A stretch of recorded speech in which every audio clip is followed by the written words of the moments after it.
away and racing. That is a brilliant manoeuvre. Oh!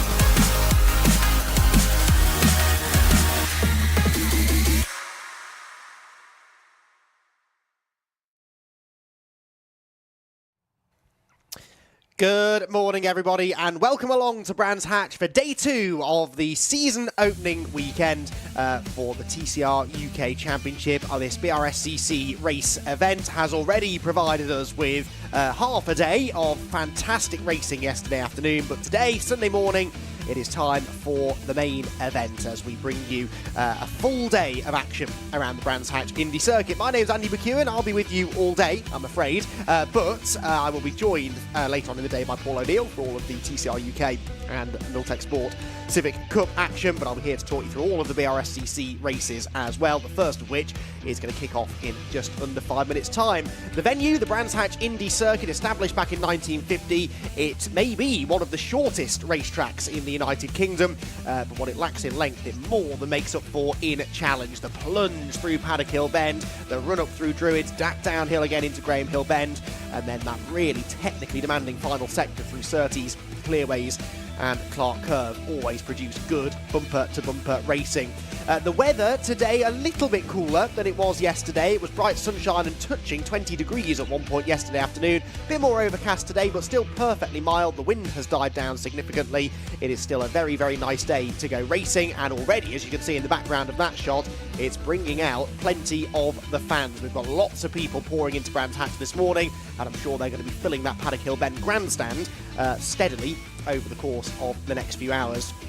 Well, as I said, we've got a busy day to come. We have got 2 races for the TCR UK Championship, along with 2 races for the Miltech Sport Civic Cup. The first TCR race will be coming up after lunch with build-up from around about 1:30. So we'll have a big grid walk. We'll invite all of the fans down onto the grid to see the drivers, see the cars. Myself, Paul O'Neill and Jack Oliphant will be down there to chat to a few of the drivers. But before that, we will have races for the BRSCC Fiesta Junior Championship, the Fiesta ST150s and 240s, as well as the second ever race for the Demon Tweaks Audi TT Cup Racing Championship. The Miltech Sport Civic Cup will be out at 10:30, but our first race of the day is going to be for the Hickford Construction MG Metro Cup Championship. They had a race yesterday that certainly was entertaining. It did not end up finishing the way that perhaps many people anticipated it would after a late dramatic exit from the race for Mike Williams, the race leader, after a spectacular engine failure going into Paddock Hill Bend. It was Dick Trevitt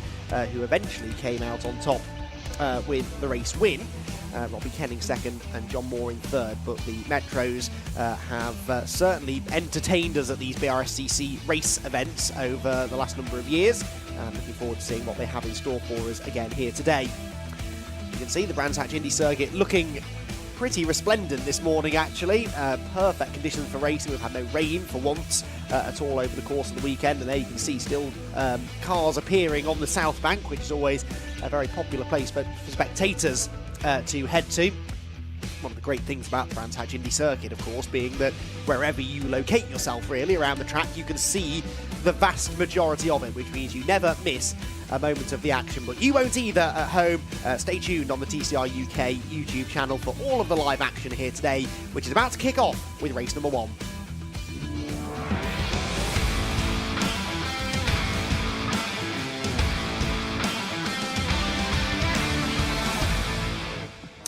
So, first race of the day then, the Hickford Construction MG Metro Cup, and as I said, the cars will be heading out of the assembly area very shortly in the following order, the grid based upon race results from yesterday. So it is Dick Trevitt who has the pole position. Robbie Kenning will be starting alongside him, and in the end, at the flag, those two separated by only 1.2 seconds, so should be an entertaining scrap once again between those two. John Moore and Matthew Simpson then share row number 2, with Dan Willars and Mark Eels on row number 3.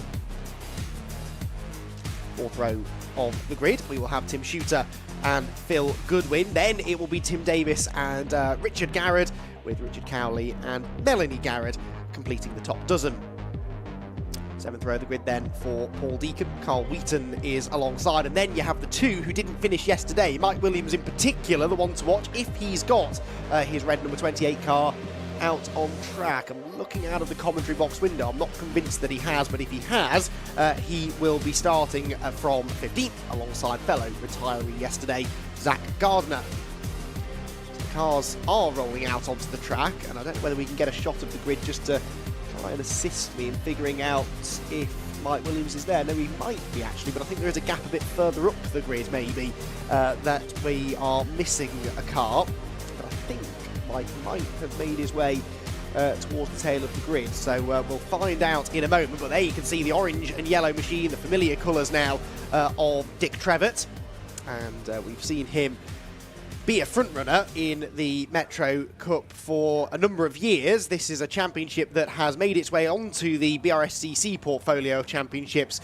I believe last year was their first year running alongside the BRSCC, and they have been a very welcome addition to the portfolio of championships for this organising club. Last year, the championship saw the usual kind of close quarters racing we're used to seeing, but it was Rhys Claydon who beat Mike Williams to the championship in what was actually a pretty close affair. The eventual margin of victory was only 18 points for Rhys Claydon at the end of a very long season that actually started here at Brands Hatch on the Indy circuit as well. With a pair of races, both won by, guess who, Mike Williams. Well, Mike Williams has not started his 2024 campaign in quite such strong fashion, but he would have been hoping in this race that perhaps he could turn that around. But I've just seen the cars head past my commentary position, and I don't see car 28 there, so unfortunately Mike Williams may well be a non-starter, but that means he will have to be relying on dropped scores. You can drop scores in the Metro Championship. You drop just your single worst race by the looks of it, so he's had one non-finish. This unfortunately is going to be a non-start, so we're already on the back foot as far as the championship is concerned.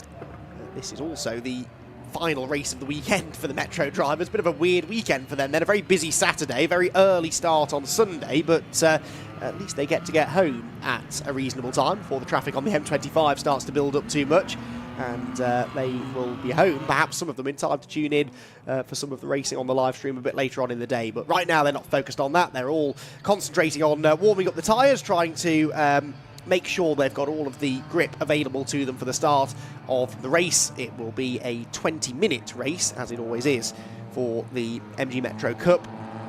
And, sorry, beg your pardon, it will be a 15-minute race, I should say. Yesterday's race was 20 minutes, so you can forgive my confusion. So a 20-minute race yesterday, a 15-minute race today. Keeping me on my toes already at the start of the day. That's good to see. But yes, this will be a short, sharp race then. And means the start all the more important. We know that Brands Hatch's Indy circuit can be a tricky one on which to overtake.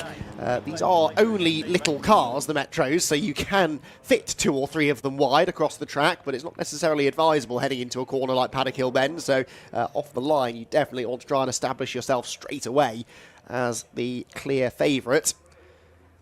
So cars then lining up, and Dick Trevitt on the left, the orange and yellow, the blue-fronted machine of Robbie Kenning alongside. John Moore is in the black and red number 72 with the white stripes, and then the white and orange is Matthew Simpson starting alongside him.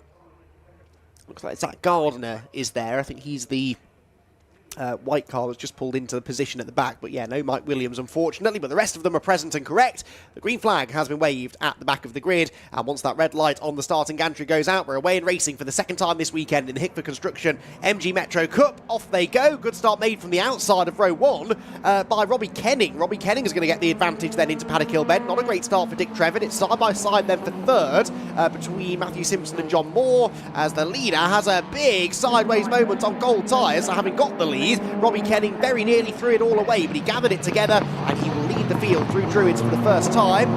Touchy field here in the midfield there as everybody tries to fight for the apex. You don't really want to get hung out to dry at Druids, even though that does then give you the inside line for Graham Hill Bend, where a move was made there, I think, for third position. And was that a change for third position. Matthew Simpson, I reckon, has got into P3 and is actually challenging Dick Trevitt now for second place. Going into Surtees' corner up the inside. He's all up the curb. It's Mark Eels, I beg your pardon, the number 44, and he's looking around the outside now at Clearway's corner. So Mark Eels has woken up in the mood for a fight this morning, hasn't he? Started 6th on the grid and is challenging for second as we come through Clark Curve at the end of the opening lap. But all of that battling has allowed Robbie Kenning now to pull away by a little margin. Across the line they go, then up towards Paddock Hill Bend. Kenning leads, Trevitt second, Eels third, John Moore fourth, and Matthew Simpson completing the top 5. They drop out of Paddock Hill Bend, then begin the climb up Halewood Hill, and Robbie Kenning looking to try and make a break for this now. Back down to 4th place, meanwhile, has gone Mark Eels now, so it's all changed again. That was John Moore getting back into a podium position, having very briefly lost it, heading through Graham Hill Bend a lap ago. So they settle down now then, heading down the Cooper Straight. It looks to me like on this lap, the gap between the top 2 is perhaps starting to shrink ever so slightly. There, meanwhile, was the 58 of Dan Willars. He's on the tail of Matthew Simpson, the number 16. Looks to the inside of Simpson, but just a touch too far back to commit to the move into Clearways. So as they exit the turn, head through Clark Curve. Everyone now starting to settle into position a little bit more. Here is the battle for the race lead, though, and it's definitely closed in, hasn't it? Dick Trevitt on that previous lap, about 8 tenths quicker than the race leader, Robbie Kenning, who again flings his Metro through Paddock Hill Bend, gets a nice little tail slide, rotates the car beautifully through the corner. But Dick Trevitt is almost with him, and actually the whole lead bunch is starting to, well, bunch together, really. Look at this, 1, 2, 3, 4, 5, 6, 7 of them, really, in a line, all the way back to Tim Shooter in the white and green car. And, of course, if the leaders start to really battle now, which I'm sure they will, that's only going to congest this leading group even further.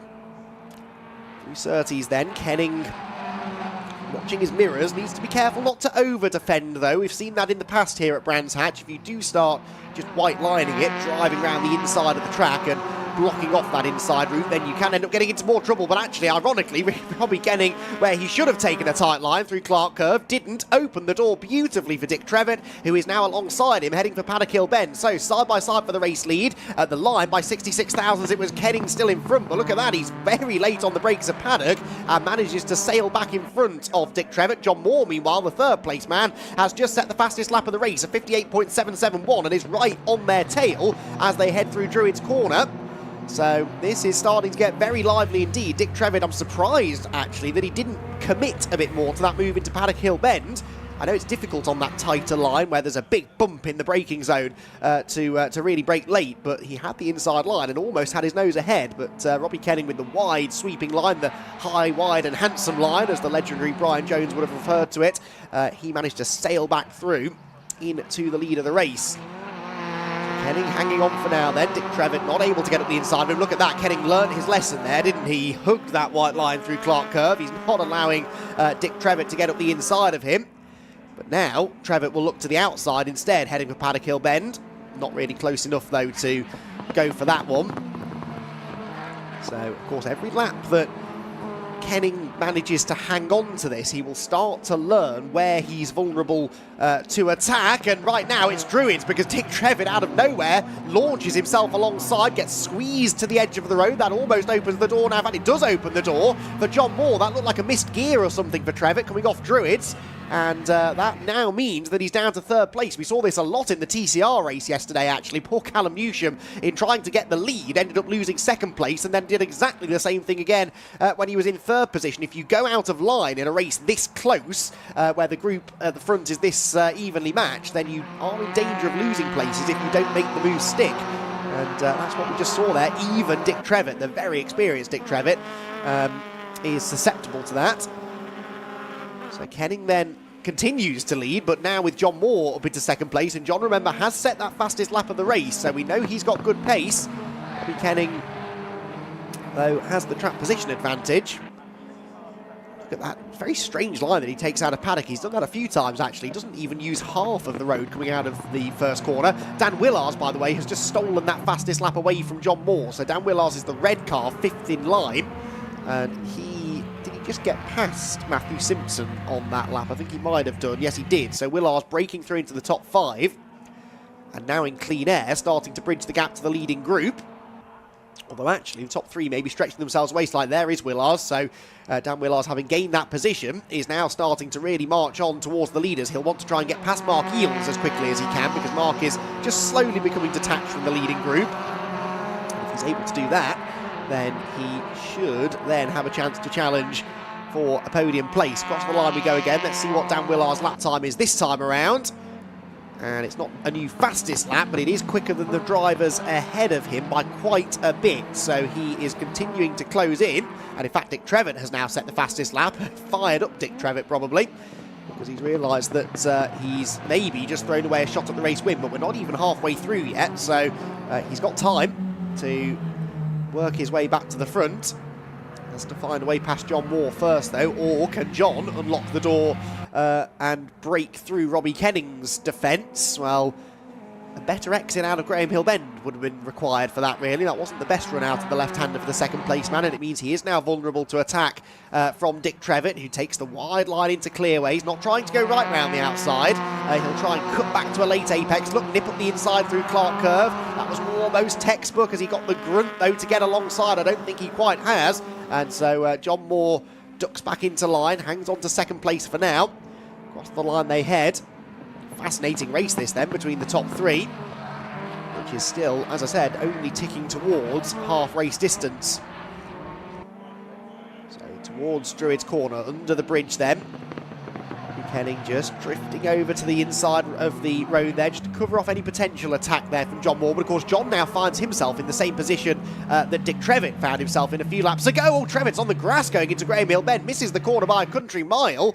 He was unsighted there. I think you do run very close to the edge of the road on the way into Graham Hill Bend, and I think he was so close to the back of John Moore's car that he didn't see where the edge of the road was. But I think Mark Eels was trying to pounce and take advantage of that.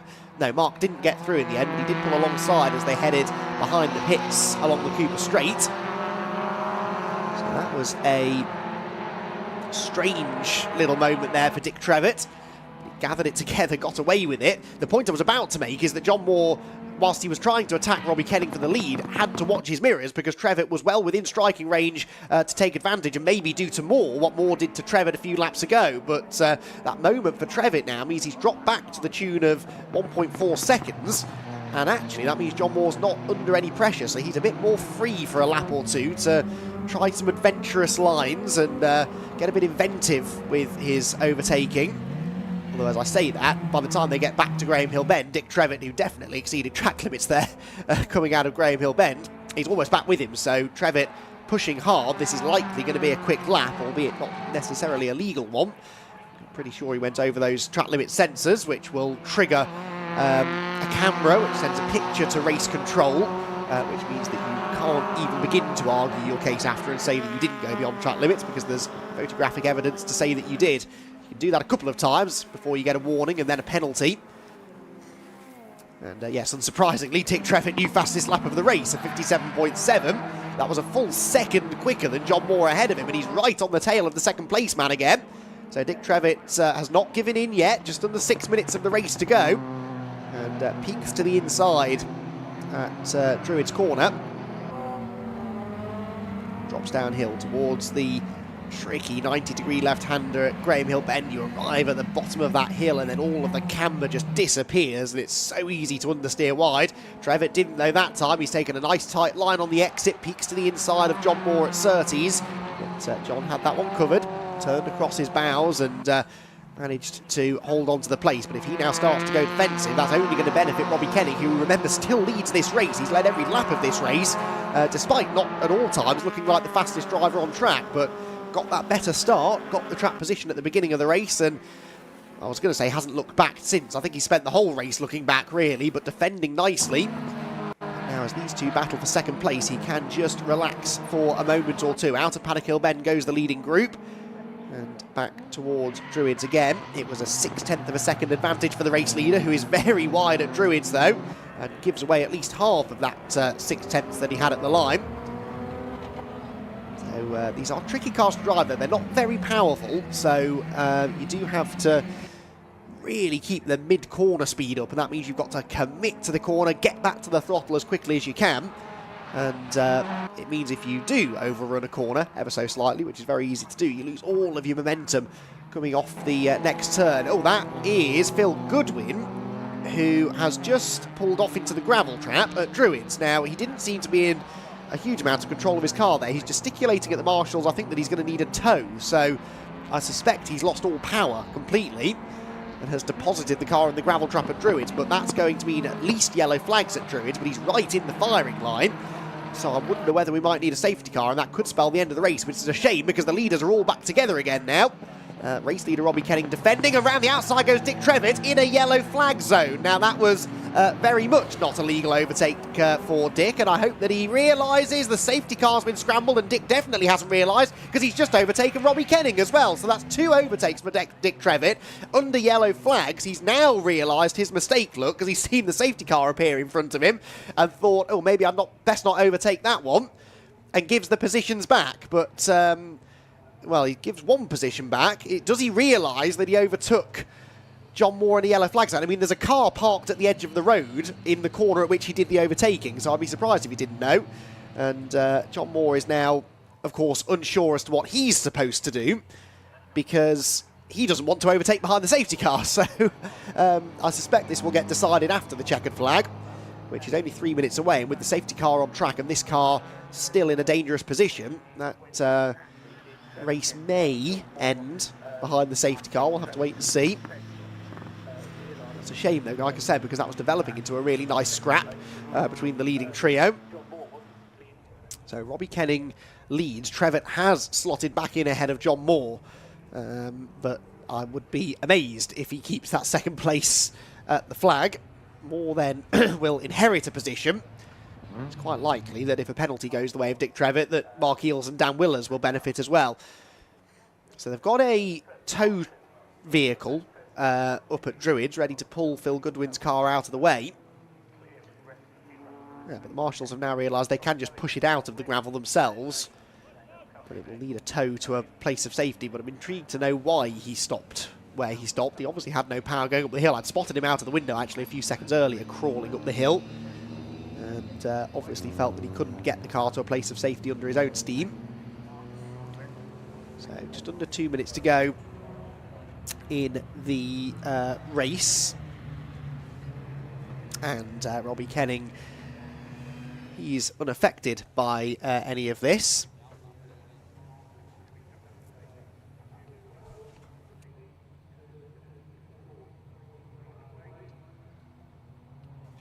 So as they head behind the safety car towards Surtees, the safety car then is likely to stay out at the end of this lap, I would imagine. Oh, they've got Goodwin's car on the tow truck now. So maybe... No, I think the safety car is going to get to the line before the before the car is out of the way. That means that this is going to be the last lap of the race. Yes, through they come then. Safety car is still out. I don't believe we have the option to add any time to the race, sadly.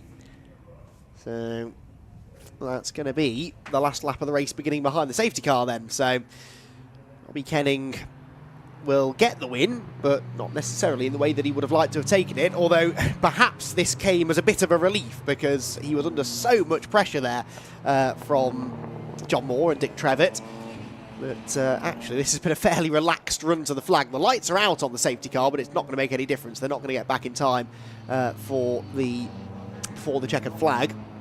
So this is going to be a race for the Hickford Construction Limited MG Metro Cup. There is the BMW safety car that will pull into pit lane, but the time ticking down towards 0, so we are done, unfortunately, in this one. They'll still accelerate to the line and take the checkered flag at speed, and they will do so without overtaking, hopefully, because you're not allowed to overtake until you cross the timing line on a safety car restart, so this will be the order in which they'll finish, but I reckon we'll probably see some post-race changes, because it did appear, didn't it, that Dick Trevitt went round the outside of John Moore in a yellow flag zone. Anyway, here we go, the run to the line, safety car's in, the time has ticked down to 0, the checkered flag is waiting, and the checkered flag will be waved for Robbie Kenning, who comes across the line to win the second race of the season in the Hickford Construction Limited MG Metro Cup. Dick Trevitt second on the road, with John Moore perhaps likely to inherit that position, which he was running in, of course, at the time of the safety car. But no doubt about Robbie Kenning. He's the race winner, a deserving race winner. And the Metro's putting on a great show there. What a shame it had to end on the safety car, though, because that was a brilliant tussle between the three of them. Squeaky clean racing as well throughout. And a brilliant defensive drive from Robbie Kenning, whose hard work, really, was done off the line. He got into Paddock Hill Bend first and defended the lead from that point onwards. But really the best thing that happened to him was John Moore getting ahead of Dick Trevitt, because that sort of distracted Dick and allowed the race leader just to pull a couple of cars' lengths advantage. So provisionally then, this is the order in which they cross the line. Anyway, it's Robbie Kenning the winner, with Dick Trevitt second and John Moore third, but I reckon that might get swapped around post-race. Mark Eales fourth, ahead of Dan Willers in fifth, with Matthew Simpson, Tim Shooter, Richard Garrard, Melanie Garrard and Tim Davis completing the top 10. Richard Cowley was 11th, Zach Gardner was 12th, Paul Deacon 13th, and Carl Wheaton in 14th place, with Phil Goodwin, of course, the only non-finisher, although we didn't see Mike Williams take the start. So an intriguing start to the season then for the Metros.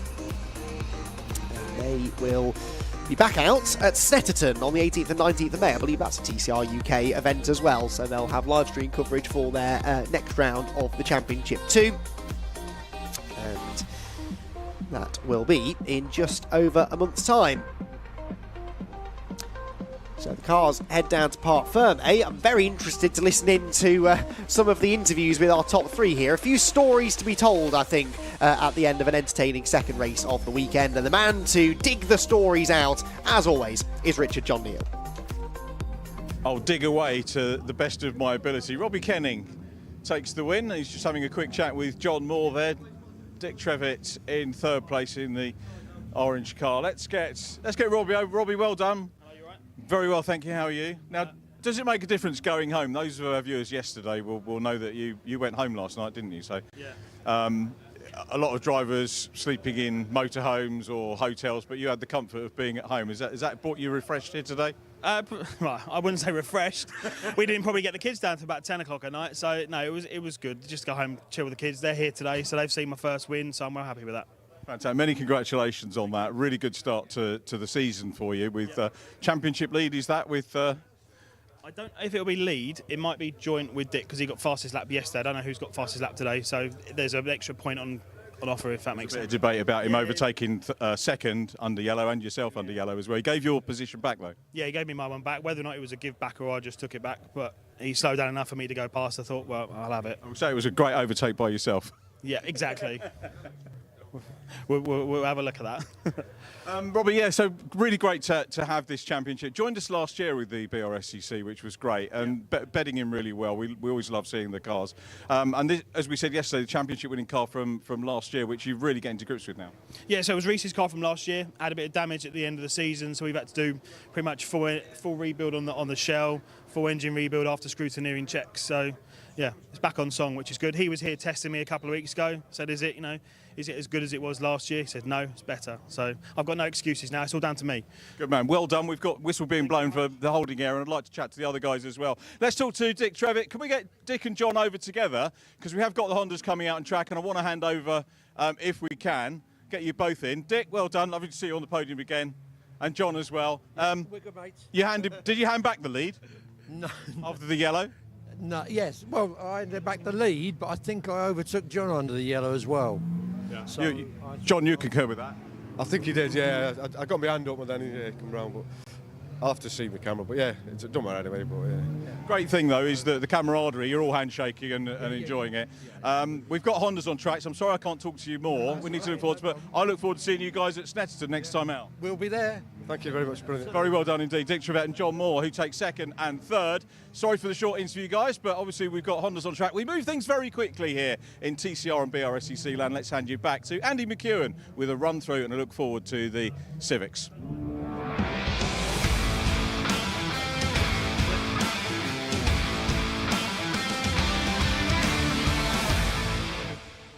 Yes, indeed so. Thank you, Richard. It is time for our second race of the weekend then in the Miltech Sports Civic Cup. This is the grid for the second race, which is the top 10 finishers from yesterday's race reversed, so always guarantees a little bit of excitement. And it is Alistair Camp who, just like magic, seems to have found his way onto pole position. He finished 10th yesterday, so he will start first in this second race of the weekend. Will Redford will be alongside him, then Harvey Caton and Alex Kite, with Dave Marshall and Liam McGill sharing row 3. All of those potential race winners, as two, of course, of the top 4 finishers from yesterday's race who complete the top 10. So Lewis Kent, double former TCR UK champion, starts 7th. Josh Files starts 8th. Spencer Stevenson, who made a very impressive debut yesterday to finish 2nd, will start 9th, alongside our reigning champion and race winner yesterday, Max Edmondson, who completes the top 10.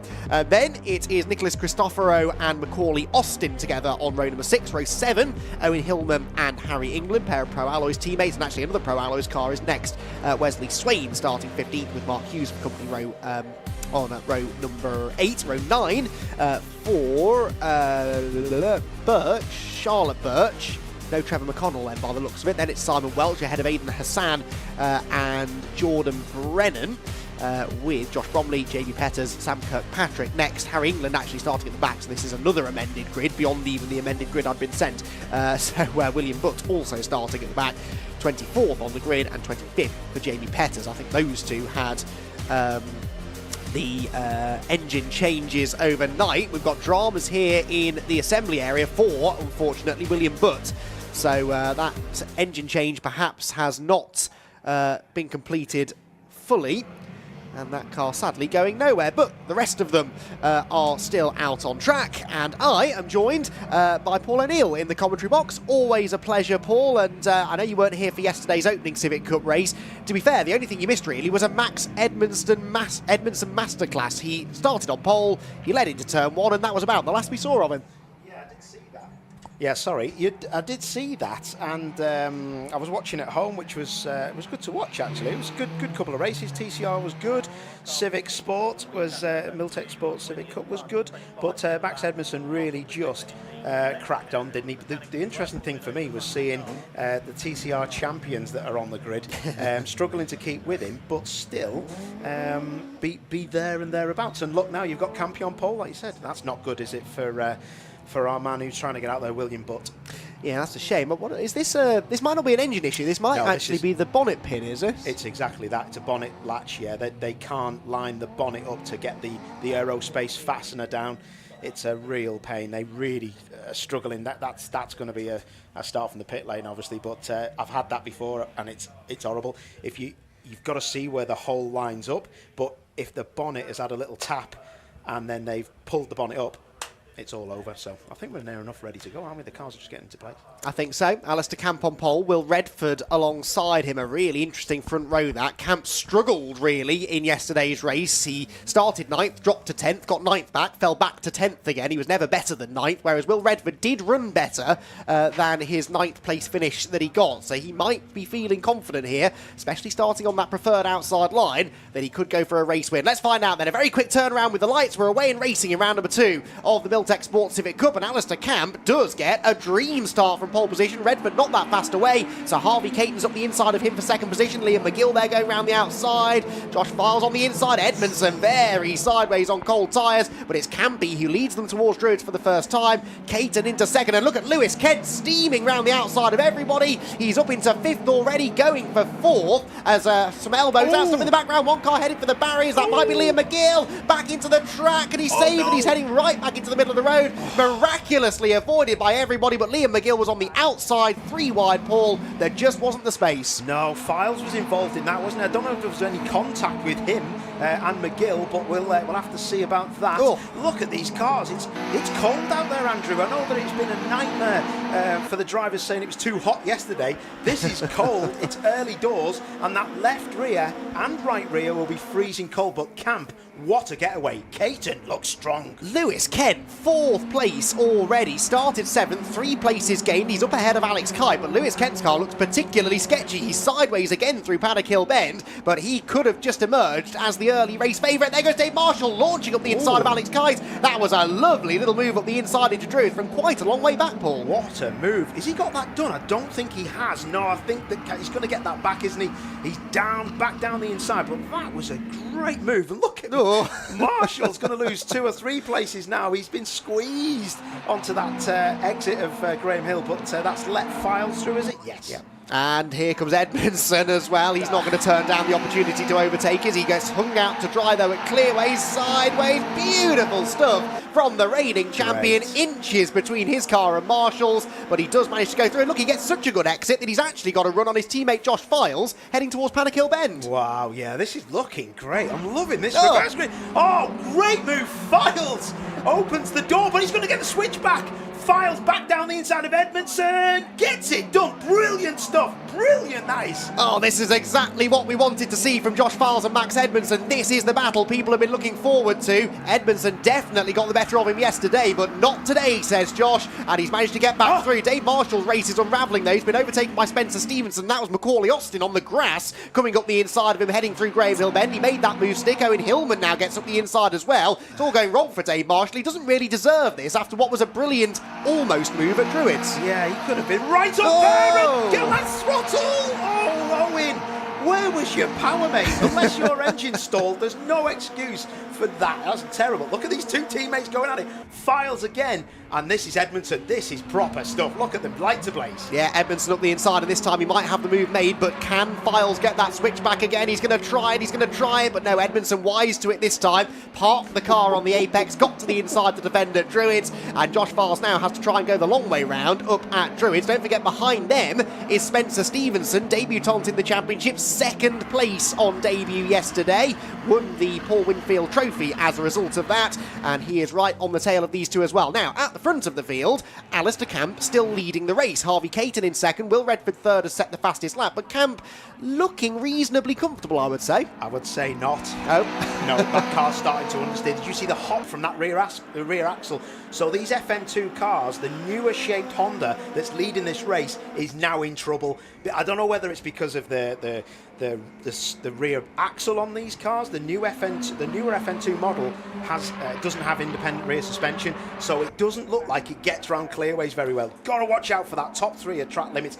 Camp starting to defend. And Lewis Kent with the fastest lap, so Lewis Kent is now starting to close in. That lap was a 101.9, which was, well, apparently slower than the race leader, which clearly isn't the case. So anyway, Lewis Kent is catching. He's 2 seconds off the race lead. He's about 1.2 seconds behind Will Redford. That's happening now. Caton needs to make a move at clearways because otherwise he's going to get caught and it's going to be a nightmare. Look at the rear axle will start hopping on Camp's car. Rear right locks up. The car actually looks okay, but Caton in that 54 knows he has to get a move. His slipstream will be on, and we knew from yesterday there's not much top power in Campy's car. He's going to have to defend. This is going to bring 4 cars all together. And we are now about 5 or 6 laps in. This is when the FN2 drivers have said they start struggling with that heat soak. They start losing power down the straights, and Harvey Caton starting to come into his element. Don't forget, Harvey Caton has been so close to winning races in the past, but the youngster has yet to stand on the top step of the podium. Could today be the day? He carries so much more mid-corner speed. That's that understeer you were talking about. Camp has to park the car on the apex, but he knows if he leaves even half a car's width, Caton will fill that gap. Yep, and Caton knows that Camp has no rotation at mid to exit, and mid to exit is apex to the exit of the corner. Look at the car, that FN2 just hopping around. I'm so surprised he's still in the lead. Misses the apex again. Caton's just about close enough. It's the closest he's been. That's Lewis. With missing a wheel. Lewis Kent off, and the wheel heading back into the track. They've all missed it, thankfully, but that will be a safety car for sure. That's going to roll back. Oh, it is. Oh, that's... Oh, it's come off. It's completely sheared. It's completely sheared off the hub. I've not seen that before, Paul. Not on a Civic Cup car, anyway. Unless he's had contact. Possibly. They can get intertwined. I think he might have had contact, Paul. I'm not an expert on body language, but he didn't look very happy as he got out of the car there. I mean, he might just be frustrated that the wheels have come off, quite literally, but I do wonder whether he maybe had some assistance there. Look at this. I mean, Campy needs this safety car if it comes out. It's not a safety car as yet. It's double waved yellows. Ugh. Who's Kent going to look at now and point at if there was contact? Well, let's see. He's glaring, but just sort of in general, no finger wagging, no gesticulation. The safety car is out, which is probably the best course of action, really. But, well, maybe it was just a part failure then. We'll try and find out. Maybe if he makes it back to the pit lane, Jack Oliphant can try and find out. If he can see maybe some of the Area Motorsport team, they might be able to shed some light on it. But in the meantime, the safety car is out. And you know whose hands this plays into perfectly? Max Edmondson. He just moved into 4th place, but he was a couple of seconds behind the leaders. No more. Yeah, that's proper stuff, that is, from Edmondson. To come from 10th on this grid with the likes of Kent and the likes of Files and all quick people, Kite as well included in that. He's got past some good drivers, and this is going to be interesting. I'm just interested to see. I'm just looking outside of our comms window, and I've noticed that our leader, Alistair Camp, is not weaving his tyres at all or that much, and that's because they probably feel like they're too hot. And there's that wheel and tyre from Kent's car. That I would say there's no force through the rear wheels. So if and the right rear as well, not left rear. Yeah.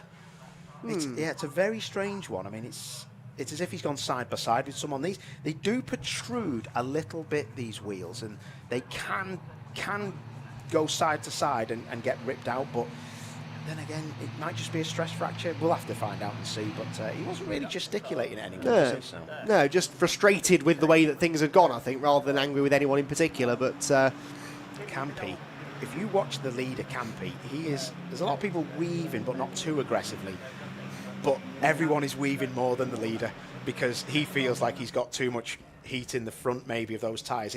As the laps go on, he'll probably see now that the yellow lights are still on the safety car, so he's going to have to get them. Oh, red flag. Red flag is out, okay. Well, I guess this car is going to take a bit of time to recover. It's missing a wheel. That's very difficult. You can't tow it away. It's got to be hooked up onto a flatbed truck. So I'm all for this. Rather than waste everyone's time and just trundle around behind the safety car and waste the rest of the race, let's just stop it, have a restart. We're not yet 2/3 race distance, so I would imagine we will get a restart.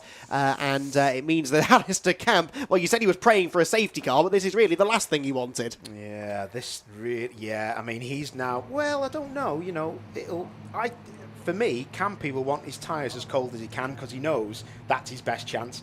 When the tyres get to a plateau of heat between EP3 and FN2, I would think that the EP3 older shape actually works better. So he will not want it as a level playing field, so to speak. He'd rather have a loose rear car, because the rear of that Campy car looked like it was pushing the fronts on, and he was missing the apex of clearways as he come back onto the straight. But great first few laps. I really missed the Civic Cup. I waxed lyrical to a lot of people about this championship, and I don't really need to, because it's got grids of 9,758, which is nice. There goes Lewis Kent. Well, we're not going to hear from him, unfortunately, because he's marching back over to assist with the recovery of his car. And it's pulled the rear bumper off as well, unless that's contact. Yeah, I suppose wheel coming off at speed. He's obviously had a spin as well to end up where he is now, so that could have done the damage to the wheel. But Lewis, I think, just wants to make sure that they're not doing more damage to the car now in recovering it. But the marshals know what they're doing, and they will make sure they do that as safely and as efficiently as they can, and hopefully not be too much longer before we got racing back underway. The cars are lining up back on the grid, and they'll be re-gridded in the order they were running in, I would imagine, because we'd spent a lap or two behind the safety car, so Alistair Camp has to do it all again from a standing start. But I am interested to see what Max Edmondson could do here. He's made fantastic progress through the field. There again is a closer look at the Kent car. The bumper hanging off as Paul spotted, but it's what led to the wheel coming off that is the worry. Lewis Kent is...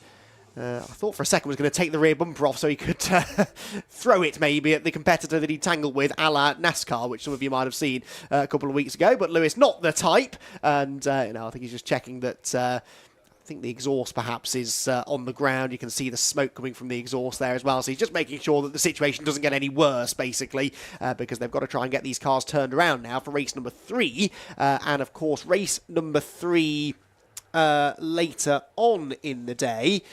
The grid for that is based actually on this race result, isn't it? So rather than second fastest lap times in qualifiers, yeah, Kent's going to have to come from the back, unfortunately. Right, let's try and shed some light, shall we, on what's going on with Lewis Kent. We can head down to Jack Oliphant, who I believe is with Area Motorsport. Thank you very much, guys. Yeah, I'm actually down here with Luke Sargent, obviously TCR UK driver, but for area motorsport. And Luke, that looked like a bit of a scary one for Lewis, didn't it? I mean, what's your perspective as a driver when that sort of thing happens? What sort of mindset does that put you in? Yeah, that didn't look great. I'd have seen the car going backwards and the wheel going the way. It looks like it sheared the inner part of the wheel, which was unusual. That's a fast corner as well. A lot of load in the rear right, so it would have not been very nice racing the wrong way at that sort of speed, going over the grass. I'm used to that from yesterday. So we won't get into that. We don't have time, even with a red flag. But realistically, what sort of confidence hit does that take?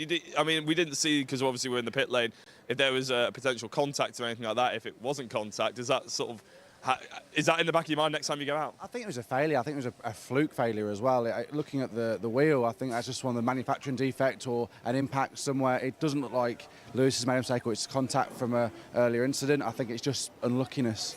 Does that sort of scare you though next time you come to the next race? Because of course you're sort of thinking, well, if that one went, what about the left one? Lewis is a professional, isn't he? He's a good guy. He's done a lot of races. It's one of those things. You go racing. Yesterday I got punted off at the first corner at a very high rate of knots, and I got the red mist and went on. So I think Lewis has done enough races and won enough championships just to get back in the car and send it in the next race. Just to touch on the championship as a whole, though, the Civic Cup is a fantastic opportunity for people to gain that sort of race experience, isn't it? And I know they're sort of stopped on the grid now, which is a bit of a shame, but they're going to get another opportunity. What's it like to pick yourself back up once the red flag has appeared? That's always something I found difficult. The adrenaline, you're at such a high, and then it gets dumped, and you I remember almost falling asleep once at a red flag because it was so warm and comfortable in the car. Yeah, hopefully it isn't too long of a red flag. The guys should be out. I think they're all good enough at the front to manage it and go out, and it'll be a good restart. I think obviously Ali's been great in the race this morning. He's still at the front with 7.5 minutes gone, so I think it'll be a good start. Obviously Caton's very, very quick, good lad as well, so it'll be a good race. I was going to say, just to touch on the rest of the obviously area motorsport lot, obviously Max and everybody in there, how are they feeling this morning? Were they confident? Well, have you even seen them actually, to be fair? They're all confident. They're all very, very quick. You know, you've got Josh Biles, TCR champion. You've got Max, who's very fast. You've got Kirkpatrick, who's very, very quick. Obviously, Kent's done amazing things, and obviously McGill's very, very fast. And he was lightning yesterday as well. So these guys just know what to do. They've got the right cars. The cars set up incredibly. They're very good drivers. You know, I think for them it's more not hit each other. Yeah. And that's going to be their biggest problem, is keeping out each other's way and the rival between all of them than anybody else. I was going to say, that is the problem with a crew chief, isn't it? Obviously trying to keep everybody out of the way. But just to touch on your race, obviously I know you mentioned how it didn't end well yesterday. But going into today, obviously the car's looking fresh, it's looking clean, it's looking good. Are you excited for after the lunch break? Yeah, I think we're P3 with two guys in front of us, which are not on the right or on our pace in Gen 2 cars. So hoping for me I can get a good start and try and get up the road and not lose the plot like I usually do and forget to brake and send it off. But you know, if we get a good start, here is very hard to pass. That in a straight line is a rocket ship. So if we can get a good start, try and get away, and let the guys behind try and battle it out to each other, and for me, hopefully, just try and get on the podium. I don't expect to win anything, but if I can keep it up there and keep on the podium, or keep it on a podium position, I'll be over the moon. I'll be told off if I don't try and get a little bit of an answer out of this one, but let's try and keep it professional to the point. What was your perspective of that move and that incident yesterday? Obviously, you said that you did react to it well. You got the red mist, but in a good way. You moved forward, so that's a positive at least. Yeah, I got hit off a few weeks ago, so it's like deja vu for me. Literally the same contact in the same part of the car, which was annoying. Obviously, Brad knew he was miles away and knew he should never have gone for it, and he come over to me right after the race and apologised profusely. Yeah, you know, I said, look, I'm not happy. He knew I wasn't happy, but you know, he come over, he apologised. He knew it was miles away into the move. He knew it ruined my race. To a degree, it ruined his race. I think the contact from that damaged his car as well a little bit. You know, it isn't great for me. I think I was up to my best position ever, and we were strong. So it was annoying, but yeah, it's racing, isn't it? If it was perfect all the time, it would be great, but it never is. Well, fantastic. Thank you very much for having a chat to us, Luke. Good luck for TCR, obviously, and we'll send it back to Paul and Andy.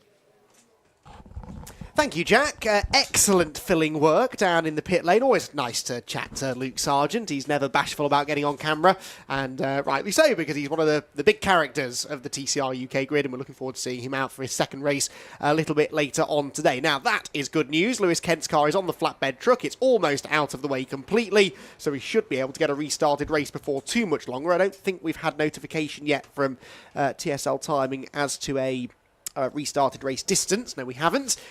Showing checkered flag at the moment. That's the procedure they started doing a few years ago just to confuse us all, but that doesn't actually mean that the race is finished. I'm very confident we'll get a restart here. So it will be a grid based upon the results 1 lap before the red flag, but because they've done a lap behind the safety car, I doubt the order will change too much. It should still be Camp, Caton, Redford and Edmondson in the top 4. You can see them there line astern on the pit straight, but they will then be pulled out into grid positions, and we will get a restarted race. So, yeah, good start to the race, certainly. Depending on how long we have of a restart here, Paul, though, what do you see happening? I know that you've been saying that, you know, this might benefit Alistair Camp. He's cooled the tyres off. He's, you know, got a chance to reset the mind now, but Harvey Caton knows now he's got the pace to win this race, and he's going to be doubly fired up on the restart to try and get into the lead as soon as he can. Yeah, it just looked, didn't it, like Caton was starting to get into a rhythm of just figuring out where his best place was to stick his nose in. And I think any overtaking for him is going to be getting the best run he can from clearways and then trying to get down the inside at Paddock Hill Bend. But I think maybe those two might battle hard enough for Redford and Edmondson to get involved, because they're all going to be stacked up now, aren't they, for the restart? And who's to say that Camp gets he might get a dreadful start, because you've got to remember they're not just going to go into a rolling start. So yeah. So, yeah, we can see that. I think Files will be happy with this as well. Gives him a bit of a reset. So, yeah, let's see what happens. But great to see so many cars as usual. Yeah, absolutely. Another brilliant grid, and a grid stacked with talent this year. I mean, last year was a very competitive season. This year, even more so. Now, Paul, you've just spotted one name, and it's a name that's done an awful lot of moving up the timing tower as this race has gone on. One of the drivers who didn't have the best of luck yesterday. Yeah, did he have an engine change, Petters? He did, I believe so, yes, Jamie Petters. So started from the back of the grid in this one, up to 12th, not bad. Fair play, that is a good effort, because he's got past some decent people, actually, to get where he's got. So, yeah, fair play to Petters, and Jamie, you'd be well happy with that. Alistair Camp, again, never bashful about getting on camera, and gives us a little cheeky wave. What about Harvey Caton? Is he going to acknowledge us? No, he's in. Oh, that's all right, there we go. That's what we like to see. Harvey's come on leaps and bounds, hasn't he, in the last year or so, and much happier now to get involved with the TV. Will Redford gives us a little bit of a cheeky smile. Max Edmondson, you never quite know what you're going to get from, do you? You get the door open and he's out. Oh, hello. Now, what's this all about? Max Edmondson getting out of the car. Let's have a listen to this. Just Redford's dad saying, oh, don't let that twat get past you and stuff like that. I'm sure, mate, yeah. I've never said anything like that. No, I'm just asking. Oh, okay, right. So I'm going to apologise, because I think I just heard a swear word there. So sorry for letting them say that. If you didn't hear the swear word, that's a good thing, but I think there may have been, I might be wrong, but yeah, I think we've just thrown someone under the bus while Edmondson was talking to Ben Sharp there. Good old Max. What was I saying? You never quite know what you're going to get from him, and I think that just proved the point. I'm not sure who was displeased with, but obviously one of Ben Sharp's drivers, but there you go. Can I just speculate on that? Go on. It sounded like someone's dad he was annoyed with. Oh, really? Yeah. So let's just make a whole story up that Marshall's dad has been, I don't know, sending horrible things to him on the internet. So let's get some proper contact now in this Civic Cup. Yes, because what Max Edmondson always needed was riling up. He always needed that, didn't he? Far too reserved is Max Edmondson. Anyway, moving on. There's Jamie Petters, who has had, as you said, a fantastic run through the field. He's done a bit of junior tin-top racing in the past, and yeah, I don't think we really knew what to expect from him coming into the Civic Cup this year. Didn't get to see the best of him yesterday in race one, but definitely improving in the second race. And here are a couple of the new FN2s, both run by the Pro Alloys squad, Wesley Swain and Harry England, both of whom have moved up from the Fiesta Junior Championship. And the FN2s in the Pro Alloys colours, looking absolutely beautiful as always.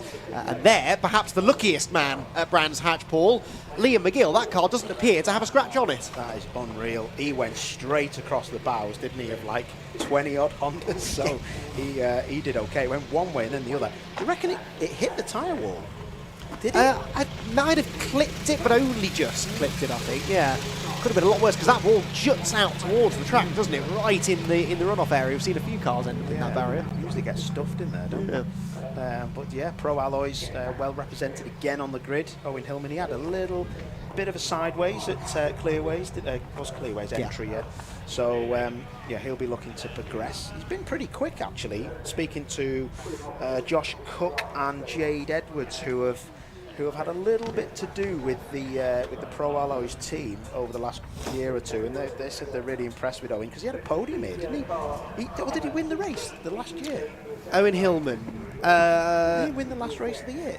I don't believe so, because I think that was Edmondson, was it not? Let me, hang on, hold the phone caller, I'll find out for you. He was definitely on the He podium. was up there, wasn't he? Yeah. He was on the podium because he was crying, I remember. Yes. I told him to grow up.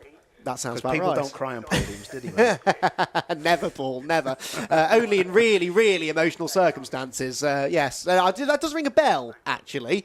And I will try and dig out the results from last year. Now, the other bit of news that I've just been handed is that Lewis Kent's car is back in the pit lane, now has a wheel reattached to it, and he is potentially aiming to get back out on track. Now, I'm absolutely sure he won't be allowed to, but Area Motorsport, confident that they've sorted whatever the damage was. I can't actually see the car, but two different people now have told me that he got to the end of the pit lane and then drove out of the pits, perhaps to the outer paddock, I suspect is where he was headed. So they've fitted a wheel. He's not going to try and restart the race. And I think he's gone back to the outer paddock for a little bit of repair work. The other bit of information we've just been sent by Phil Kinch, thank you, Phil, once again, was that Owen Hillman was on the podium in the last race, 3rd place. So yes, I think that was his first podium finish. It was, yeah. So, moral of the story is, don't cry if you just finish 3rd. You've got to win to actually cry. So yes, and it should really be your home track as well, shouldn't it? That just adds to the emotion of it all. And it should be a lucky win where your two teammates, James Thompson and Van Muller, crash out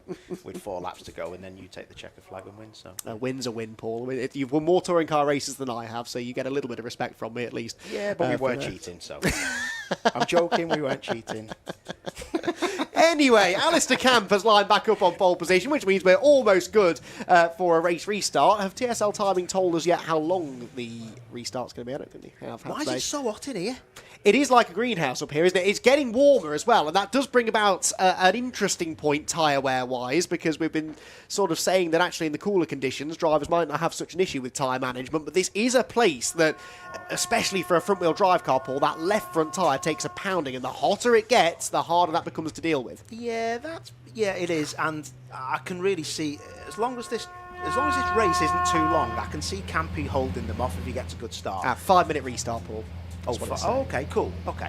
But yeah, I mean, to be fair, the track isn't particularly going to be that warm. You know, it's still early morning, so I can't see the heat coming up too much. And you obviously can't touch the cars when they're on the grid as part of thermal conditions. So, you know, I think what Campy would have wanted to do was maybe just take a little bit of grip off the rear of the car, but he's not going to be able to do that. So the only thing is now for Caton is he's going to know where he's vulnerable. Yeah. And like you said, he was stopping on the apex of Druid at turn 2 because he knew that Caton couldn't drive through him, and he couldn't make a move really into Graham Bend. It's not really a passing place, even though we do see some people try it. So yeah, this is going to be very interesting, and if it was anyone else in an FN2, I'd say, well, I don't know if they've got a chance, but Campy's experience should do it well.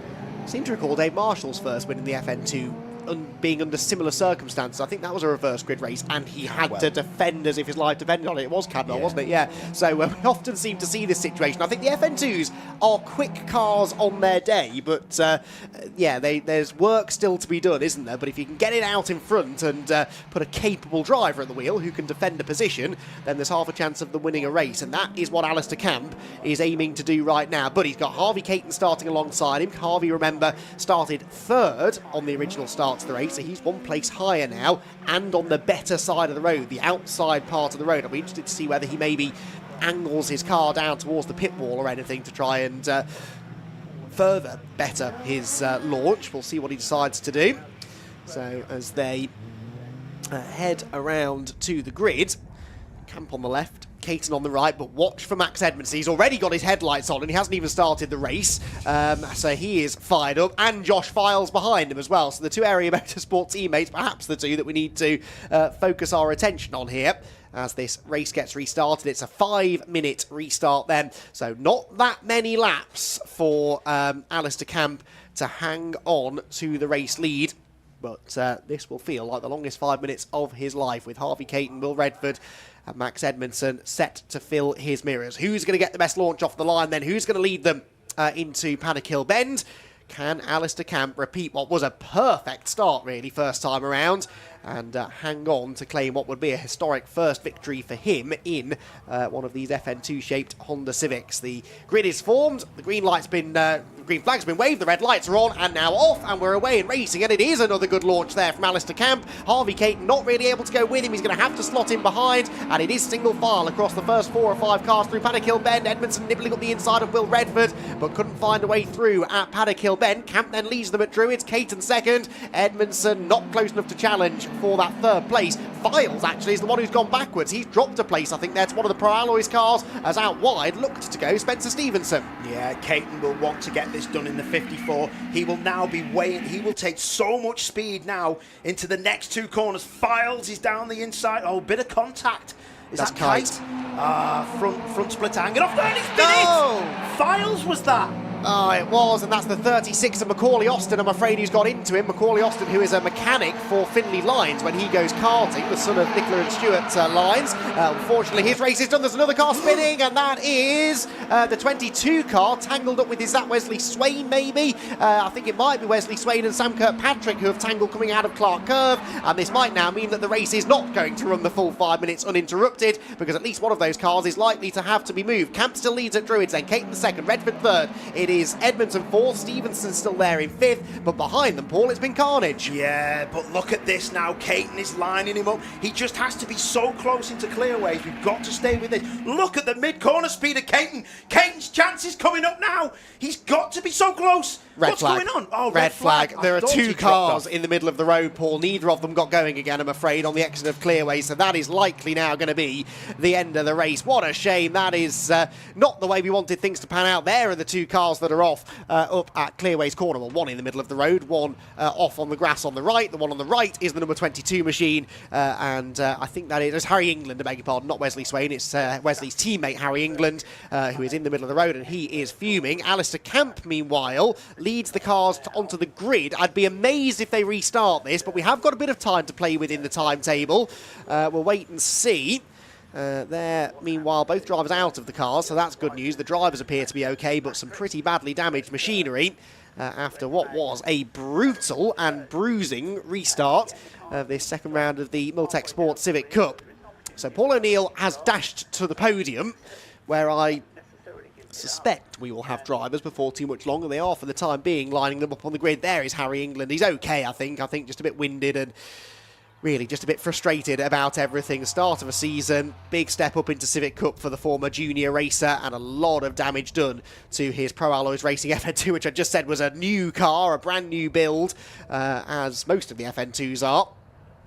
And unfortunately, his car is now a little worse for wear. Now, what are they going to do with the cars that are lined up on the grid? Are they sending them to the pit lane? Or are we going to have a third attempt to restart this race? I'd be surprised if we do. There is the option to send them around the track and into the back entrance of the pit lane, or even the wrong way down the pit lane, maybe. We'll have to wait and see what race control decide here. But it's going to take a bit of clearing up this. There was, I think it was all sort of triggered, really, by the initial contact with Alex Kite, I think wasn't it, going through Surtees. That sort of stacked everybody up, and then I suspect there was a further collision coming out of Clearways as a result of that. There's Josh Files, deep in thought. He's still in 6th place, so he stayed exactly where he was. That's Macaulay Austin's car. So he got tangled up with Kite at Surtees. not directly. Kite had already been tipped into a spin, and Macaulay Austin had nowhere to go, but Macaulay had been running well inside the top 10. That car doesn't look too badly damaged, in fairness, just the front bumper hanging loose. I'm sure they'll check the tracking on it, but I don't see any major damage there.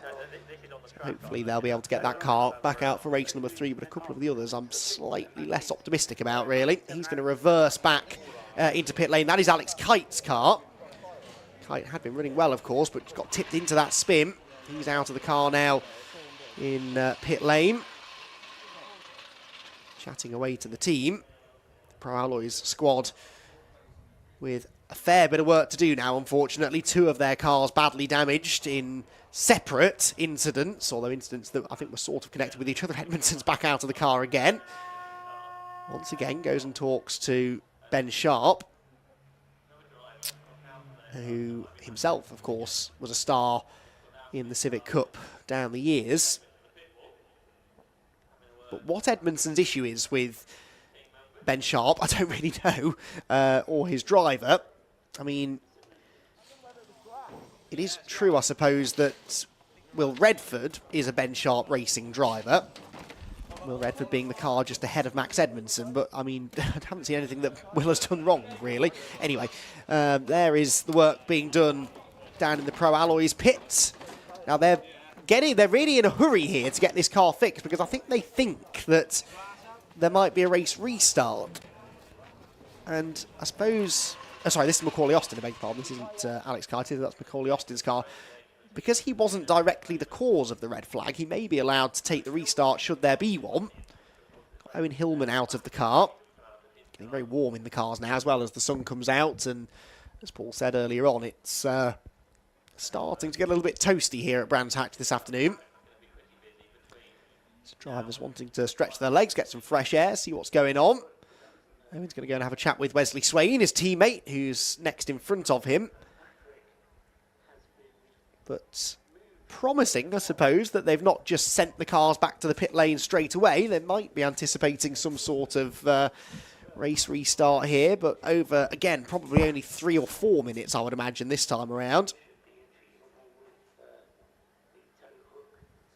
So there, the work continues in the pit lane. Which one's this? That's Macaulay Austin's car. So they've strapped the bumper back on. It looks almost good as new now. Just got to clear some of that grass out, but it's not in the radiator opening, so that's not the end of the world. And the team have done a good job, actually, there, in fairness, of patching the car back together.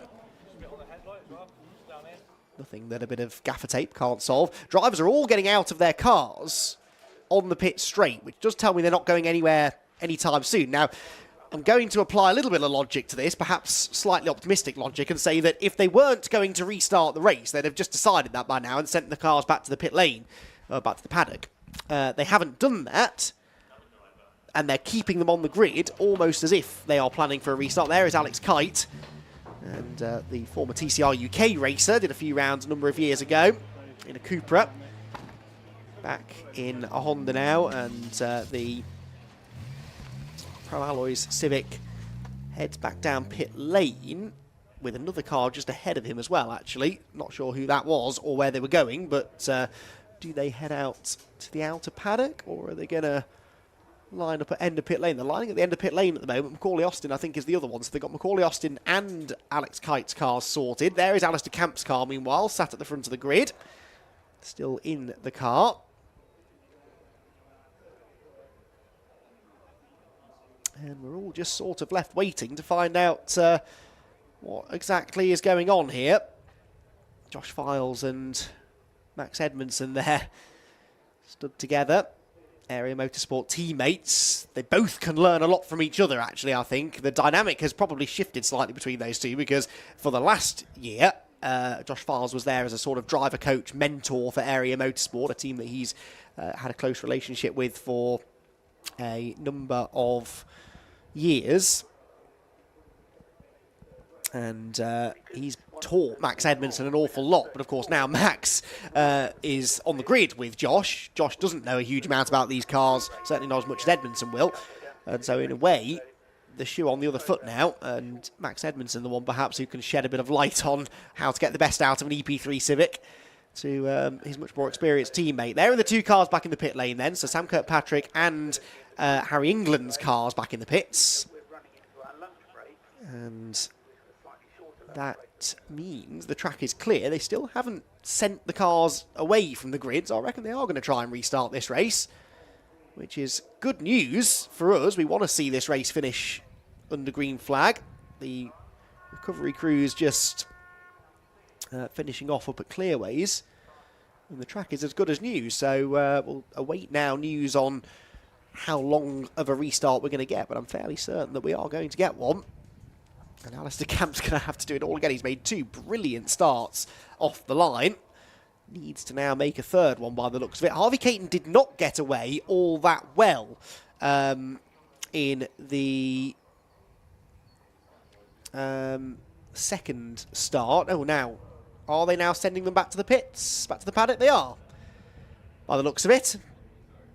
So we're not going to get a restart. I'm not entirely sure why this couldn't have happened a few minutes ago. But anyway, Alistair Camp leading them away. They're waving in celebration. And in slightly bizarre fashion, the race has finished. So that is it. It is a win for Alistair Camp.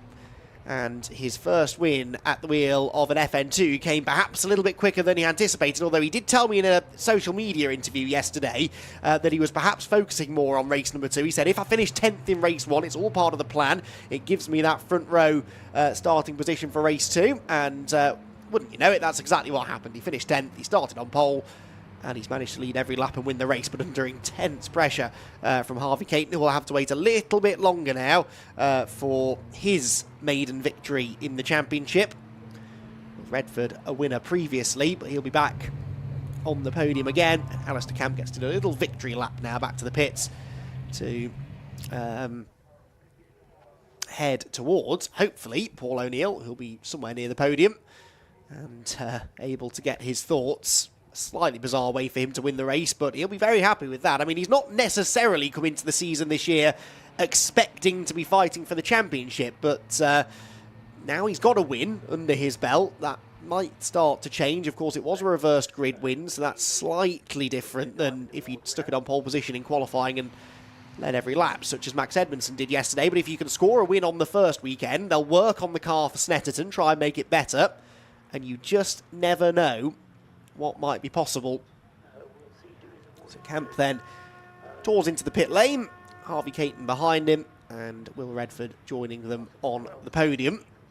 Also have, of course, the Paul Winfield Trophy and Goodyear Diamond Trophy awards. The Paul Winfield Trophy for the second race in a row goes to Spencer Stevenson, but it's Trevor McConnell who picks up the Goodyear Diamond Trophy, Goodyear Diamond Award, I should say.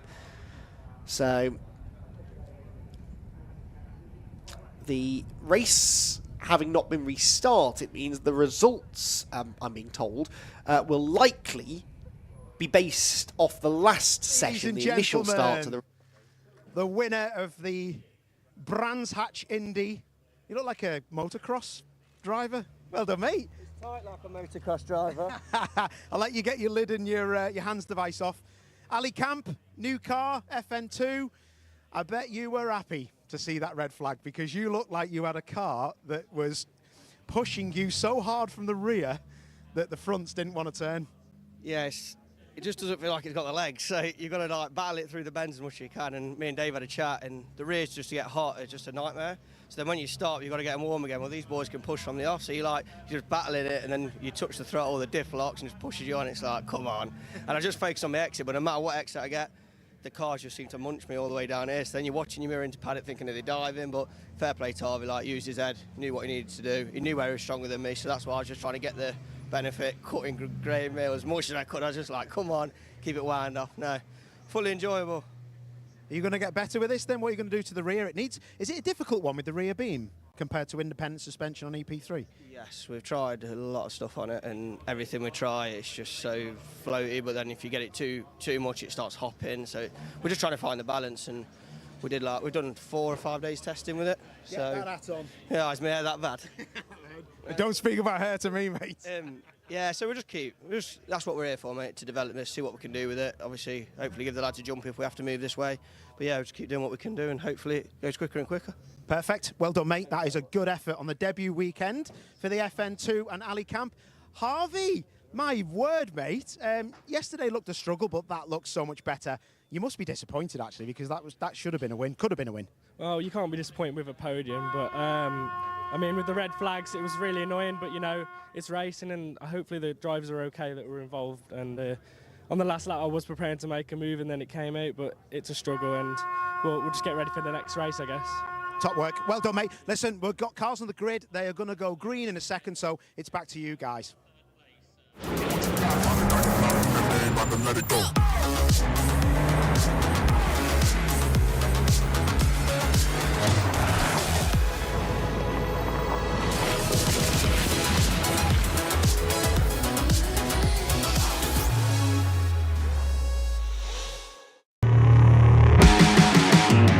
Got so much weight on my shoulders, enough to knock me out, but I'm still holding the throne. You never know till it's over. You want an honest man, but you don't understand. I won't be here when you wake up again. You want an honest man, but you don't understand. I won't be here when you wake up again. You want an honest man. We are Big Motoring World, one of the largest car supermarkets in the UK. We have over 5,000 cars in stock. We are big on choice. We are big on value. We are big on quality. We are big on service. We are big on trust. All of our cars come with a 200-point mechanical inspection. We know what is important to our customers, and we have built the business around this because we are big on what matters to you.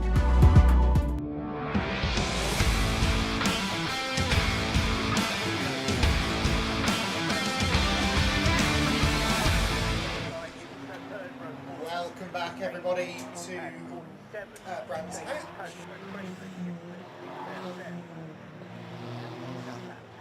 Welcome back, everybody, to Brands Hatch, where cars are out on the grid for our second race of the weekend in the Fiesta ST240 Championship. Then they're just beginning their second green flag lap. These cars, remember, run on slick racing tyres, so they need an extra little lap of this very short 1.2 mile circuit to get some heat into those tyres. So we'll run through the grid, then take a look back at what happened in yesterday's race, where Zach Lucas was a race winner, therefore starts from pole position alongside Alistair Kellett for race number 2. Gary Miller and Daniel Lewis together on row number 2, and then it's Lucas Hayden and James Pope on row 3. Row number 4 is where you find Conor Blackburn with Sean Reynolds for company, Henry Howarth and Joseph Knight together on row number 5. Row 6, Luke Waugh and Caitlin May. Row 7 then for Archie Johnson and Charlie Ellis. Simon Horrobin and Harry Hayes together on the 8th row of the grid. Horrobin one to watch perhaps, should move forward from there, with Matt Chambers and Morgan Kidd, who had issues with her ABS yesterday, starting 18th. John Cooper, Marco Ricci and Christopher Blackburn will complete what should hopefully be a 21 car grid.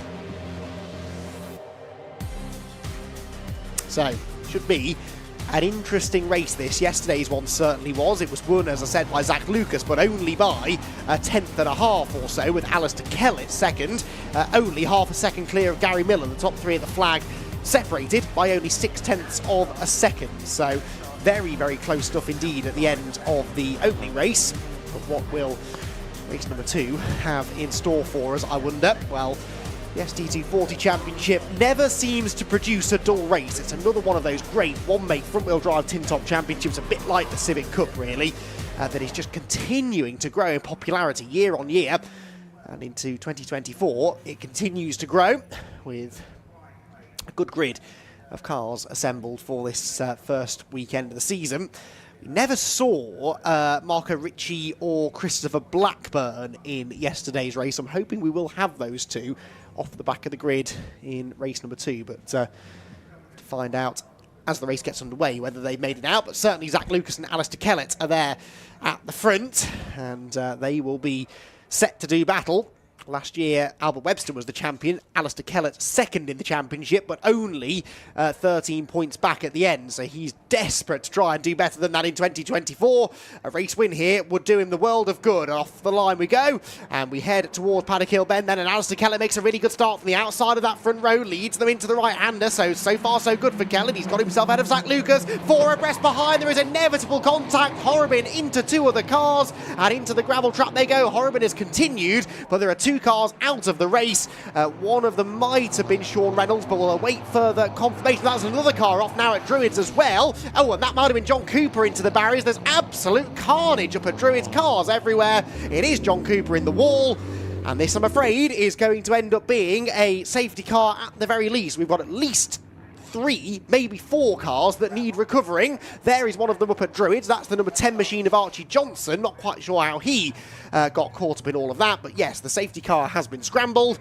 Unsurprisingly, after a rather messy start to the race, they went 4 abreast into Paddock Hill Bend. That was never going to work, and Simon Horrobin got tipped into a slide and ended up collecting a couple of other drivers. So not really Simon's fault, I don't think. He was just in the wrong place at the wrong time. He was the cue ball that got sort of propelled into a couple of other cars. He is heading for the pit lane, presumably because he's got a bit of damage to his car.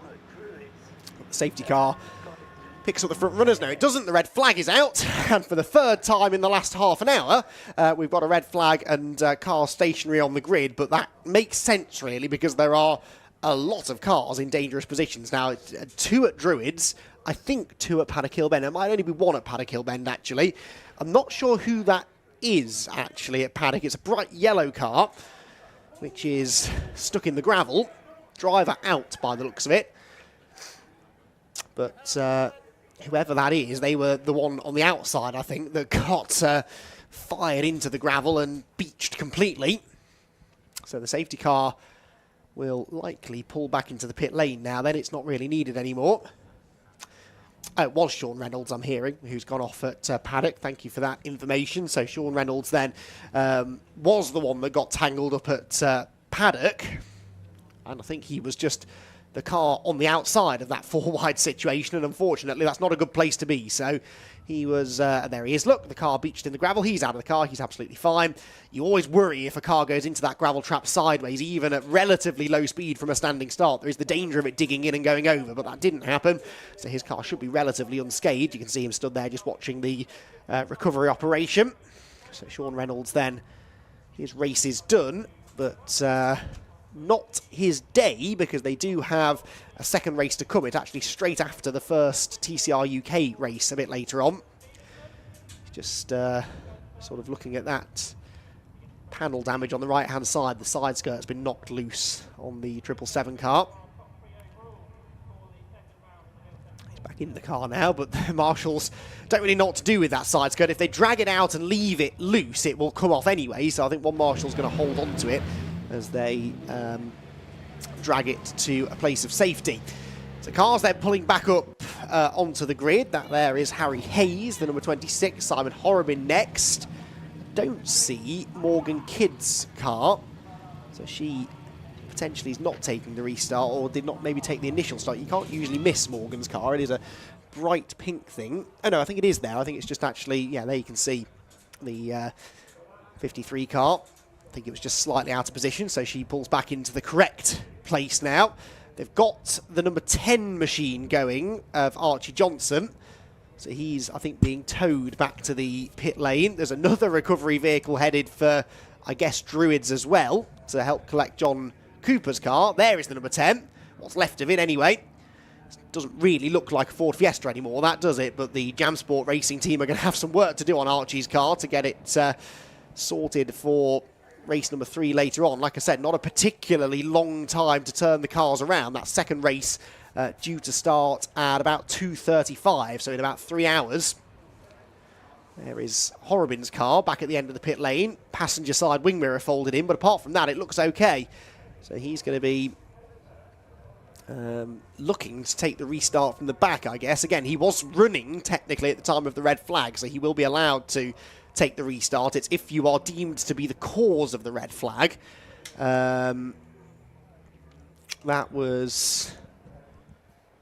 That's when you're not then allowed to take the restart. So basically the cars that are needing recovery now wouldn't be allowed to take a restart. John Cooper, he got turned going up Hailwood Hill. I think, again, though, it was one of those where two other cars made contact and he got fired into and went off into the barriers. This, meanwhile, is another Jam Sport car. Who's this? Needing repair work. Oh, that'll be Archie Johnson, won't it? Yes, Archie Johnson's car. Back into the pit lane. There is Archie. Jam Sport team, Jamie Going's team, going to work. But I don't think he would be allowed to take a restart, so he will likely be done. So a slightly depleted grid starts to reform on the Brands Hatch start-finish line. And the most frustrated man, in a way, Alistair Kellett, because he made that brilliant start from the outside of row 1, now has to do it all over again because Zach Lucas will reclaim pole position. We hadn't completed 2 racing laps, so it goes back, the grid goes back to the original order.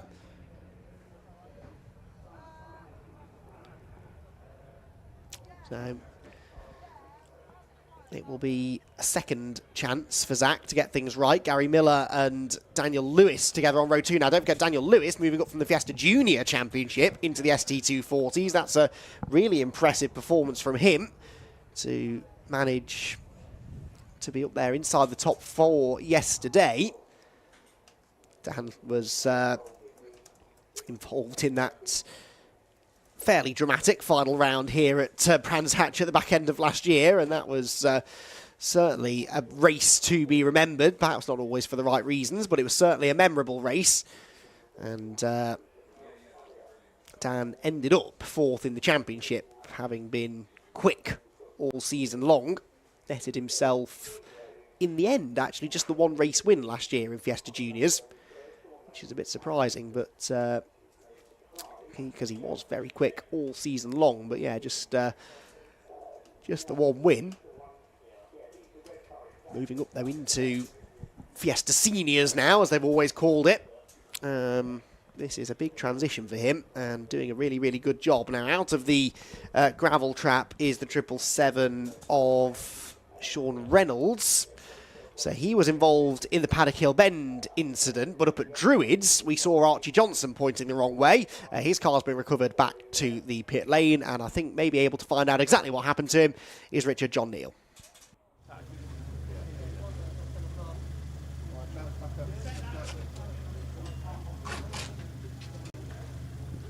Okay, let's have a quick word with Archie Johnson. Not the best thing to be able to do, actually. There's a little bit of seat fitting going on, just getting him belted up again. And we've got Joseph Knight in pit lane as well. I'm going to grab a quick word if we can. Joseph's gone, so we're not going to be able to talk to Joseph. Let's just see if we can... Archie, sorry, I know you don't want the microphone shoved in your face after an incident, but can you tell us what happened? Yeah, I went through turn 1 on the inside, managed to get through fairly clean, and then as I was going into Druids on the inside, I had nowhere to go. Somebody had hit Simon into me, and he's hit my left front corner, and I've hit the barrier pretty hard. How are you feeling? I'm fine. Yeah, just frustrated. You know, this weekend's really not gone my way at all, and you know the pace coming into it was strong, but just nothing has gone my way. I noticed you got parts of the car. The marshals obviously helped you out. You actually brought stuff back with you. I mean, hats off to you and the guys for getting that done. No, yeah, I mean, to be fair, it was better than what I thought. I'll let you go, mate. Sorry. Good luck. Thanks for chatting to us. That's Archie Johnson. As I say, the worst thing for a driver really is, you know, when they want to get back out is to have a microphone shoved in. So Archie did a great job. Let's hand you back to Andy in the commentary box. Yes, thank you, Richard. Yeah, Archie, especially for a youngster there, very willing to have a chat with you under not ideal circumstances. So that's nice to see. But it sounded like he was saying he got caught up with Simon Horrobin, which means Simon might have been involved in both of those incidents, because he was certainly involved in the Paddock Hill Bend one, and I think, by the sound of it, maybe got caught up at Druids as well. So, of course, he would have been out of sorts anyway after that first bit of contact. and then found himself maybe in the firing line, going quite a bit slower than those around him, heading up Halewood Hill. So the recovery process is nearly done at Paddock. They've almost got Sean Reynolds' car out of the way. Once that's done, I think we will get a restart pretty swiftly afterwards. Clock on the TSL timing screen still showing 20 minutes, so still anticipating a full race restart by the look of it, which is what we want to see, really. We hadn't actually completed a lap of racing, had we? So the race never really got started in the first place, so it would be good to try and get the full 20 minutes in. But Sean Reynolds' car took a bit longer to get out of that gravel trap than I anticipated, maybe because they were concerned about some more damage that we hadn't seen, maybe suspension damage or whatnot. So as that car is loaded onto the flatbed, we will look forward to take two, as I said, between Alistair Kellett and Zach Lucas on the front row, but keep an eye on some of those coming from just behind. Gary Miller having a strong start to the season. Gary last year was 7th in the championship, picked up a couple of podiums along the way. Seem to recall possibly one at Silverstone. Yes, he did have one at Silverstone. Yeah, second place finish at Silverstone. And a third, I think, in the race beforehand. So Silverstone was his happy hunting ground. ST240s actually didn't visit Brands Hatch last year for possibly the first time ever. The Fiesta Senior Championship hadn't been to Brands Hatch. They went to Snetterton, Silverstone, Alton Park, Knockhill, Silverstone National Circuit, Croft and the Silverstone International Circuit. In fact, they raced at all three layouts of the Silverstone circuit last year.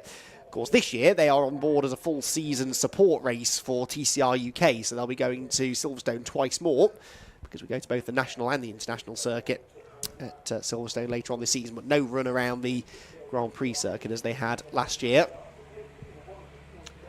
It's going to be an interesting season, this definitely. Got some real strong contenders and a couple looking to try and make their mark in 2024. Now, the recovery operation at Paddock Hill Bend has been complete. The car park has formed at pit exit as well, because there are 4 Fiestas now, all sat waiting to rejoin the race. One of them is Simon Horobin, who we've already seen, but he's now been joined by a few friends. So he's got not Matt Chambers, he's got Joseph Knight, the number 89 car. We've also got Archie Johnson, the number 10. And by the looks of it, John Cooper. Now, if that is John Cooper, I'd be very surprised if he's allowed to restart the race, because he was, as I said, definitely one of the causes of the red flag. His car inserted into the barriers at Druids, but his car is waiting at pit exit, but he may just be waiting to go into the outer paddock, because to get to the outer paddock, which is where all of our Fiesta teams are based, you have to go down the pit lane and then disappear down the tunnel. There you can see them waiting on the left of shop, but just to the left of where that marshal is stood, there's an opening which takes you down onto the access road into the paddock. So it could be that that's what John Cooper's waiting for. So track cleared, the boards are being shown, and we are about to get green flag lap underway again. It's a 15-minute restart, so 15 minutes the duration for the restarted race, because we do have a timetable to try and stick to, and it's been a bit of a stop-start beginning to the day. I wonder whether they'll still get 2 green flag laps or not. Not so sure what the procedure will be on a restart. The drivers would like to, I'm sure, to get heat into the tyres, because of course cold tyres, cold rear tyres especially, can cause even more carnage on a restarted race. So the field goes through. Now, what happens with the cars in the pit lane? Simon Horobin, I'm fairly confident, will be allowed back into the race. The others, I'm not so sure. He's not been waved out of pit lane just yet. I would have thought he'd be allowed to join from the back and start from the pit, the back of the grid, rather than start from the pit lane, because starting from the pit lane means he doesn't get any warm-up laps, which means that his tyres are not going to be at the ideal temperature at all. So not sure what the plan of action is here, but for now they remain stationary in the pit lane. The rest of the field weaving around, getting heat into those slick racing tyres. And are we going to get 1 or 2 green flag laps? I think they are going to give them 2, you know, because there are no marshals waiting on the grid to put them into position. So it could be that we have a little bit longer to wait before we get the restarted race. There is Zach Lucas. Struggled there, didn't he, with what is always a challenge here at Brands Hatch, getting a front-wheel drive car particularly off pole position. As the road slopes so severely from drivers left to right towards the pit wall. And the front tyres have so much to do. These cars turbocharged, of course, 240 brake horsepower, hence the name. And it's very easy to spin those front tyres up and go sliding down towards the pit wall.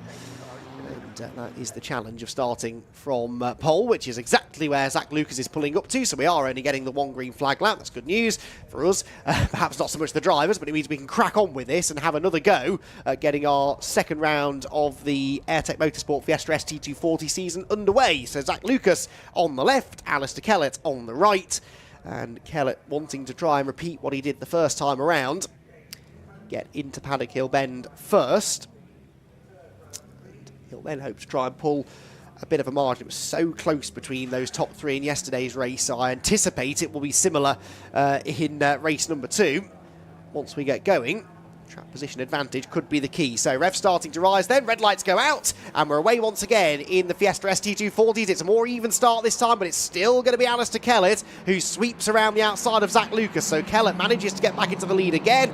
Blackburn there up into 4th place. Connor Blackburn from 7th on the grid with a good start. They race down through Paddock Hill Bend cleanly this time and arrive at Druids in one piece. A bit of a lunge, a big lunge up the inside actually for the number 46 of Lucas Hayden. That was a big move, and Lucas manages to find his way through.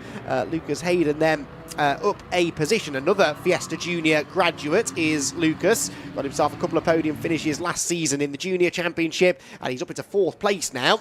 And actually ahead of Dan Lewis, who's down to 6th. Dan didn't have such a good restart there, did he? Look, the black, white and orange machine. He's got the number 47 behind him, which is a bit sideways over the curbs. That is James Pope, another driver who's come up out of the Fiesta Junior Championship and struggling maybe to get used to cold rear slick tyres as he drifts his way through Clearways and Clark Curves. So through to the completion of the opening lap we go. And the top 3, as they did yesterday, starting to break away. Kellett leading, Lucas 2nd, and Gary Miller in 3rd position. There then is Lucas Hayden in 4th, 5th place for Connor Blackburn, 6th Dan Lewis, 7th James Pope, 8th Henry Howarth, and those are the top 3 drivers within the AM class.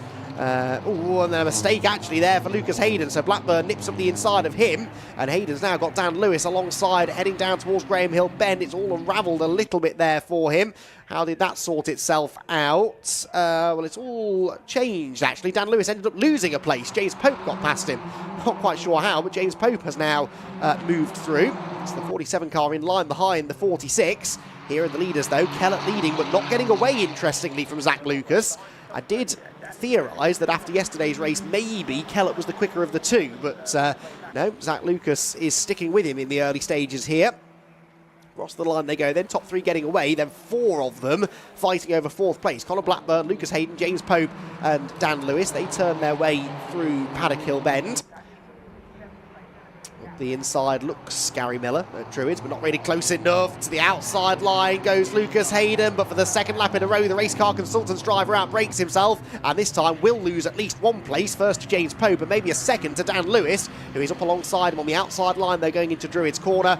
He can't go right round the outside, tries to cut back and get the switch back. He almost gave a bit of a headbutt there actually to James Pope as they came off the corner, and the positions stay as they were, so Pope only losing the 1 position. Sorry, to Hayden, I should say. Hayden losing the 1 position and then gets very, very sideways under braking again. He's not comfortable with that car under braking, is he? Almost went off the road completely at Clearways, and that means that now Daniel Lewis does move through into 6th place, so 3 places lost on that lap there for Lucas Hayden.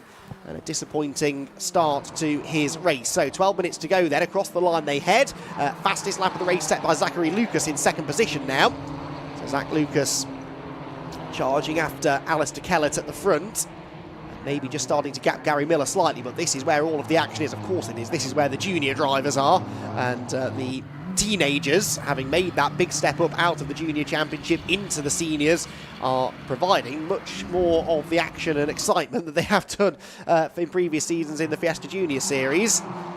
Along the Cooper Straight they head then. Connor Blackburn, though, at the front of that group, very much not a junior driver. He's been around in Ford Fiesta racing for a little while now, and getting quicker all the time. He's defending this 4th place now as they head out of Clearway's corner. Doesn't have the speed quite clearly to go after the leading 3, but is standing his ground pretty nicely in 4th place.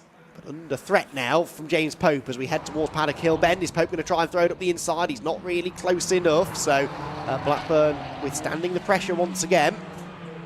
Drop downhill through Paddock Hill Bend, then side-by-side action behind. That's Henry Howarth and Caitlin May, I believe. Caitlin May trying to get through on the inside line, and I think she will. Howarth hanging tough around the outside line, but Caitlin May is going to go through. Yes, closes the door just about on corner exit. Caitlin May into 8th spot. Oh, and then runs wide out of Graham Hill Bend and almost allows Howarth to get back alongside. That stacks Howarth up into Charlie Ellis, who is the red number 11 car. They all arrive at Surtees together, but Caitlin May sideways just stays in front, or does she? Because back up the inside goes Howarth at Clearways. Lovely racing this between the two of them. And Henry Howarth has the overlap, has the inside line, and I think is going to have that 8th position back again by the time they get to the timing line. It's going to be very, very close indeed. But he's got that inside line for Paddock Hill Bend and is going to complete the manoeuvre, is he? Oh, Caitlin May all out of shape, heading for the gravel trap, gathers it together, but loses a spot now to Charlie Ellis. Harry Hayes in the grey number 26 car buying into all of this as well, and Morgan Kidd. So you've got 5 of them now, all tussling for places towards the back of the top 10. So Caitlin May 1 up and then 2 down. Just had a big moment at Druids as well, I've seen out of the window, for someone running behind them, but they've managed to carry on. That might actually have been Joseph Knight, I think it was. By the way, Horrobin, Knight, Johnson and Cooper have been allowed to restart the race, which surprises me given the fact that 2 of them needed to be recovered out of a tyre wall under that red flag. But anyway, they're still going. There's someone slow at Clearways and heading for the pit lane. Who was that? Was that Howarth? It looked like maybe a blue or a purple car. Who have we lost out of that group? Yes, it is, isn't it? Henry Howarth isn't there anymore, so he's in the pit lane with damage or a problem. Caitlin May trying to slip up the inside of Charlie Ellis, who now moves through into 8th position. Brilliant tussle this is for those running a bit further back. This 4th place battle still raging on as well. Dan Lewis once again is splitting Lucas Hayden and James Pope as the leaders head towards Surtees, still as close as ever they were, really. It's never been more than about 4 or 5 tenths between them. Just under 4 tenths at the beginning of that lap, it was 2. 8 minutes 40 to go. Here comes James Pope, wriggling his way through Clearway's corner. But not so far making any big mistakes. Back into the race goes the 888 car, the 111 car, I should say, which is Luke Waugh. So Luke Waugh is back into the fray. I seem to recall seeing Luke out in Renault Clios in the past. That seems to ring a bell. Yes, I think he did, didn't he, a number of years ago? So a slightly different one-make front-wheel drive championship now, learning his craft. Started 11th. But unfortunately has had a visit into the pit lane. Leaders then down the back straight. Waugh has rejoined just in front of Gary Miller, the 3rd placed runner. Lets him out of the way as they head through Surtees corner. It's still this fight for 4th position that is attracting most of the attention, isn't it? Dan Lewis wanting to try and find the way back ahead of James Pope. He is still stuck behind Connor Blackburn. So 4th, 5th, 6th and 7th places, nose to tail as they run out of Cart Curve. Lead gap still only 4.5 tenths as well, but Zach Lucas, as much as he can stay with Kellett, just can't find a way through. Much the same as what happened with Kellett yesterday, really. Underneath the bridge they go then at the top of Halewood Hill into the tricky braking zone at Druids. They dive for the apex and then the camber changes as you go through the corner. Gives you lots of grip on the way in, but then as you start going downhill on corner exits, suddenly the front starts to wash out wide and easy to pick up the throttle a bit too early, drift out over the exit curve, but these 2 experienced Fiesta campaigners aren't going to make that mistake. So Lucas did just slightly miss the apex there, though, through Surtees, so he's not quite close enough into Clearways to think about a move. New liveries on both of these cars, actually, for 2024, and they both look really, really good, don't they? Alistair Kellett You won't miss him with the fluorescent yellow highlights. And he leads now by over half a second. That's the biggest lead he's had all race, I think, over Zach Lucas, and that's because he just set the fastest lap. So 54.043 compares to yesterday's fastest lap of a 54.0 as well. So 0.33, yesterday it was a 0.07, so we're fractionally slower, but not a lot in the lap times compared with yesterday. On the Cooper Straight, they head then towards Surtees. Again, slightly earlier turn in there for Kellett, which doesn't look like it's going to work, but then they hook that curb on the inside that lifts the left-hand side of the car up and helps rotate it through the corner. And I think Lucas, by turning in later, is almost missing that curb and losing that rotation on the front axle, which means that he's just not getting the run in towards Clearways, which is one of the better overtaking opportunities on the lap. He was fractionally quicker than Kellett that lap, but not by a huge amount. Now, this is a battle going on a little bit further back. It's the recovering John Cooper, number 88. He's up into 12th position now. And in fact, make that now 11th, because both John and Morgan Kidd have got themselves ahead of Harry Hayes. So Harry Hayes, the grey car at the back of that group, has just lost a couple of positions on that lap. Simon Horrobin struggling to keep up with them, and that's not very much like Simon Horrobin, so I suspect that car is carrying some damage after the collisions that it seems like he had within a couple of corners on the initial start. Morgan Kidd now then moving up behind Charlie Chellis down the side of the number 11 car. But Morgan Kidd having a much better run today than she did yesterday, where twice she visited the scenery up at Druids with those ABS issues. These cars run with full ABS. That's why you sometimes see the hazard lights flashing under heavy braking, because these cars all start off life as road-going Fiesta STs. The hazard lights are linked to the ABS. If the ABS switches on, then the hazard lights start flashing to warn the cars behind that the car in front is making a sudden braking manoeuvre. But out on a racetrack, that's sort of the norm, really. This battle kicking off again now for 4th position. Connor Blackburn has backed everybody up, and it's Dan Lewis once again who's going to lose out, because he gets stuck on the outside line into Graham Hill Bend, and that was made pretty easy in the end for Lucas Hayden. So Lucas Hayden re-inherits now 6th position. Through Surtees up towards Clearways they head. What can he do now about James Pope, and can James Pope find a way past Connor Blackburn? He's not been able to at any point so far in this race, but Connor Blackburn might now have some real defending to do, because that battle between Hayden and Lewis has just dropped them away slightly now from James Pope. So Pope, under no pressure, is free to focus all of his attention on attacking the car ahead. It's exactly what Dan Lewis was trying to do into Paddock Hill Bend that time, to reclaim 6th position from Lucas Hayden. Behind them, Morgan Kidd did get past Charlie Chellis, and Morgan into 9th position. This battle now just pairing off with 3.5 minutes to go. Blackburn much later turn in there into Graham Hill Bend than James Pope, but on the exit of the corner, no real difference in exit speed that I could see. Can James maybe try and make a move into Clearways? That's the next obvious overtaking opportunity, but again, just not quite within striking range. Through the right-hander they go. 3 minutes left on the clock. This is now about to be 13 laps completed. The race leaders go through separated by 0.6 of a second. Zach Lucas, by the way, has stolen that fastest lap back from Alistair Kellett. Not sure if I mentioned that before, but that wasn't on that lap, it was on the lap before. I think the gap then stretches back out again, as perhaps they start to run into a few tyre management issues late in the race. It's definitely getting warmer out there. That will be having an effect on the left front tyre temperatures and pressures. Slick racing tyres perhaps just as susceptible to increasing tyre pressure as they are tyre temperature, really. They sort of go hand in hand, but it's when the pressure starts to increase that the tyre almost starts bouncing across the road and just does not give you any grip at all. There wasn't a huge amount of grip over the exit curb there for Lucas Hayden, was there? He got a bit wide coming out of Graham Hill Bend, and the car lurched angrily to the right-hand side. But he gathered it together, and he is, I think, bridging the gap now slightly between Dan Lewis and James Pope. Here they go then, 2 minutes to go. Lead gap continues to ebb and flow. Into the pit lane has come Howarth for a second time. No, he's still in the pit lane, having pulled in a number of laps ago. There you can see the hazard lights flashing on the sideways Zach Lucas heading for Druids Corner.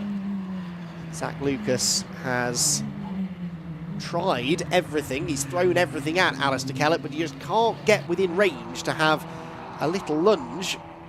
If he could just get close enough that Kellett felt the need to start defending, that could change the dynamic just enough to allow Zach to have a go. But Alistair's such an experienced driver in the Fiesta Championship that he knows when to defend and when not to. He knows right now that Zach Lucas is not close enough to launch it up the inside, so there's no need to cover that inside line. It means that he's just minding his own business, running the racing line and continuing to tick off some pretty quick lap times. That last lap was a 54.1 for the leader, less than a tenth of a second off his previous best. There is Archie Johnson's car. The Jam Sport team have got it back on track. I'll give them credit for that, but it's obviously not going to be handling quite as it should be with all of that front-end damage. The ultimate lap of the race begins. The race leaders already down at Graham Hill Bend. This fourth place battle is just exiting Druids, and they're all back together again now. Lucas Hayden has caught James Pope, who dives to the inside line at Graham Hill Bend to defend. Now that works on the way in, but that might slow him down on corner exit. That's backed everybody up, and Dan Lewis has got a run on the pair of them. There's nowhere to go with it though, and he has to just lift off the throttle there before he ran into the back of the race car consultant's machine in front of him.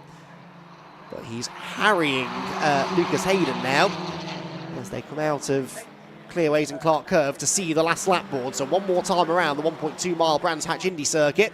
Alistair Kellett continues to lead the way from Zach Lucas out in front. Gary Miller having a lonely run in third place. Here, though, comes Lucas Hayden with a lovely dummy move up the inside at Paddock Hill Bend. Gets himself ahead of James Pope, but Pope immediately goes for the switchback on the exit and gets back to the inside line towards Druids Corner. James Pope should be able to get back through here. I don't think he'll leave Lucas Hayden a huge amount of space on corner exit. No, he doesn't. Actually, no, he does, and therefore Lucas Hayden keeps his foot in it and drives straight round the outside of him. So Lucas Hayden does go back through. I'm amazed that James Pope didn't run him right out to the edge of the road. It might cost him 2 places now, because not for the first time. Daniel Lewis has had a good run out of Graham Hill Bend, but he just couldn't quite get the overlap, heading for Surtees. But good battling this between this group of four. Connor Blackburn's going to fend them all off to the line, but Alistair Kellett has already taken the checkered flag by half a second. He is victorious in race number 2 for the Airtech Motorsport Fiesta ST240 Championship. He gets one back on Zach Lucas, who pipped him to the flag by an even smaller margin yesterday. Gary Miller comes home in 3rd, Connor Blackburn 4th, and Lucas Hayden in 5th position, whilst James Pope did manage to hang on to the AM class lead, so losing that position to Lucas Hayden didn't affect him too much. It was Daniel Lewis that he was really fighting with for the AM class, and he managed to keep Dan at bay. Caitlin May, Morgan Kidd and Charlie Ellis complete the top 10. As there, Alistair Kellett does his victory lap back to the pit lane. That was a brilliant drive from Alistair under pressure. It was one of those races that didn't look very exciting from the outside, but from in the cars, Alistair Kellett and Zach Lucas, I'm sure, would have really enjoyed that. They weren't side by side at any point in that race, but Kellett knew that he could not put a foot wrong there. Otherwise, Zach Lucas would have had a go at getting past him. But in the end, that didn't happen. Kellett managed to get the victory, and Lucas had to settle for 2nd position. Gary Miller rounds out the podium with Connor Blackburn and Lucas Hayden in behind. Alistair Kellett, by the way, the yellow background to his number means that he was a Masters contender. So he wins the Masters class and the overall race as well. James Pope in 6th position was the AM winner. Dan Lewis 2nd in that class, and Caitlin May 3rd. They were 6th, 7th and 8th respectively. Morgan Kidd was 9th and Charlie Ellis was 10th, ahead of Harry Hayes, Simon Horriman, Archie Johnson and John Cooper. Those last 3 all involved in pre-red flag incidents. Matt Chambers came home 15th, ahead of Joseph Knight 16th. Luke Waugh 17th after a pit stop, and Henry Howarth, unfortunately, along with Marco Ricci, were not running at the flag.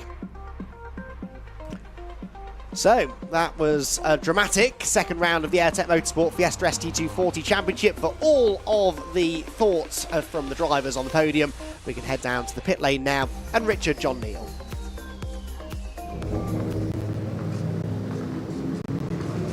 Well, celebrations underway, as you can see. Always a struggle, particularly. I don't like interrupting in some respects when they're congratulating each other. But let's see if we can get Alistair over, Alistair Kellett. A 30th career win, believe it or not. Alistair, can we get you over? He's sick of me chatting to him, I think, this weekend already. Let's get you over, Alistair. And yeah, 30th career win, as by my calculations, that is, in the Airtech Motorsport Championship. Alistair, well done. Super drive, you know, wasn't cut and thrust, but for me, always fascinating to watch 2 drivers who I think are at the top of their game out there on track, and the gap was coming down. You traded fastest laps, but enough about me. It's about you. You've taken the win. Tell us about your race. Yeah, got the initial start. I got the jump on Zach, and then it was red flagged, and I thought, oh, hopefully get another good start. Got a good start, get into the lead, and yeah, it was just a matter of gauging where Zach was. And I think, to be fair, I'd say we had the exact same time, and I'd say every lap time was within a tenth of each other. And you couldn't just back off. If you backed off, he was going to be on top of you. So yeah, it was a good race. Enjoyed it. Very good. Great to get a win. So yeah, it's good. Yeah. We look forward to the decider a little bit later on. Sorry to cut you short. Obviously, we've got Audi's going. We're going to get James Pope over. James, can we grab a quick word with James, because he's our AM class winner? I think we're only going to get a chance to talk to our 2 class winners. And apologies, James. Congratulations. Super race. How does it feel to have won that? So chuffed. Put a lot of hard work into this weekend. I'm so happy to be up here. Tired now. The AM class battle, to be fair, was actually not close. I'm not disrespecting the pros, but it was a lot closer, and you were trying to get past Connor as well. Yeah, I was trying to get past Connor while holding off Dan from behind. I was trying to get the toe from Connor, and it was a brilliant race. Loved it. This weekend, a great start to your senior career. Yeah, brilliant start. I'm so happy. So tired now. Oh, yeah. Get your breath back.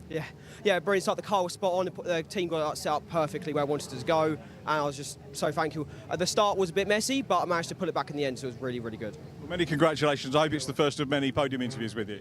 Thank you very much. Congratulations, James. James Pope. Well, James Pope wins the amateur class, and the pro class, of course, going to Alistair Kellett. As you can probably hear, we've got the Demon Tweaks Audi TTs already on track, gridding up, and a massive grid to get through. So let's hand you back to Andy McKeown to talk you through every one of the runners and riders.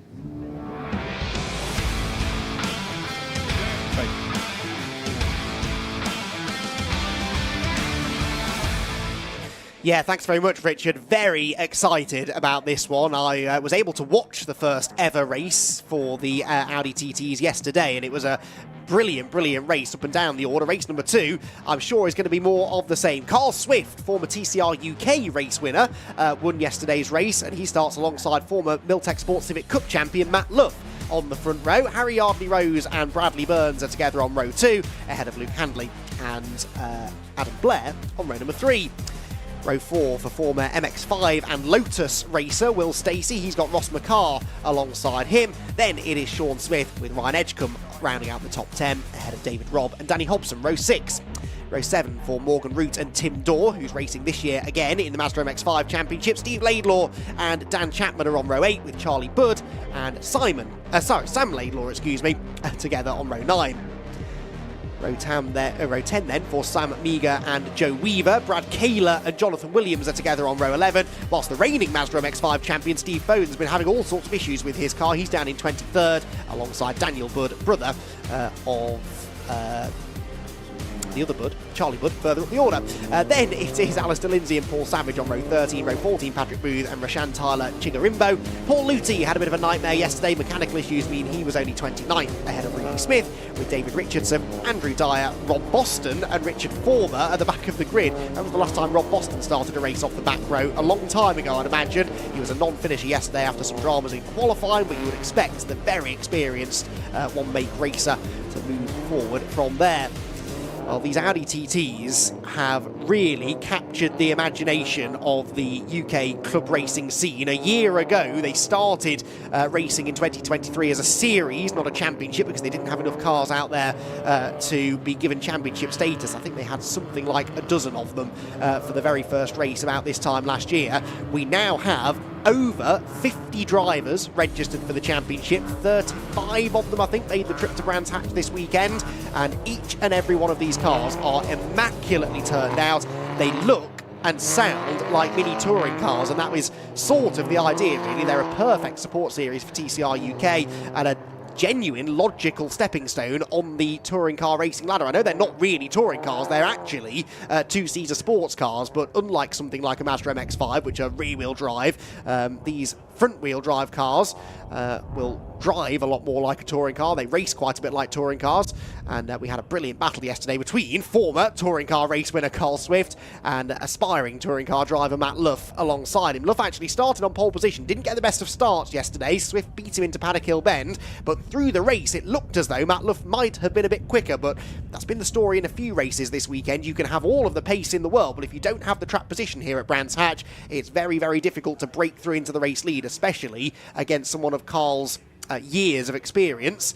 But Matt Luff now has the advantage of starting exactly where Carl did yesterday, second on the grid, and so he might now have a better chance of getting off the line. Well, Carl has angled his car uphill, interestingly, away from the pit wall to try and combat what can be a not ideal place to be starting on the grid. The back row of that grid is now in position, and the second round of the 2024 Audi TT Cup Racing Championship is almost upon us. Carl Swift, Matt Luff, row number 1, Harry Yardley Rose and Bradley Burns sharing row number 2. Green flag waved at the back of the grid. The red light goes on, it goes out now, and we're away and racing once more at Brands Hatch. It's a good start from Carl Swift from pole position, I think, this time around. So for the second race in a row, he will beat Love into turn 1. There's a car sideways in the pack, though, and there's going to be carnage on the run towards Paddock Hill Bend, and that, unfortunately, was always a danger with so many cars starting side by side on the grid. It only takes a tiny touch in the mid-pack, and it can cause a real stack-up. We've got a lot of damaged cars on the pit straight. The red flag is thrown immediately. There's a car off coming out of Druids,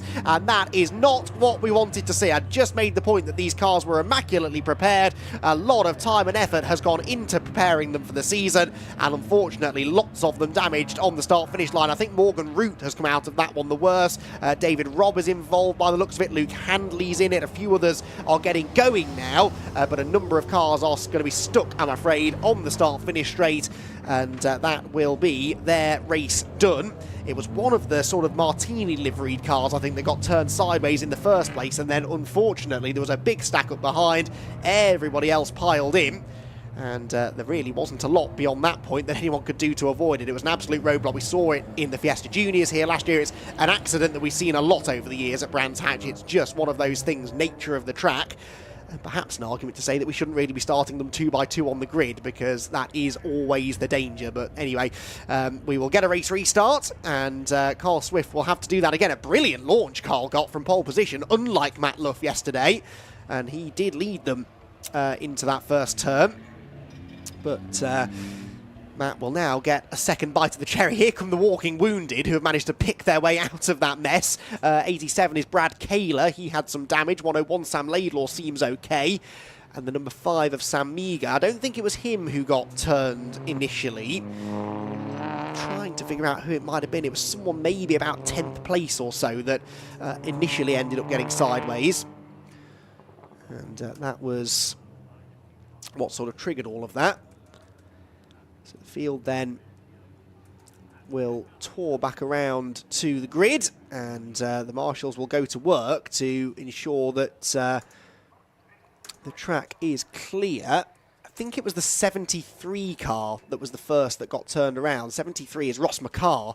So yeah, Ross started 8th on the grid. He got turned. That became a tank slapper, and he was broadside across the middle of the road. But I didn't see Ross McCarr's car stuck on the start-finish straight, so he might have actually got away with that, I think. The 73 car has potentially continued and left all of that devastation in his wake. There are 4 cars, I think, that need recovery. There is the 101 car, which is Sam Laidlaw. He's missing a headlight, but the splitter is intact. That's good news, so that's not dragging on the ground. So the ones that we need recovery, I believe, are number 55, David Richardson, number 51, Luke Handley. He was one of the favourites, really. We know he's a quick driver in this kind of car. We've also got David Robb's number 37 machine and the number 38 of Morgan Root. So those are the 4 that need recovery from the start-finish line. And of course there's debris, there's fluid. There's a bit of a ding in the barrier as well, actually, directly underneath the starting gantry. Work being done to the back of Steve Laidlaw's car as well, or they're just sort of examining the back of it anyway to try and figure out if that needs repairs. The answer may well have been yes, because they've sent him into the pit lane, so he's going to have a bit of attention given to the car. Here comes the next visitor. That is Sam Meager. His car looks okay to my untrained eye, but he's going to be sent to the pit lane anyway. These were all cars that came to a standstill in the middle of that pile-up, but didn't really sustain a huge amount of damage. Well, that one did, though, didn't it? That's 87. Brad Kaler. So this is going to take a few minutes, I think, to get sorted out. We were already running behind time as a result of the earlier red flags. This was supposed to be a 15-minute race only. Wonder whether it might be shortened again, unfortunately, as a result of this latest delay. 44 is Charlie Budd. Or Charles Budd, as he's listed on the entry list. I've never known him to go by that name, but anyway, Charles, Charlie, whatever you want to call him. Very experienced racer, done some mini racing in the past. And starting 17th on the initial grid. So Brad Kaler there just ahead with lots of damage to the front of his car. He's going to have to head for the pit lane, I think. There are a few bits of maybe his car or maybe one of the others that have been recovered by the officials. So, a bit of a stop-and-start day this so far at Brands Hatch, unfortunately, but I don't think it's going to take too long, hopefully, to get the cars out of the way. In the meantime, let's take this opportunity to take a quick ad break. We'll be back at Brands Hatch in a few minutes.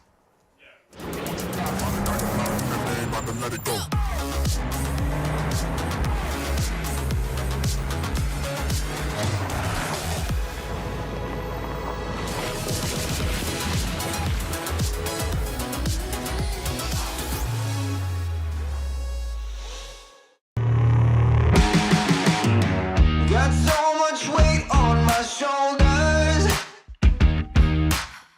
enough to knock me out, but I'm still holding the throne. You never know till it's over. You want an honest man, but you don't understand. I won't be here when you wake up again. You want an honest man, but you don't understand. I won't be here when you wake up again. You want an honest man. We are Big Motoring World, one of the largest car supermarkets in the UK. We have over 5,000 cars in stock. We are big on choice. We are big on value. We are big on quality. We are big on service.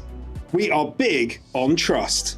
All of our cars come with a 200-point mechanical inspection. We know what is important to our customers, and we have built the business around this because we are big on what matters to you. Is your business ready to switch over to cloud telephony before the BT analogue switch off? If you're not sure, you can get a telecoms and IT health check from Maximum Networks for free, covering broadband, phone systems, IT support and more.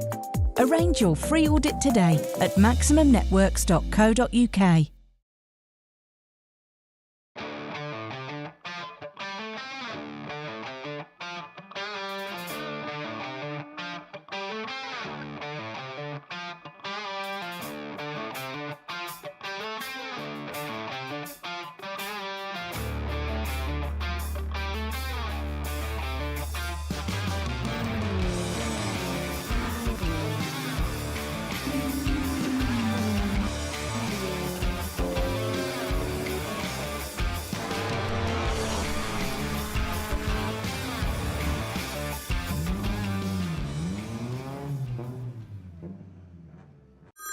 Next year, BT switch off their old analogue network for good. Make sure your business is ready to switch over to cloud telephony. Get a telecoms and IT health check from Maximum Networks today, for free. Future-proof your business now. Arrange your free audit today at maximumnetworks.co.uk.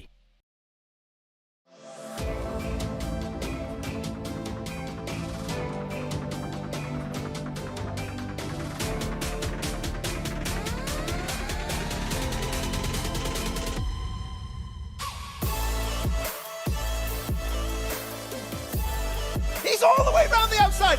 Miles for the lead. Side by side, who's going to be the bigger man?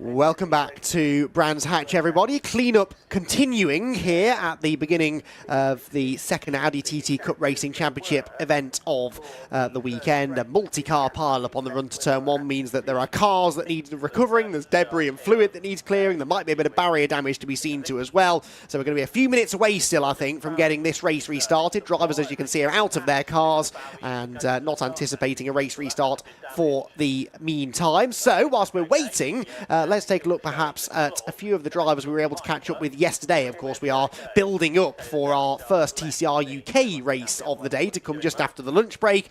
And so in anticipation of that, we caught up with our reigning champion, Carl Boardley, a bit earlier in the weekend. Well, we couldn't have a wander down the pit lane without catching up with our reigning champion, Carl Boardley. That sounds all right, doesn't it, Carl? Yeah, it's got a nice ring to it, that, hasn't it? Yeah. You had to work hard for that championship last year, obviously, and all came good here at Brands Hatch, final round. But it's a new slate now, isn't it? You know, you've decided to come back and defend the championship, but you can't rest on your laurels one bit. No, not at all. And we're not going to. You know, done a little bit of work on the car over the winter and done some bits that we were wanting to do last year, but daren't because of the situation we were in. Didn't want to go too far away from what we knew settings-wise and stuff. So, yeah, and then coming here last round last year was just a case of sort of stroking it across the line, really. The hard work had been done before that. So, but like you say, yeah, clean slate, full reset, same car, same team. It all worked last year. We all get on well. We all have a good laugh. It's enjoyable. It's fun, and we're back again to see if we can go podium hunting and see what happens at the end of the year. Was it quite an easy decision to come back? Were there other options that maybe you looked at, or was it always TCR? Lots of other options, if I'm honest. But it's one of those, if it's not broke, you don't fix it, do you? And like I say, for me, it was the enjoyment element of last year, not just because we were up there and competing and doing well. It was everything else about it as well. And it's no secret, I've said before, haven't I? You know, it sort of got to a stage with me whereas I was pretty much done with motorsport and the enjoyment had gone. So it was good to sort of go away, have a bit of a reset, have a year away from everything, and then come back, have some fun. And like I say, it all went well in the end. And obviously when things are going well, it makes it, it's the icing on the cake. But yeah, it was the enjoyment factor and stuff. And yeah, it was like, well, what's the need to go anywhere else or look too far away from this sort of paddock. So it was a relatively easy decision in the end. A lot of things staying the same then for you this year, but up and down the rest of the grid, lots of change. New drivers, familiar drivers in new cars. Where do you think your big threat is going to come from realistically this year?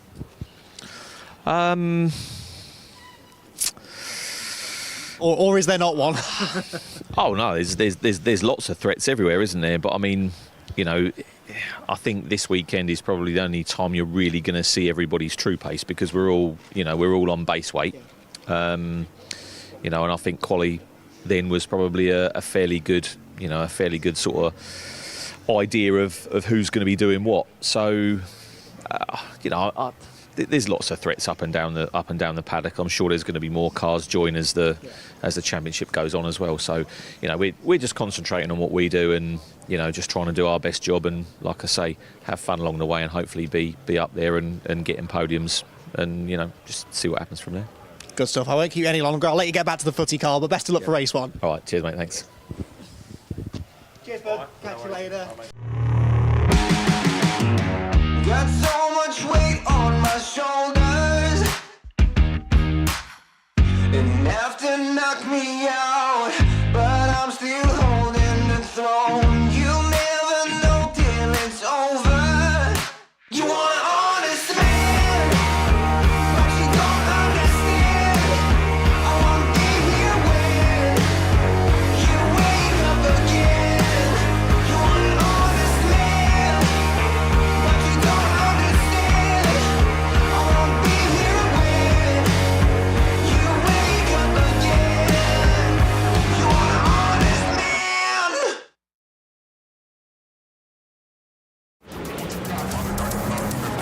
Let it go.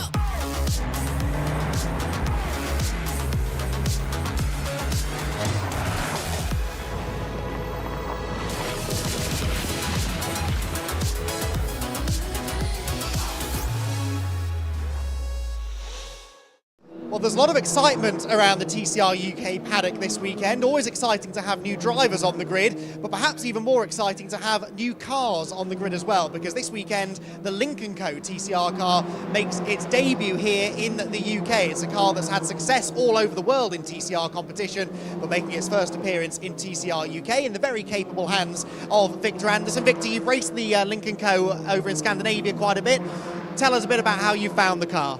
Yeah, as you said, found it pretty good.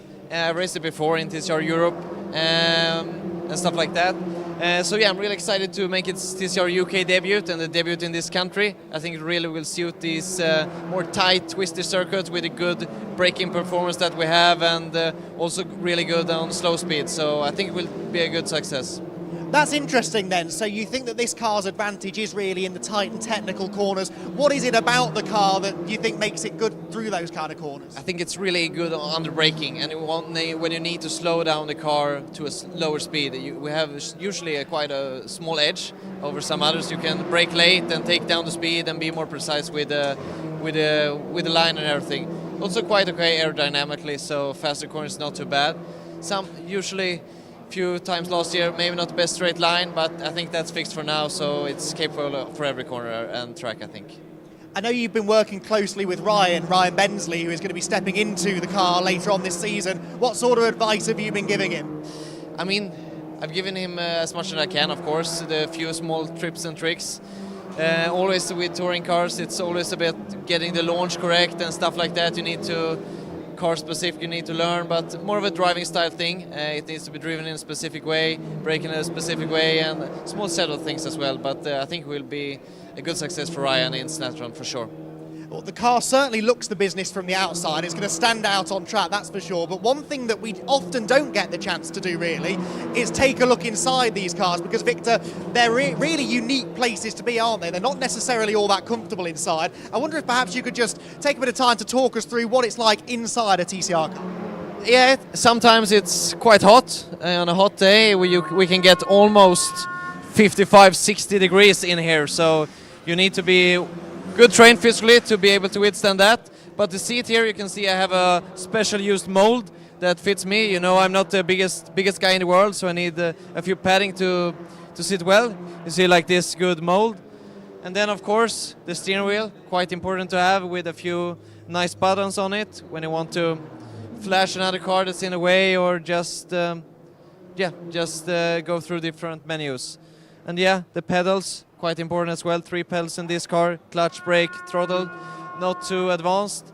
And then we also have one handbrake to be able to do the launch procedure correct, because now in TCR cars you have a launch system, so you need to pull the handbrake, and the system does something for you, but you need to do it correct way and be good in it to do a proper start. So we'll see how it goes for me this weekend and for the Lynk & Co here in TCR UK.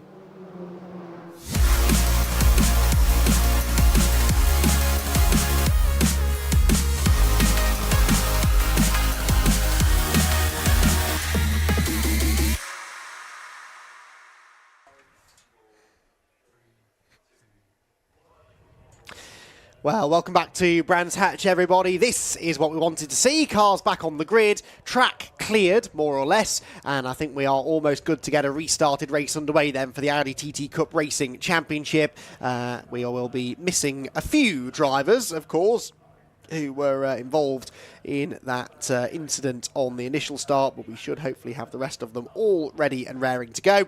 And certainly our main players at the front of the field are going to be there, and Carl Swift versus Matt Luff is going to be a fascinating battle to watch as the race goes on. Now, the timing screen showing us still a 15-minute race, so that's good. We're not losing any time out of the race, and Matt Luff will know he's got to try and figure out the start. He did say yesterday to me that that's kind of the bit he was the most nervous about, really, was the start. Getting the car off the line was proving to be a little bit of a challenge, and he will need to try and do a little bit better this time around. Now, getting off the line might have been the challenge for Luke Handley on that initial start, because I noticed he was caught up in that pile-up. He started 5th on the grid. Ross McCarr started 8th. Now, it was McCarr who first got sideways, but Handley's car ended up badly damaged in that incident, so I wonder whether maybe it was a slow start for the area motorsport car of Luke Handley that maybe sort of stacked everybody up. That is always the danger on a narrow start-finish straight such as this one. But as you can see, the marshals have done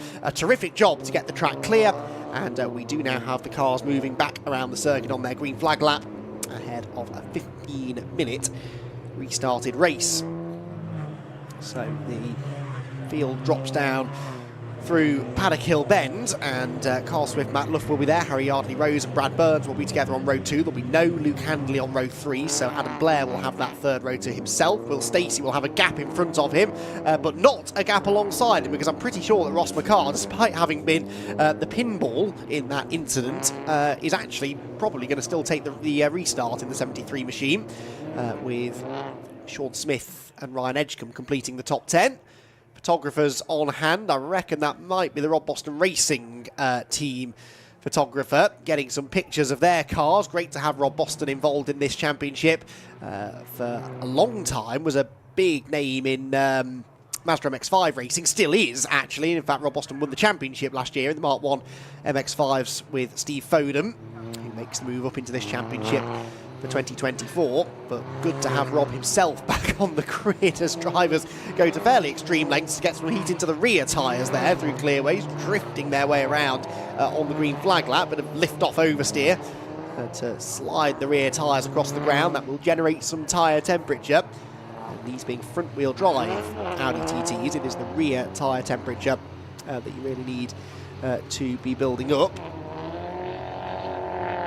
So cars then line up on the grid. Let's try this again, shall we then? Our 4th red flag of the day, I think that was, but our 2nd attempt at starting the Audi TT Cup Racing Championship.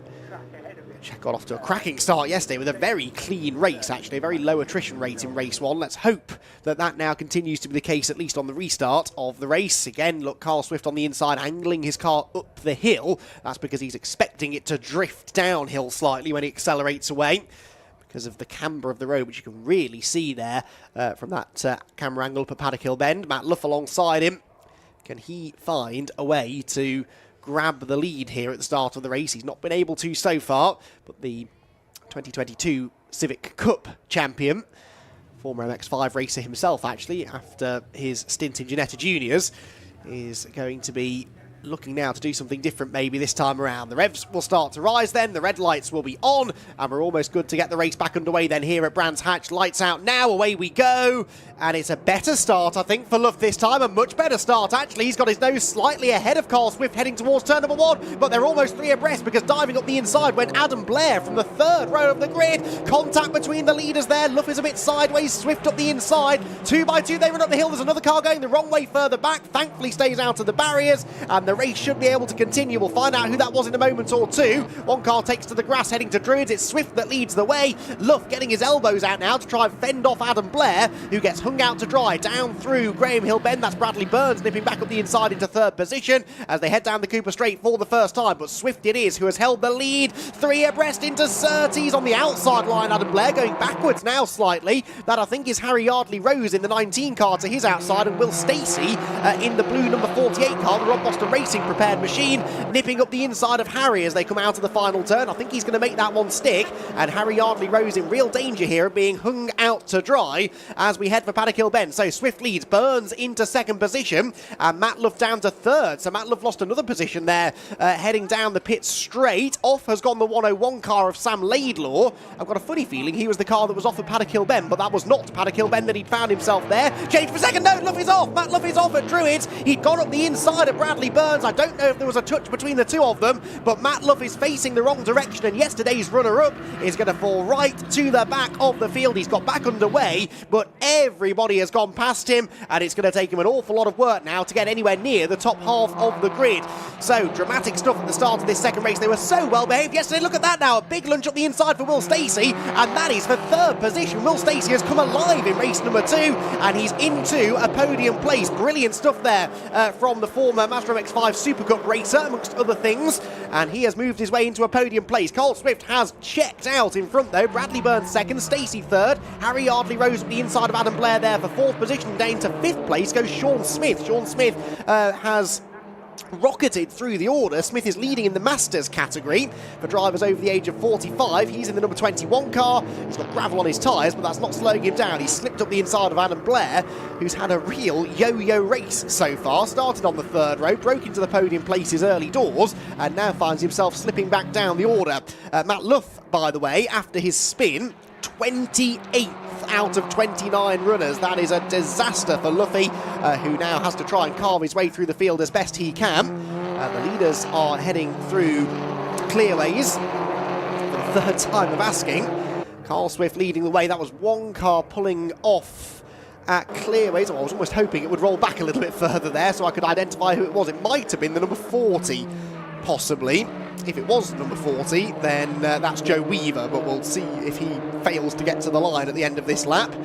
Rest of them then head through Paddock Hill Bend. Move is on perhaps now as they head towards the top of the hill, and that is Ross McCarr now at the inside of Adam Blair, who suddenly seems to have all of his pace deserting him. Bradley Burns, meanwhile, has just set the fastest lap of the race. 53.868 was a tenth quicker than the race leader. 1.5 seconds the distance. We'll see whether or not Bradley Burns, the former TCR Europe racer, is going to be able to bridge that gap and close in on the race leading car. Ross McCarr there skitters his way over the curbs, coming out of Surtees corner. It was Weaver, by the way, who's pulled off at the exit of Graham Hill Bend. He should be far enough off the track. We don't need the safety car. We should be able to help recover him into the pit lane without any race interruption. Right, leaders go through them. And, well, actually, I said that Bradley Burns had set the fastest lap. Harry Yardley Rose has set exactly the same lap time this time around, but because Burns set it first, he would get the bonus point for the fastest lap. Harry Yardley Rose, though, is using that pace now to try and challenge for third place, but Will Stacey runs him right out to the edge of the track.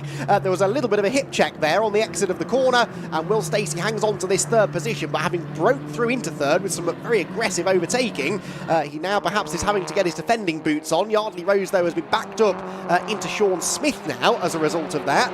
And Sean Smith sees an opportunity maybe to convert fifth place into fourth. Matt Luff check, by the way. I've just seen him out of the window going around the outside of number 34, Alistair Lindsay, which puts him, by my reckoning, into 18th position. But of course, everyone running so close together, he has got the opportunity here to gain a few more places as the race goes on. We've still got 10.25 minutes to go.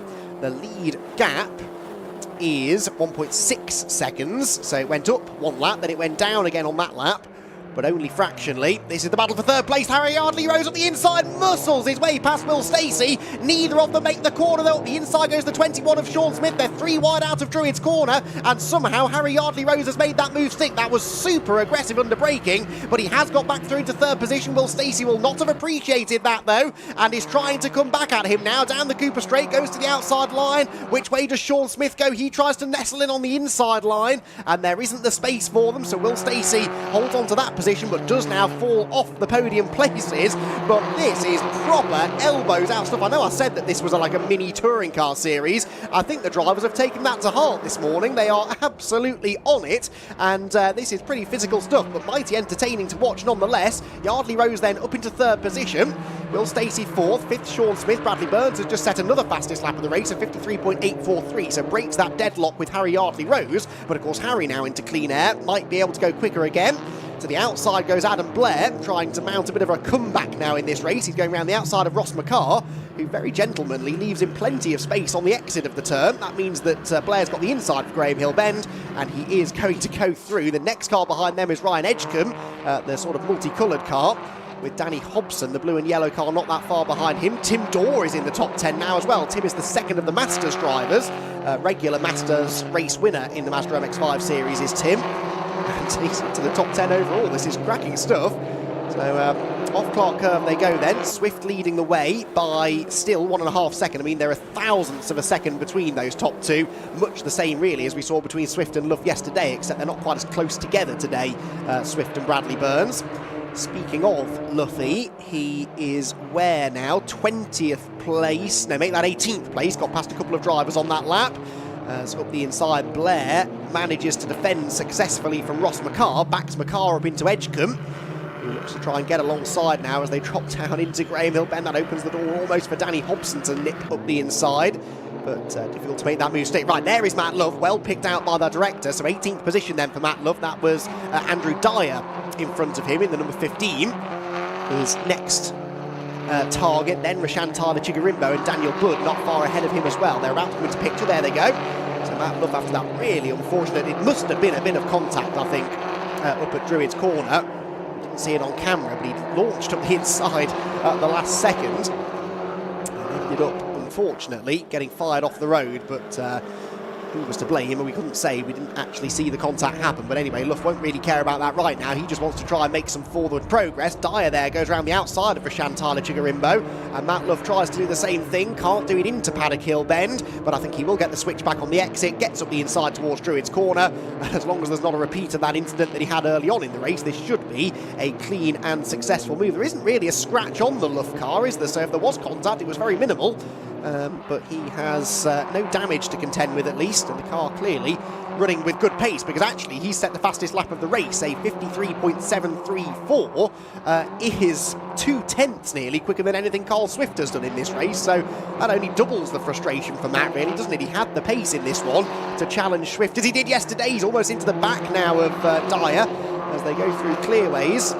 We've seen Luff put some charges in the past in Civic Cup, and having to do another one here early on in his TT Cup career. Dyer now, though, actually going around the outside of another car and gaining the place. That was the 47 of Daniel Budd, but then gets edged out wide, and so Luff tries to shoot the gap in the middle. Surely he's not going to try and go through the middle of the pair of them through Druids Corner. I don't think he is. So how did that one work out? I think he managed to get past Dyer, but hasn't yet found a way past Budd. Yes, here we go. Look, he's got past Dyer, trying now to find a switchback, but Budd parks the car on the apex. Not quite well enough, though. Luff has got up the inside line down the Cooper Straight, and Matt Luff will pick up another position. Could Dyer come through with him? He's going to try it, but Daniel Budd closes the door nicely. So that puts Luff into 15th place, I believe. Sam Meager is now his next target. He's a couple of seconds up the road, so Luff in for a quieter few laps now as he tries to bridge that particular gap. The leaders, meanwhile, 1.9 seconds apart now, so Carl Swift is starting to assert his authority on this race, with Bradley Burns still second, Harry Ardley-Rose is third, Will Stacey is fourth, and it's fifth position for Sean Smith. You're not missing anything at the front because they're all pretty well spread out. This is good action, though, coming out of Druids Corner, and that is the other Budd, Charlie Budd, on the outside of Sam Laidlaw, who is trying to find a way past. Laidlaw had got to the inside into Druids Corner, but on the exit of the corner, Budd managed to get back alongside him. He tries to close the door down the Cooper Straight, but he will now have to yield the position, and Laidlaw moves through into what is 11th position. Tim Dorr is the car just ahead of them, and Tim Dorr will be very keen to hang on to 10th place overall. So unfortunately there are only 2 of these Audi races this weekend, but I'm going to start a petition for triple headers every round, because this has been thoroughly entertaining. An unfortunate start to the race, yes, but once it got going, brilliant racing, and certainly a nice showcase for how competitive this championship can be. Move attempted, or more than attempted actually, move very much engaged by Sam Meager there up the inside of Daniel Chapman. This is the group that Matt Luff is chasing actually, so there is half a chance here that Luff could steal a top 10 out of this. We do have dropped scores in the TT Cup Racing Championship, which may well come to his rescue come season's end, but he'll want to try and pick up as many places as he can. Oh, that's Rashan Tyler Chigarimbo off. That looks like a mechanical rather than driver error. So his race perhaps coming to a premature end. The lead gap on the previous lap came down by 3/10, then back out by 2/10, so Carl Swift might have made a mistake. I did notice watching trackside yesterday that Carl Swift's car was very loose. He was really struggling with rear grip, but it's tricky with these cars. They are front-wheel drive. They're only 15-minute races, but around a track like Brands Hatch, you will end up wearing those front tyres out pretty quickly, and I think a lot of the drivers have maybe gone for a slightly looser setup to try and combat that. Swift more so than most, and there were a few times where he was completely sideways into this corner clearways, into Paddock Hill Bend as well, but on no occasion did he get sideways enough to allow Matt Luff through. This race he's not had quite the same level of pressure from Bradley Burns. Took Burns a bit too long to get into second place, but Bradley's pace suggests that he had he been able to get away with Swift, might have been able to give him something to think about. How does the pace compare, I wonder, to yesterday's race? Carl set the fastest lap yesterday, a 53.6. Fastest lap today set by Matt Love, a 53.7. Now, Chigarimbo's car, it's not quite as close to the edge of the road as that camera angle would have you believe, but it's not in an ideal position, is it? 2 3/4 minutes to go. There's no real point throwing a safety car, so they might just try and leave it there until the flag. This battle continues to rage on meanwhile. This is Steve Laidlaw now trying to find a way past Tim Dorr in the bright pink number 7 machine. Spoke to Tim at Silverstone a few weeks ago about that livery, and he said he wanted the car to stand out on the live stream. It certainly is, and he's driving it in true Tim Dorr fashion, which means we're always guaranteed to point the cameras at him. Wherever Tim Dorr goes, there is usually a battle to be enjoyed, and he really does enjoy a battle. The Aussie, who's had a few scars on the back of the car by the looks of it. Now the checkered flag has been thrown, and it's been thrown early, presumably because of the Rashan Tyler Chigarimbo car that's off the road at Graham Hill Bend. So, like I said, they would have needed a safety car. There's no point really in trundling around behind the safety car for a few minutes when we know the race is going to end anyway. And so that will be the conclusion of the race. So Carl Swift gets the win, Bradley Burns comes home in second, and Harry Yardley-Rose will complete the podium positions. Will Stacey fourth, Sean Smith fifth, with Adam Blair, Ross McCarr, Ryan Edgecombe, Danny Hobson and Tim Dorr completing the top 10, and Matt Luff's charge unfortunately had to end in 15th position. He did nick the fastest lap, but frustratingly he just caught that group of cars that was being led by Tim Dorr, so I think there was a chance he would have gained a couple of more positions. But anyway, none of this concerns Carl Swift. He takes not quite maximum points from the opening rounds of the championship, but 2 race wins, and he will be the early championship leader, and he'll be very, very happy with that. So, exciting stuff from the Audi TT Cup Racing Championship. The provisional result will see Carl Swift at the top, with Bradley Burns second and Harry Yardley-Rose joining them on the podium. Will Stacey in 4th position, whilst Sean Smith in 5th is the leading Masters driver. Adam Blair was 6th ahead of Ross McCarr, Ryan Edgecombe, Danny Hobson and Tim Dorr to complete the top 10. Then it was Steve Laidlaw. Charles Budd was next, or Charlie Budd I should say, was next ahead of Sam Meager, who was 13th, not David Robb, and Daniel Chapman came home in 14th. Matt Luff, after his early off, ended up in 15th position, 16th Andrew Dyer, 17th Daniel Budd, 18th Jonathan Williams, with Paul Luty and Richard Forber completing the top 10. Alistair Lindsay was 21st, Steve Foden a disappointing 22nd ahead of Patrick Booth and Paul Savage, with Sam Laidlaw, Ruby Smith and, Rashan Tyler Chigarimbo in 27th, but of course he wasn't running at the flag, so will be down as a non-finisher. So too will Weaver and Kayla as well, who did register laps on the restart, but unfortunately retired to the pit lane. Well, into the pit lane is where our front-running drivers have gone, and Carl Swift, for the second time this weekend, is a race winner. And for the second time, we'll have the opportunity to have a chat with Richard John Neal. So Richard is in position, Carl Swift is down there, 2 times a race winner at Brands Hatch. Carl Smith already with us, picks up the trophy and the bottle of bubbly from our BRSCC official. Carl, I'm over here, mate. Congratulations. Thank you. You look so cool, calm and collected. There wasn't much trouble for you in that race, to be perfectly honest. I don't like the carnage that happened, but I needed that restart. I had a turn 1 incident where I ended up wide, slipped in 2nd place, but then got punted off at Druids, so I needed that restart, otherwise I'd have been down 8th or 10th or something.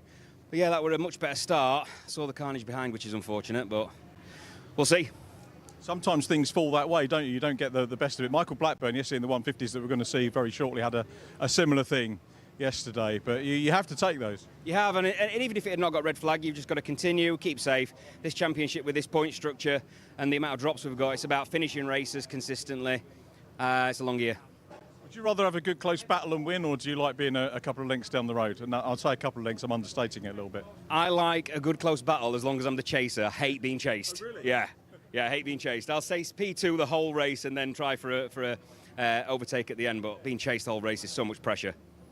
So a double, and with everybody in the racing as well, isn't it? So I think you had 3 on the bounce last year. You're gonna match that next time out? Well, we'll see. I'm all right at Snetterton. It's not really a favourite, but the pace is all right there. But we'll see.